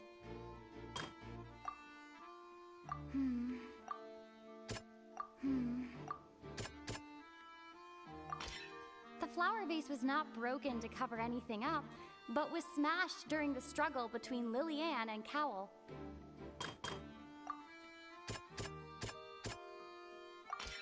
Lily-Ann was afraid that she would be recognized if she left, so she changed clothes and hid, biding her time. Just what one might expect of an experienced thief. And it's Ace Detective Paimon time! Having been selected out of the blue, Lily-Ann panicked. Her panic only intensified after she entered the tunnel and had water poured on her head. So she kicked the door open, producing the thud we all heard. Hearing the commotion, Cowell leapt into the tunnel, only to discover that Lily-Ann had not dissolved. He did not know that Lily-Ann was not from Fontaine, but was a thief who made her way in by stealing a ticket.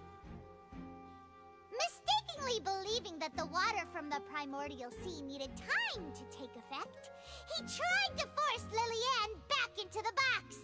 The two broke the flower vase during the struggle, but Lily-Ann came out on top, knocking Cowell out and putting him in the box. With no way of escaping, she changed her clothes and hid in the costume trunk until the performance ended.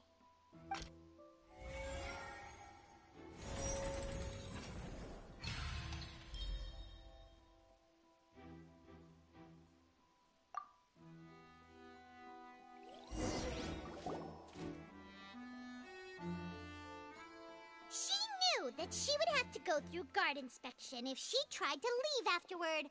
So, she has been trapped in the Opera House these last 2 days. She had already become desperately hungry by the time we were chatting over macarons. So, she swiped 2 of them right under our noses. Talk about a sneaky thief. At this point, all the events that happened in the tunnel have now come to light. Ah, so that's the whole story. Bravo! Bravo!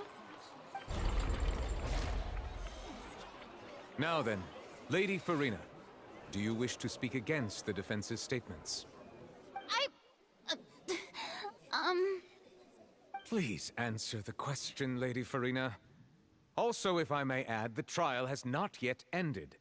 As such, I request that the prosecution not leave the room before the proceedings have concluded. What? Are you reading my mind now? No, I have no further arguments. I admit defeat. But really, could you at least have left me with some dignity? Wow, look at that! She's like a deflated balloon now.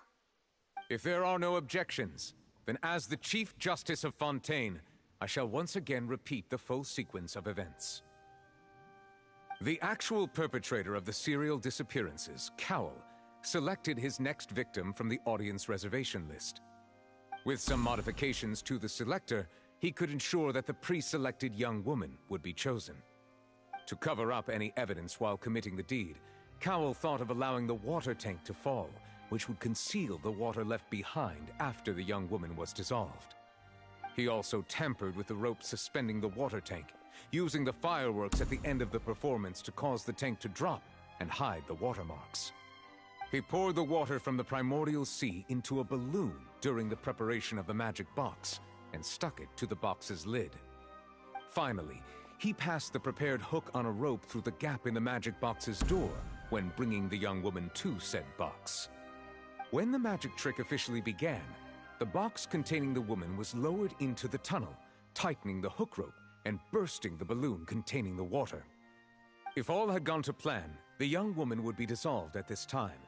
However, Lily-Ann was not from Fontaine, and thus fled the box with a loud noise. Realizing that there was trouble, Cowell entered the tunnel and met Lily-Ann, thinking that the waters had not yet taken effect. he decided to proceed. However, his opponent was more capable than he thought, and he was overcome, knocked unconscious, and placed into the magic box, and thus became his own final victim. Lillian, according to her own statements, then changed clothes and hid until the performance ended, before hiding in other parts of the opera house. As for Linny, he was in the underground structures within the opera house, and was thus ignorant of these happenings.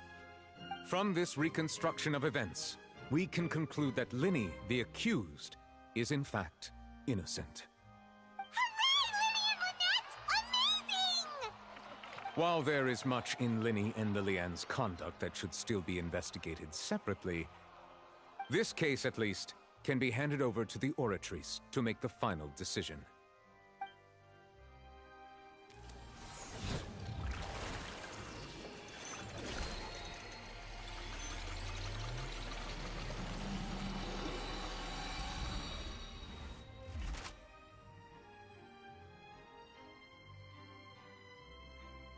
As such, Linny and Lynette are officially declared not guilty.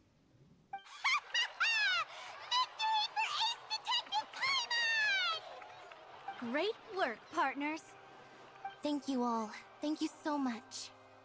Next, I think we deserve an explanation, Guard Vaughn. How did you find the water from the primordial sea in Linny's baggage? Right! Your discovery caused me to make a serious mistake, you know. Or was that not a discovery, but false evidence that you dared to bring before this court? I suspect that the accomplice mentioned in Cowell's notes was not Linny, but you, yes?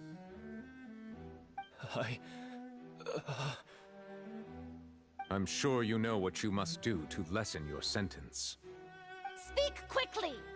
Unless you want to earn yourself a one-way ticket to Coupon Town. I was just following orders.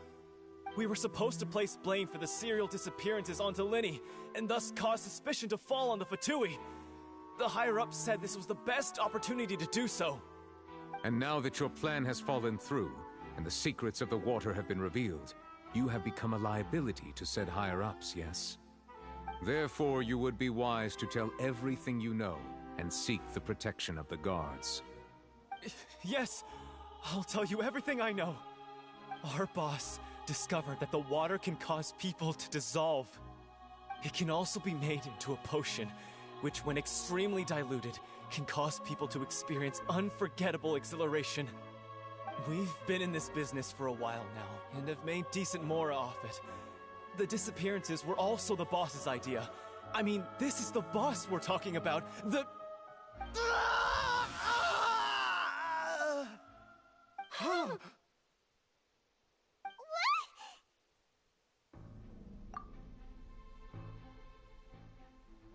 And now he can no longer talk. Such ruthlessness. I shouldn't have expected any less of them. An outrageous act. All present, please submit to inspection immediately.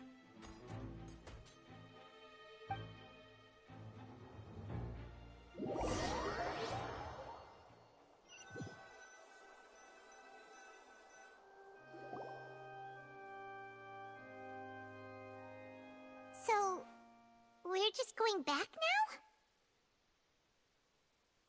That's true, but... Traveler, Paimon, please wait. Linny... I know you may not want to speak to me right now. Maybe you don't even want to look at me.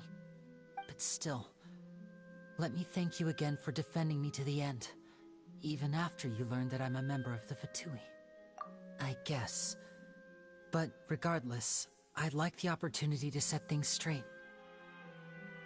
I didn't approach you with any ulterior motives or ill intent. I've spoken to you as myself, just plain Linny this entire time. As for why I'm a Fatus, it's because the goals of the House of the Hearth align with those of an orphan like me.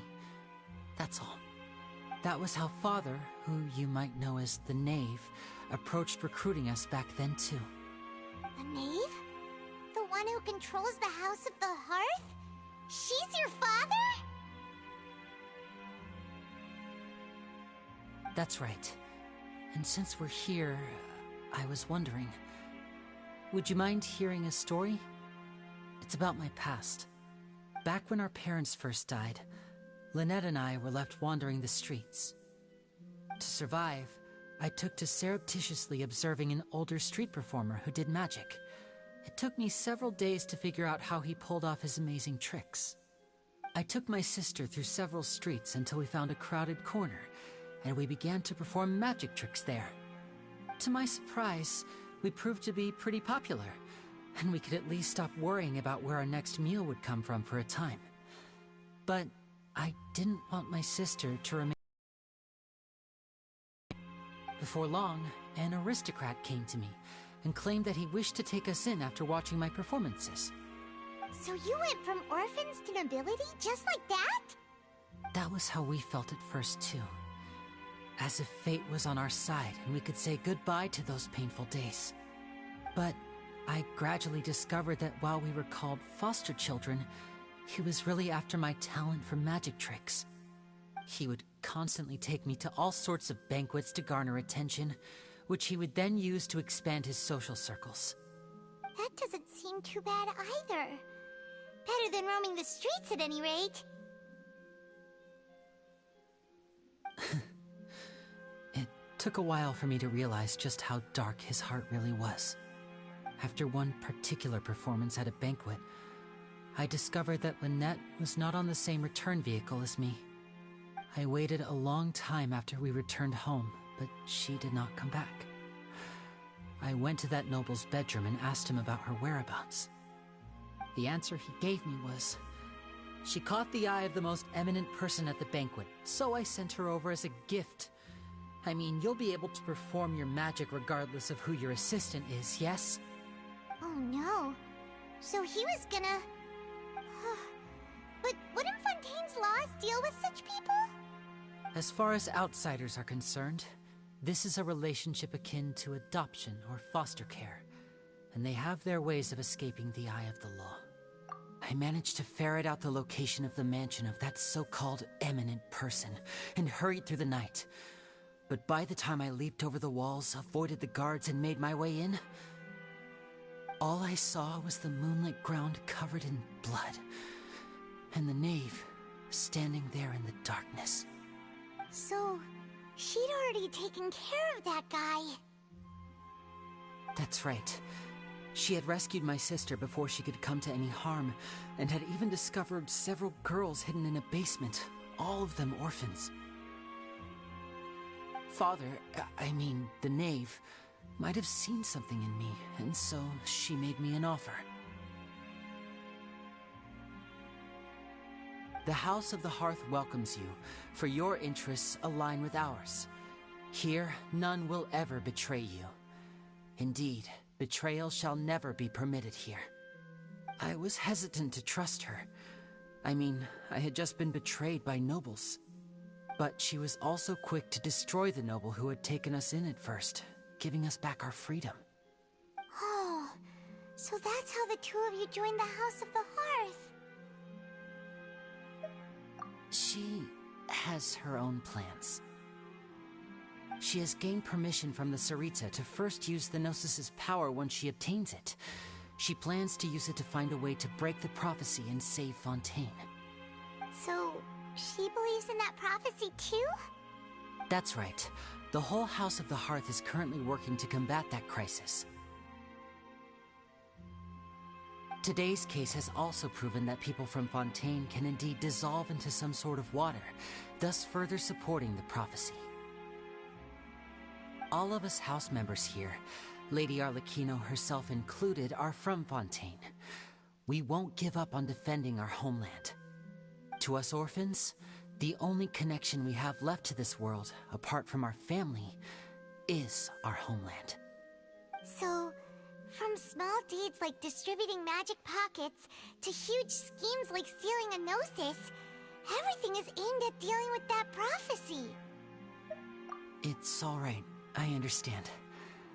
The only thing I can do is relate all this to you. I just hope you can understand that even as a member of the House, I have never stopped making my own decisions, and that I believe what I'm doing is right. If you should need anything at all in the future, feel free to find me. I will do my best to help you, as plain Linny.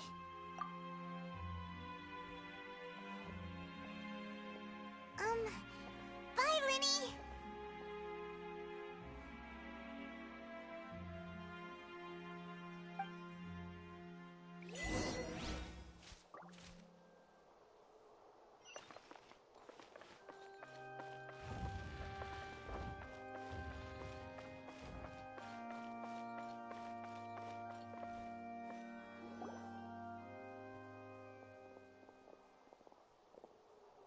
Hey there.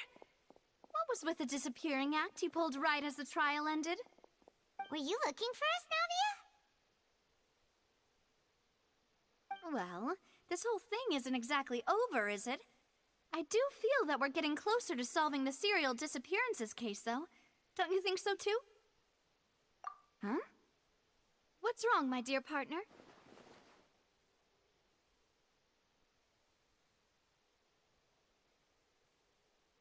Besides, are you sure we're the ones who can crack a case that's been cold for decades now? And given that there's new evidence from the trial, there should be a trail of breadcrumbs for the Hydro Archon's people to follow now, right? Ah. I see. Well, I won't lie. I'm a little shocked to hear that from you. But I suppose you are just travelers who have only arrived in Fontaine after all. Sorry. I might have been too presumptuous. Don't say that, Navia. Ah, and we were having so much fun investigating with you, too. It was like having new waters flowing into a stagnant mire, causing new hope to spring forth, and the reflection in the murk to become clearer. Well, sorry about that. I'm a bit prone to nostalgia. Don't mind me. Wait, shall we have a farewell meal? You know, to commemorate our time as partners? Huh? Do we really need to get that formal? Well, guess you really did treat us as partners, huh? Well, I'd just like to have a proper ending to every important memory. That way there are no regrets later.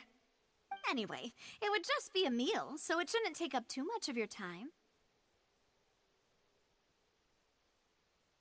You don't have to twist Paimon's arm. If Boss Navia's treating, count Paimon in! Oh, wonderful. In that case, why don't we return to the Court of Fontaine and head to the Hotel de Boer? I believe we'll make it just in time for dinner. All right then, let's have our farewell meal!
There's no need to exchange pleasantries.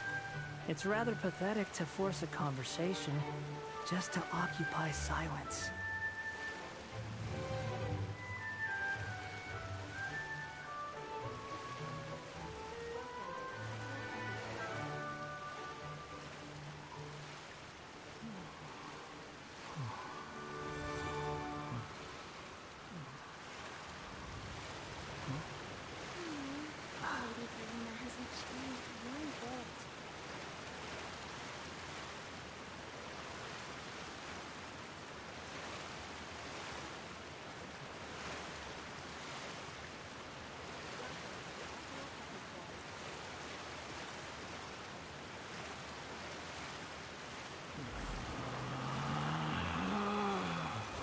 Relax.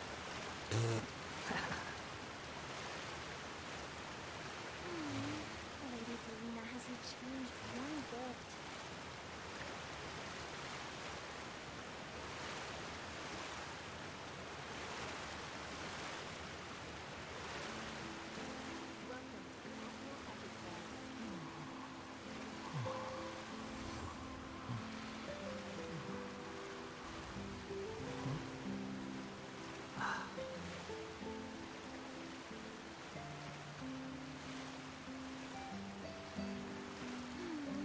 Lady Selena hasn't changed one bit. There's no such thing as pure freedom in this world. Even the wind cannot blow on forever.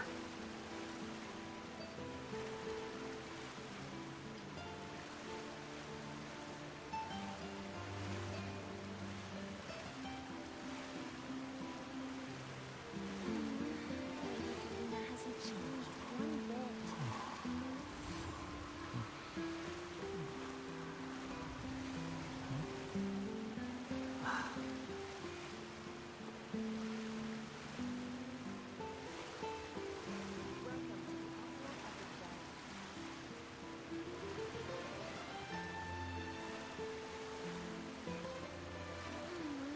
Lady Selena hasn't changed one bit.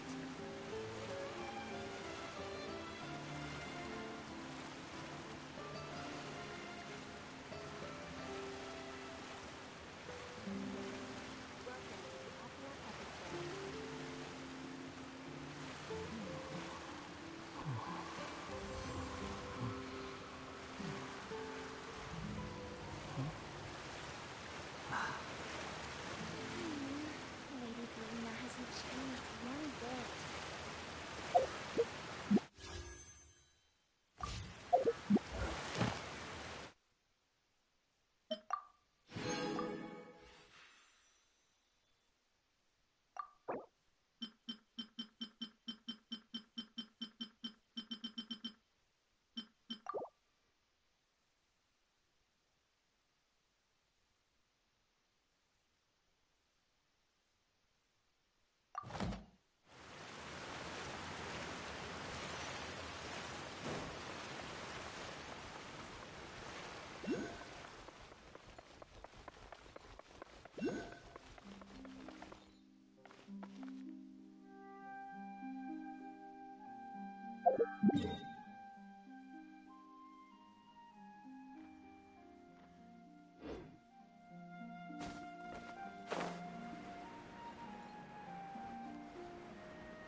Seems like the stories here never have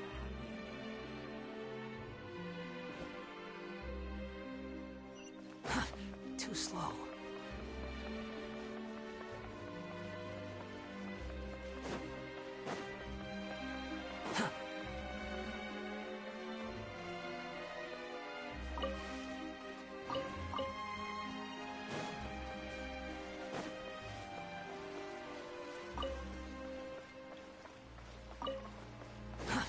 too slow.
You think I've got a sharp tongue?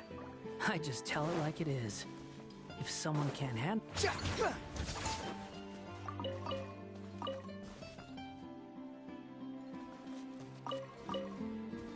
Quit following me.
Keep up.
Welcome to the Navia line.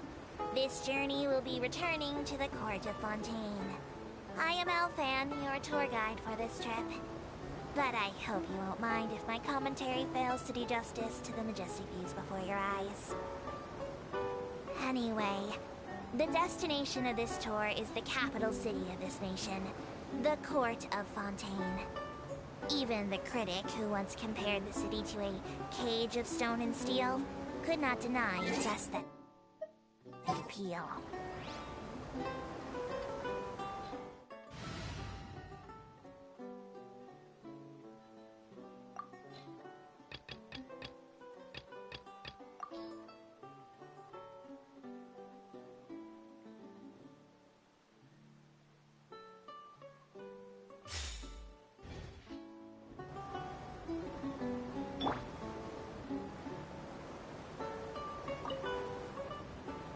To the right of the aquabus, suspended in midair, is Fontaine's renowned research institute.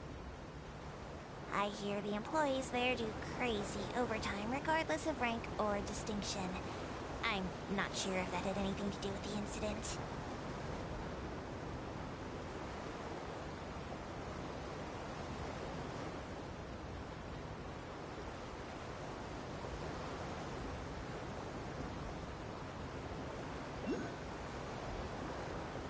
Excellent. We've reached the terminal station. Please prepare to disembark. I don't mean to hurry you, but there are just so many attractions in the court of Fontaine worth visiting. I recommend that you begin sightseeing as soon as possible, so you encounter as many of these treasures as you can.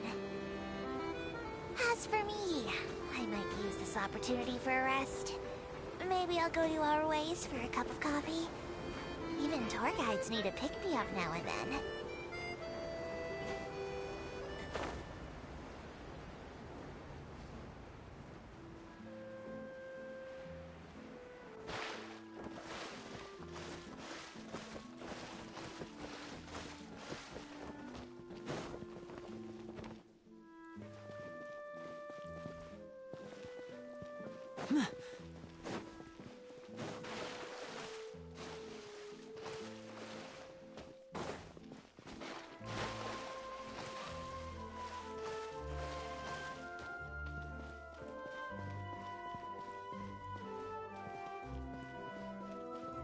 Welcome to the court of Fontaine. Please, watch your step.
I came here several times with my father when I was little, but stopped eating here as often after growing up. I hope the food here will be to your taste. Oh, don't worry. We haven't eaten at a hotel like this in a while. Paimon's getting excited already. In that case, I'll go order for us first. Please wait here a moment.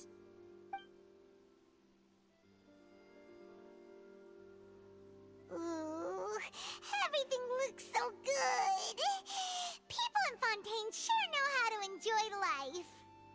Why, of course. Go ahead, try whatever you like. If the food's good, I'll make a group reservation for the rest of Spina di Rosula next time. And if it's not? Well, then I'll still bring everyone. Albeit with only one dish per table. You, sure have your own way of doing things. Oh, we called this a farewell meal, but we could also treat it like a victory feast, right? We did just win that case after all. Oh, true. Very true. In that case, boss, we'll have another 2 dishes. Huh? Paimon didn't mean that you had to order even more food.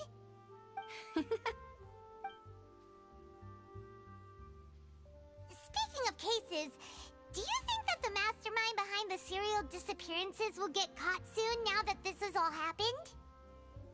Well, we've certainly taken a big step forward, but I feel that's about it. We know that there's an organization that means to dissolve these young women, but we still don't know what they are really after. If it hadn't happened right in front of us, Paimon wouldn't have ever believed that a person could be dissolved like that. Right? Yet it was because this was such a preposterous notion that the investigation could never really move forward before. Ugh. If only that guy could have finished speaking! We were so close to hearing who was behind it. In such investigations, even the smallest step can seem like a yawning chasm if the trail of clues is cut off. To be honest, I don't have high hopes for any follow-up that the authorities might conduct. It's not that I don't have faith in their ability, it's just that a different perspective is required in some matters. It's easy to guard against and deceive a single narrow perspective. A shift in thinking is required at such times in order to produce a breakthrough. Which is exactly why the Spina di Rosula exists. Those highfalutin folk are not all-knowing. That's why we exist. To seep into the cracks where filth falls through. Where their watch fails them. That's the kind of problems we solve. Seems Paimon thought things were simpler than they actually are. It's all right. Well, this was supposed to be a farewell meal, so I doubt you have further interest in this business, right? Let's talk about something else. Like, what are your future plans? That's true. We didn't have a chance to speak to her after the trial ended. It didn't really seem like the right time or place to do it anyway. I see. So, your primary objective, which has been foiled so far, was to have a chat with the Hydro Archon. I've heard that there's a long line of people waiting to meet Lady Farina. I suspect you'll be waiting for quite a while, considering that you missed your chance today. Yeah, we've heard that she's super popular here in Fontaine, and that it'll be tough getting any of her time. Well, would you consider some more, unique ways? Perhaps even methods of, let's say, questionable legality? Guess that's Spina di Rosula's boss for you. Chock full of sketchy ideas. Well, what did you have in mind? Well, one way would be to infiltrate a performance troupe at the Opera House, only to abandon your act at the play's climax and ask to speak to her after the performance. I'm sure Lady Farina would be eager to see the ending, and would agree in order to finish watching the play, don't you think? Could you suggest something a little more practical? This plan seems pretty hard to pull off. We'd have to go learn how to act, and acting's really hard. All right, here's another. Find a way to conceal yourselves under her bed, Then wake her up in the dead of night and demand answers. Don't let her go back to sleep until she answers all your questions. I can personally testify that this one works. When I'm sleepy, I'll do anything as long as I can finally get some sleep. That might work, but that's not really the problem. The problem is we don't want to get ourselves arrested. Ah, valid point. I overlooked that part. I was just thinking about leveraging a person's desire for sleep. All right, no more joking around. Perhaps you could... Oh, I don't know. Cut the line when she's on a break. You did defeat her in court, clearing citizens of hers from false accusations. False accusations she had nearly upheld personally. I imagine that she feels quite ashamed about the whole thing. You mean that if we catch her while she's on a break, she might be too embarrassed to refuse? Oh, that does make some sense. Why don't we give it a try after this meal? You know, strike while the iron is hot and all. Huh? Paimon, did you drink my Fanta? Was this your drink? Sorry about that. Paimon wasn't really paying attention and the cup was right next to Paimon. Would you like to order another? No, it's fine. We're just about done here. Alright. Honestly, Paimon wouldn't recommend Fanta anyway. It tastes kind of salty and icky. Is that so? Huh. Well, in that case, we'll have to blacklist the Fanta here then. If we're all finished eating, then I'll go pay. Yeah, we're stuffed. Thanks for the treat, Navia.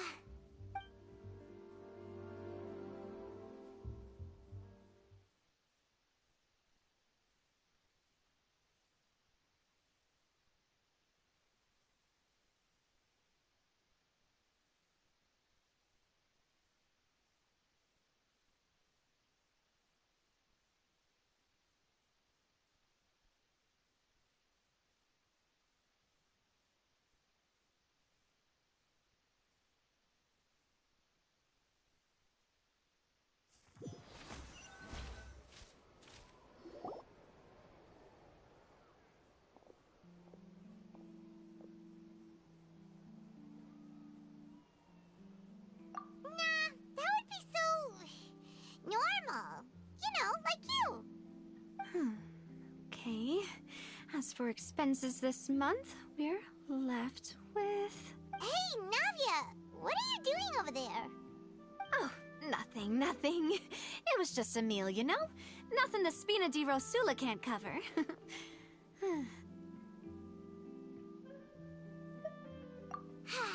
Let's get ready to try to meet the Hydro Archon again. Bye, Navia! So this is goodbye, huh? Well, if you do encounter any other trouble in Fontaine, you're always welcome to contact the Spina di Rosula. I'll give your requests the highest priority.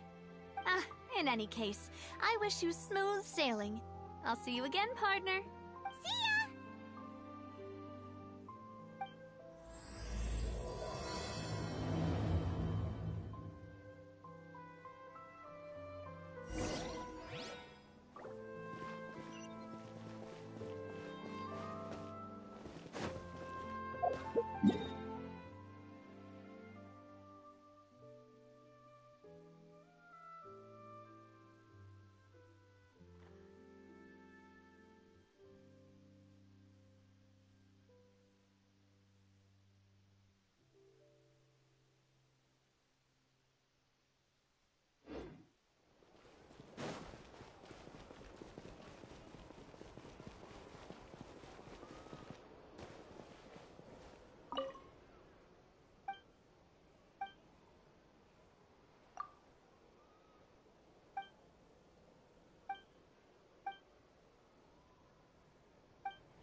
Ad Astra Abyssos. Thank you for completing today's commission. Ad Astra Abyssos.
There'll be an extra fee.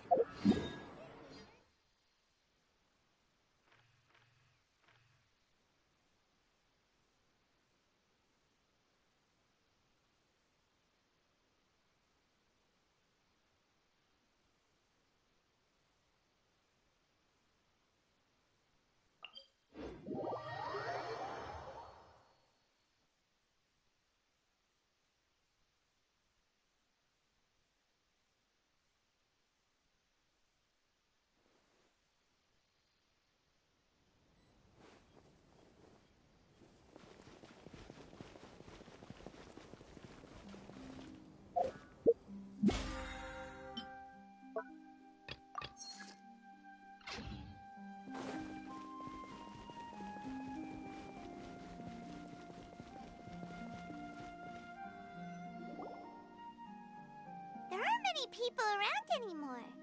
Looks like that boat we took to Araneas might have been the last one. Vache. Looks like we're back here again. Huh? Traveler? Are you hearing voices again? Ugh. That's kinda spooky. Are you sure we don't want to come back in the morning? Vache? Vache. Hey, why are you still walking towards it? Huh? Hang on. Paimon can kinda hear a voice. It's calling for Vache, right? Hey, Traveler? Stop walking! Come on, wake up!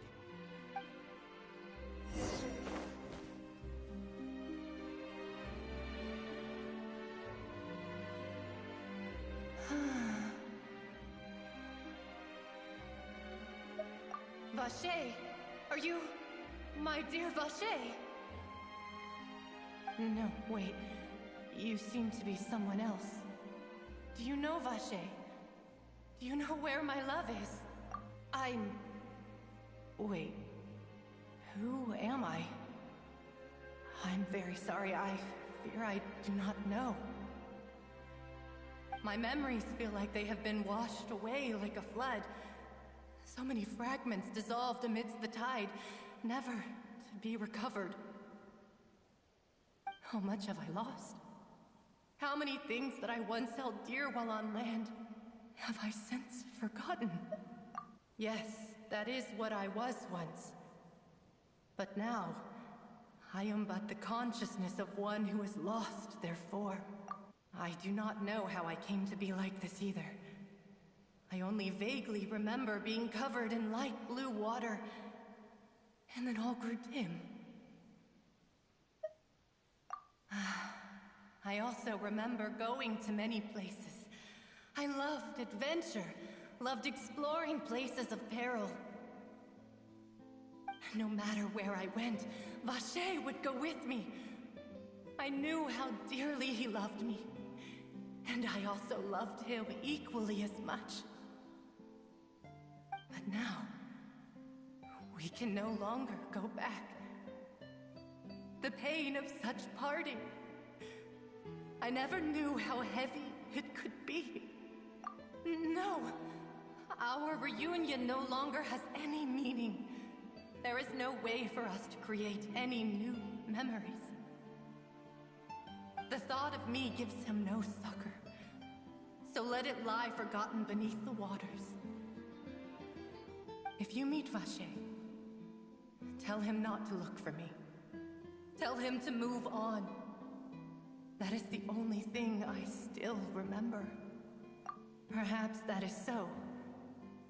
As I was submerged in the waters, losing consciousness, I saw Vache above the surface. His eyes were filled with such sorrow, such longing.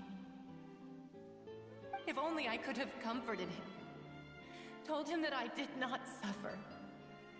Indeed, I had felt a great warmth. Is that what you call it? Dissolving? If anything, I consider it a form of release. It was a state of neither fear nor frenzy, with only an endless peace, like the water's still surface. I could also liken it to being a thirsty person who drinks water for the first time, and only then sees how they have lived for so long in a world of endless want and anxiety. I think I hear your companion. It's time for you to go, I think. Farewell, then.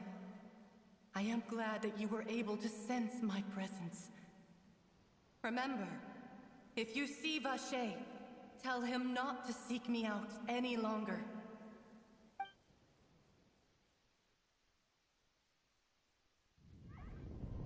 Come on, hurry! Navia's outnumbered!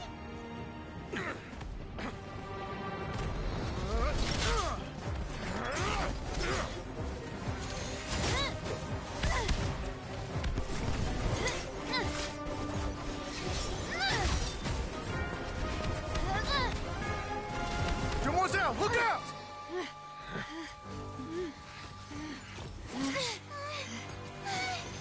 Dear God, it's a whole army of Gardamex.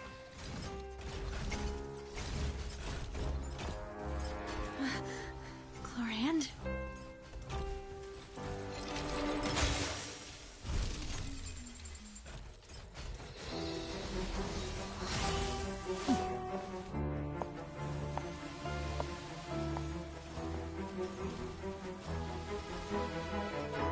Quick, now's our chance!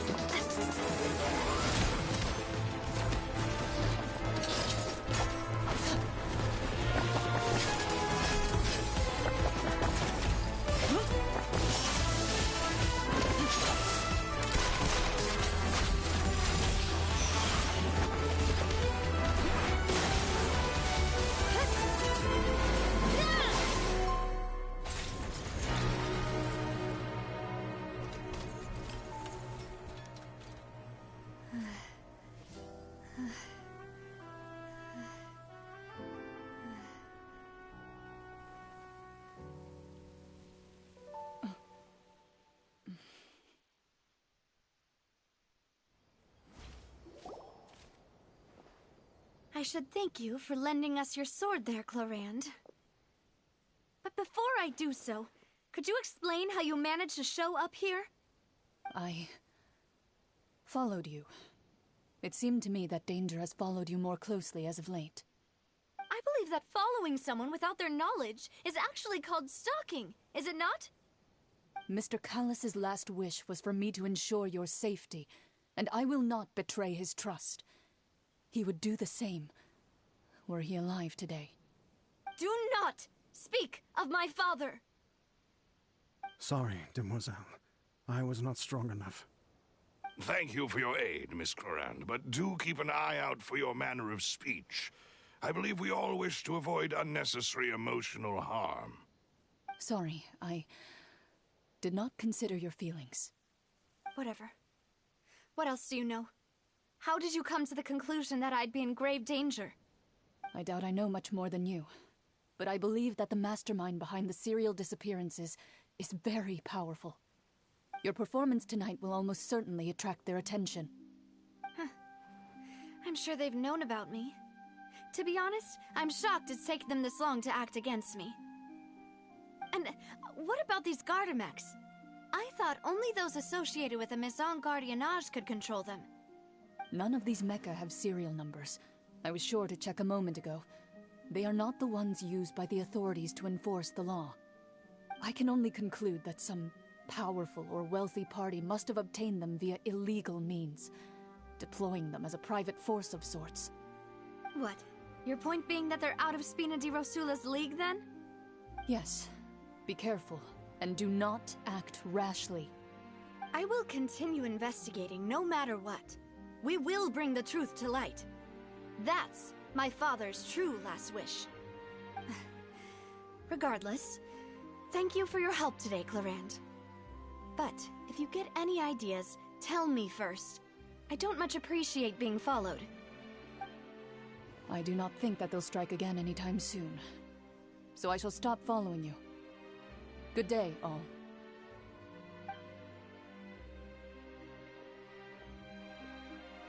Right. I suppose that's the best news we've gotten today. Demoiselle, I believe that Miss Clarande was being sincere with you. If we tried, we could attempt to thaw relations a little. I know, she's... Oh, thank goodness! Paimon thought we were done for! Those Gardamex came out of nowhere while you were unconscious, and Nadia and her gang saved us!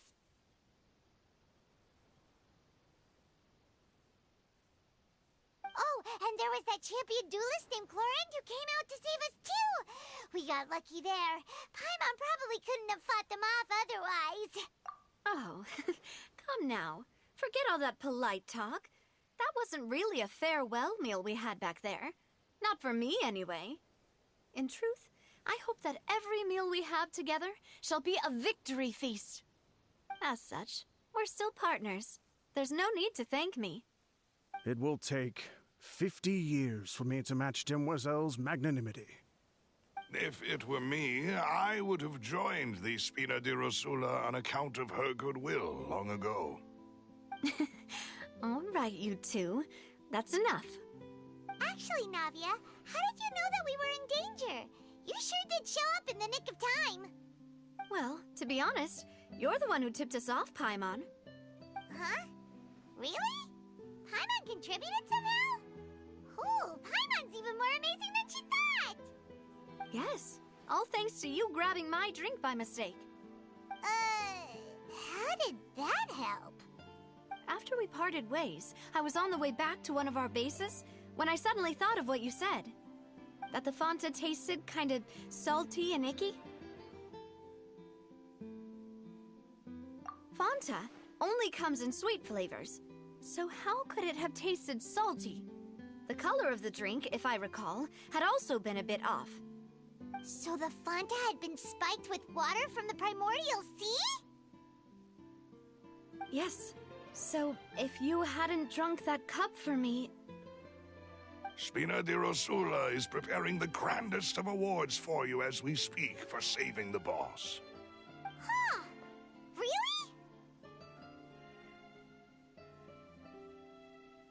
I sent people to Hotel de Boer to investigate, but whoever did this left no trace at all. That's when I figured out that you might be in danger and hurried here as quickly as I could. But... why would they go after us, too? All we did was defend Linny in court and help clear his name. Ugh, now we're caught up in this mess, too, aren't we? Well, you did foil a plan that they were probably pretty proud of, and almost got their name in the process. Speaking of which, did anything strange happen when you drank the primordial seawater? Well, it can't be coincidence that the traveler fainted just now. She said that she heard that voice calling for Vache again. Oh, and this time Paimon heard it too, but it was real faint. Does this situation have to do with the primordial seawater then? Does that mean the primordial seawater raises someone's sensitivity to hydro when it's used on people who are not from Fontaine? That doesn't sound like too much of a bad thing, to be honest. New intel? While you were out cold? Well, let's hear it, shall we? Oh, that is important. Vache. That name doesn't ring a bell. I suppose he hasn't stepped forward as a witness in court lately. Since he saw that young woman dissolve, he was at least at the crime scene. But he never gave testimony or any information regarding people dissolving in the primordial seawater. Could he have been threatened? Yes, thank you. This is very important information indeed. We will continue to investigate. Oh, you mean you'll help us investigate? Well, you did say that our farewell meal didn't really count. That means we're still partners, right? And besides, we're in this now whether we like it or not. You're not gonna let those people who targeted us get off the hook so easily, are you, Traveler? Demoiselle, do try not to look quite so pleased. You are the face of Spina di Rosula, after all. You talk too much. Well, in that case, let's head back to one of our bases, shall we? I'll arrange accommodations for you. We also have some plans to go over, and hopefully we can deepen our bonds as partners. But we'll take that one step at a time, I guess. Don't worry, you two. With us around, our base is definitely secure.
It's right up ahead, but let's make sure we weren't followed first.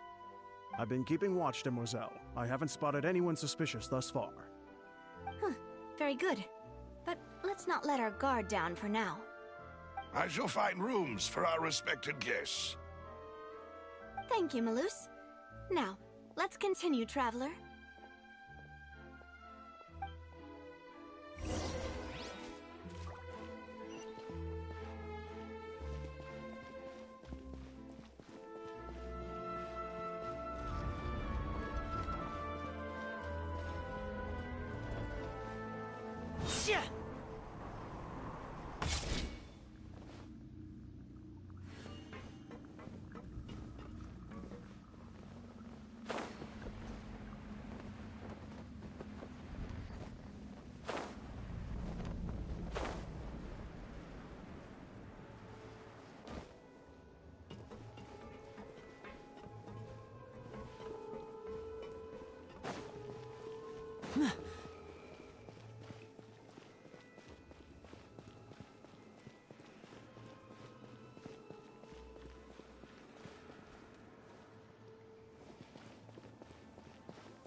So,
this is your base?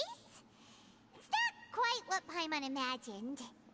Your accommodations have been arranged. Under the present circumstances, I can confidently say it's the best we have. Well, our funds have been a little tight lately. After all, we don't allow illegal or unethical profiteering. In fact, our funds often come from citizenry who support us. Seems like it's tough times for everyone. But if you have the support of the people, that does sound like it's worth it. To be honest, our financial situation was a lot better back when my father was in charge a few years ago. I'm afraid I'm not quite his equal.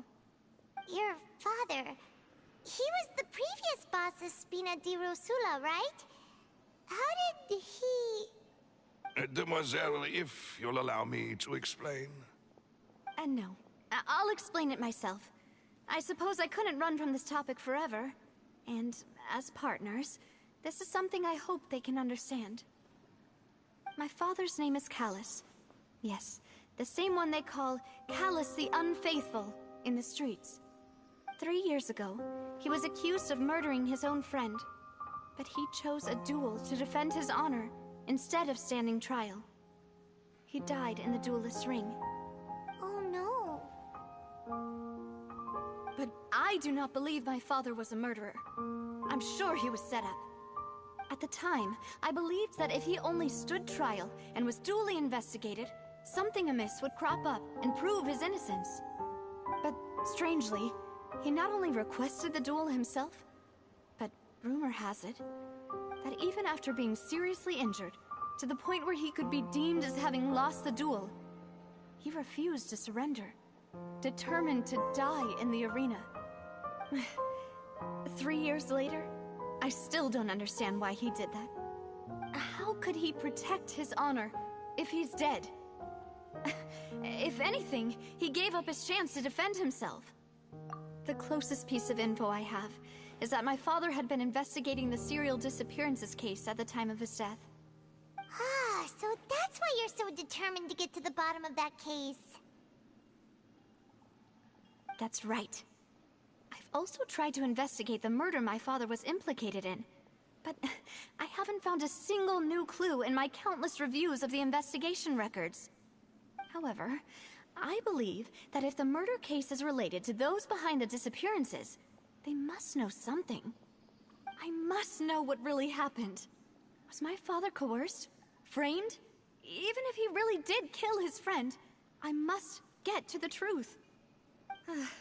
If only he'd been more open with me when he was still alive.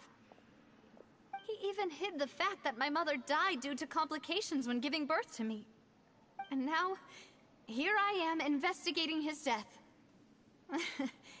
You really are a handful, aren't you, Papa?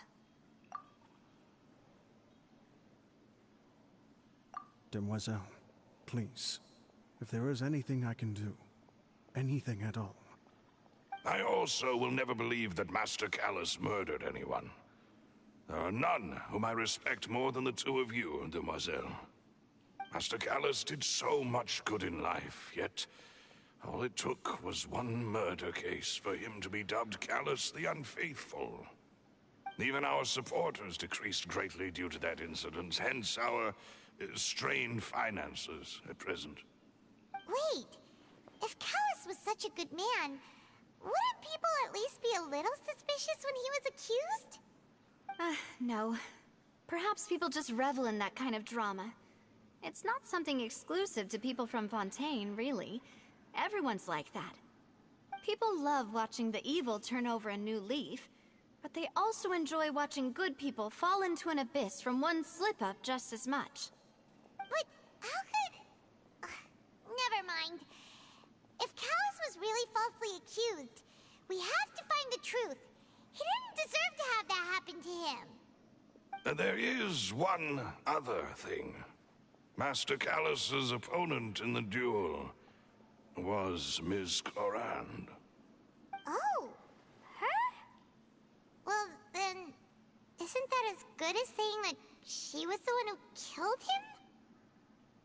Yeah, that's not the sort of thing that you can just let go and move on from. Ms. Clorand has always placed great emphasis on the honorable nature of the duel. If her opponent doesn't yield, she will not stop either. She knew Master Callus beforehand and greatly respected him, but seeing how he was resolute in the arena, there was only ever one choice she could have made.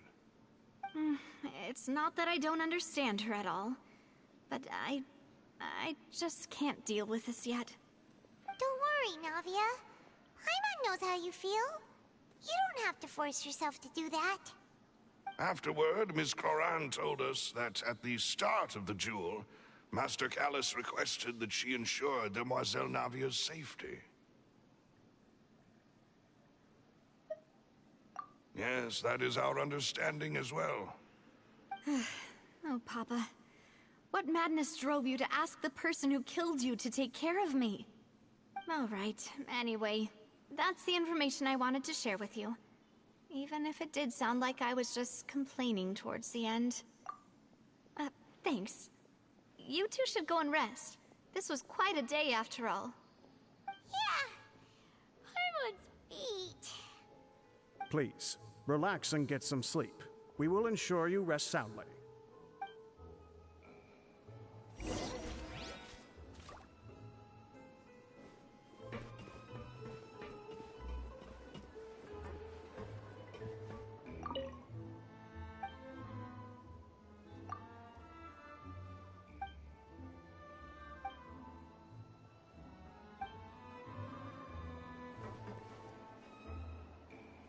Just say what you mean. No problems too big to solve.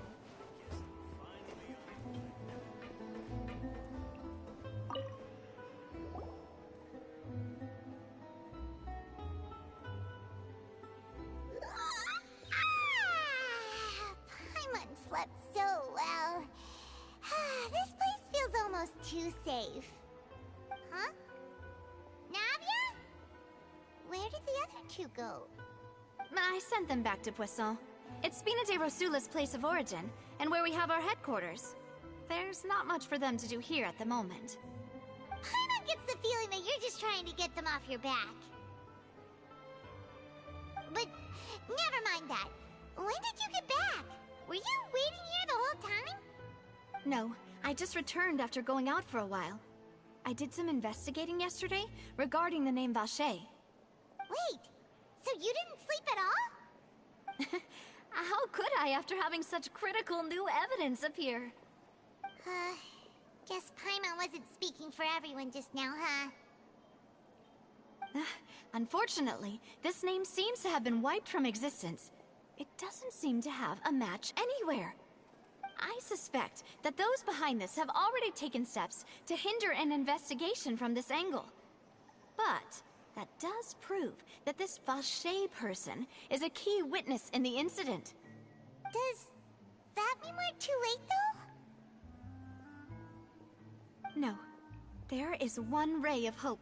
One place in Fontaine that they would find almost impossible to threaten, no matter how much they wanted to.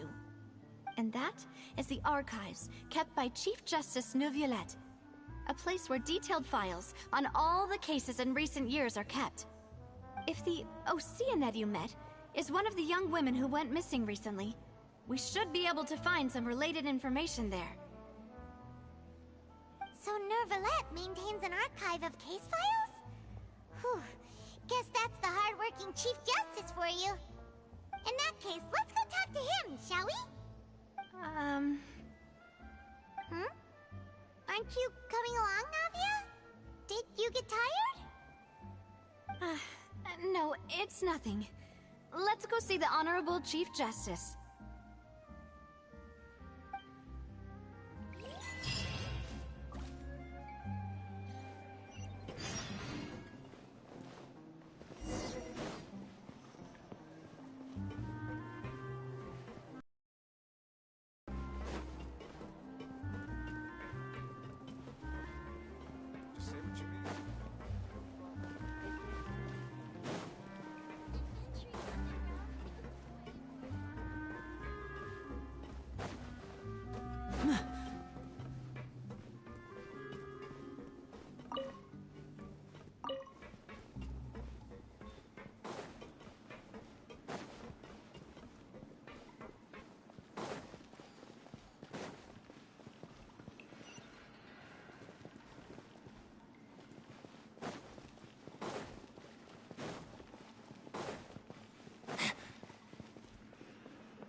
The Palais is right up ahead. Come on.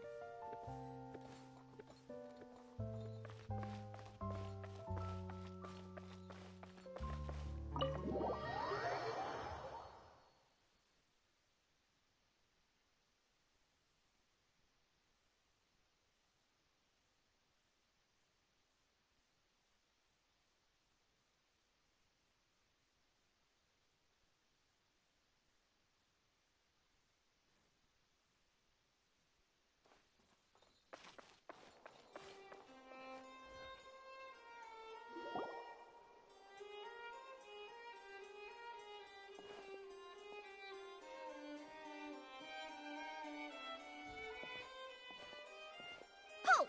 Please state your business here. The Chief Justice is presently occupied with official matters. Huh. This place does look pretty heavily guarded. Guess that proves that Neuvillette's files are really secure. Hey, don't you recognize us? Huh? Who are you? Just to be clear, I don't might be related to, our rules make no exceptions. See? They've got great discipline, too. Yep. Paimon can tell. If you're here just to crack jokes, I can point you towards the exit. Unlike some, we're busy, so please leave if you don't have a reason to be here. No. What I meant to say is, shouldn't you remember us from a few days ago? We were at the trial of the great magician Linny. Oh, yes, I remember. I read about it in the Steambird. You must be Linny's attorneys. It's all coming back to me now. We're here today to report and archive some information on a follow-up case. Huh. Is that even a thing? Of course. Don't worry. We're here on official business. You can trust us. All right then, I'll let you through. The Chief Justice is just inside. Thanks so much.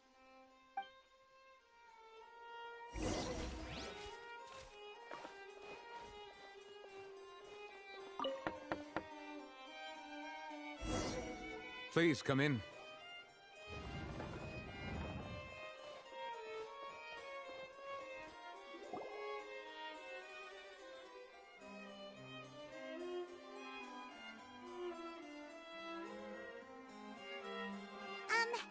Sorry to barge in, Monsieur Nervalet. We only lied to get in because we didn't know any other way. It's all right. Please let me know how I may be of assistance to you. So you're not mad at us? We're looking for a man called Vacher. He may have been an eyewitness in the serial disappearances case. If we can find him, we may be able to unearth some key information on the case. Ah, I see.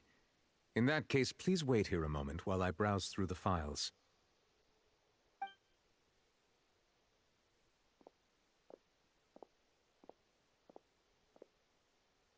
Who knew that Nervalet would be so easy to talk to?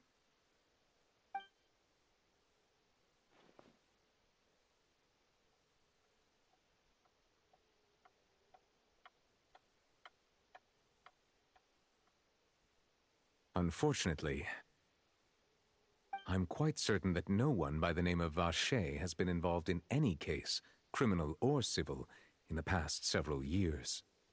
There are no records of him either in the files or in my memory. Traveler, what if it was really just a dream? Is that so? All right then. Thank you so much, Monsieur Neuvillette. We'll take our leave now.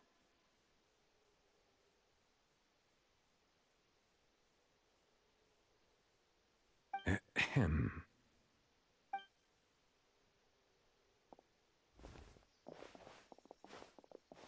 Miss Navia, I can understand how you feel. Your father, Callus, was a truly exceptional man. We deeply regret his passing.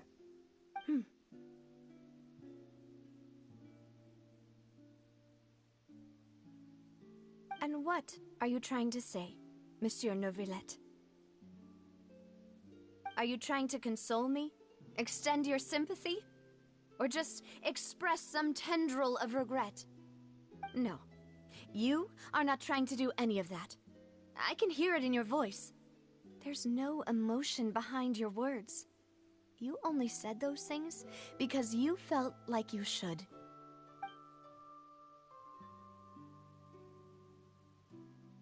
It's just like last time. After my father took his place in the duelist ring, I pushed through the guards to talk to you as a last resort. You even told me then that you thought there was something fishy with the case, yet you still allowed the duel to go ahead. In your eyes, the value of a human life is nothing compared to those cold laws you hold so dear. If you truly regret my father's death, then why didn't you call a stop to the duel? Why didn't you give me the power to stop him from throwing his life away? Why did you just let him die, despised and hated by all? Everything was hanging on a thread at that moment. Just the tiniest effort could have changed everything. There are still so many things I never got to tell him. So many questions he still owes me answers to. If you really have no heart, then just look me in the eyes. I, Navia, will show you the true meaning of regret.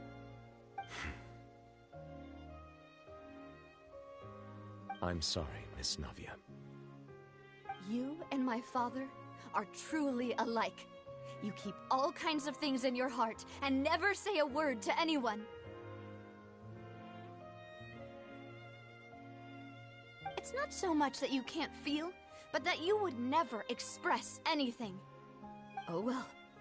In any case, everyone already knows full well the apathy of the Chief Justice. My apologies for taking my emotions out on you, Monsieur Chief Justice. Let's go, Traveler and Paimon.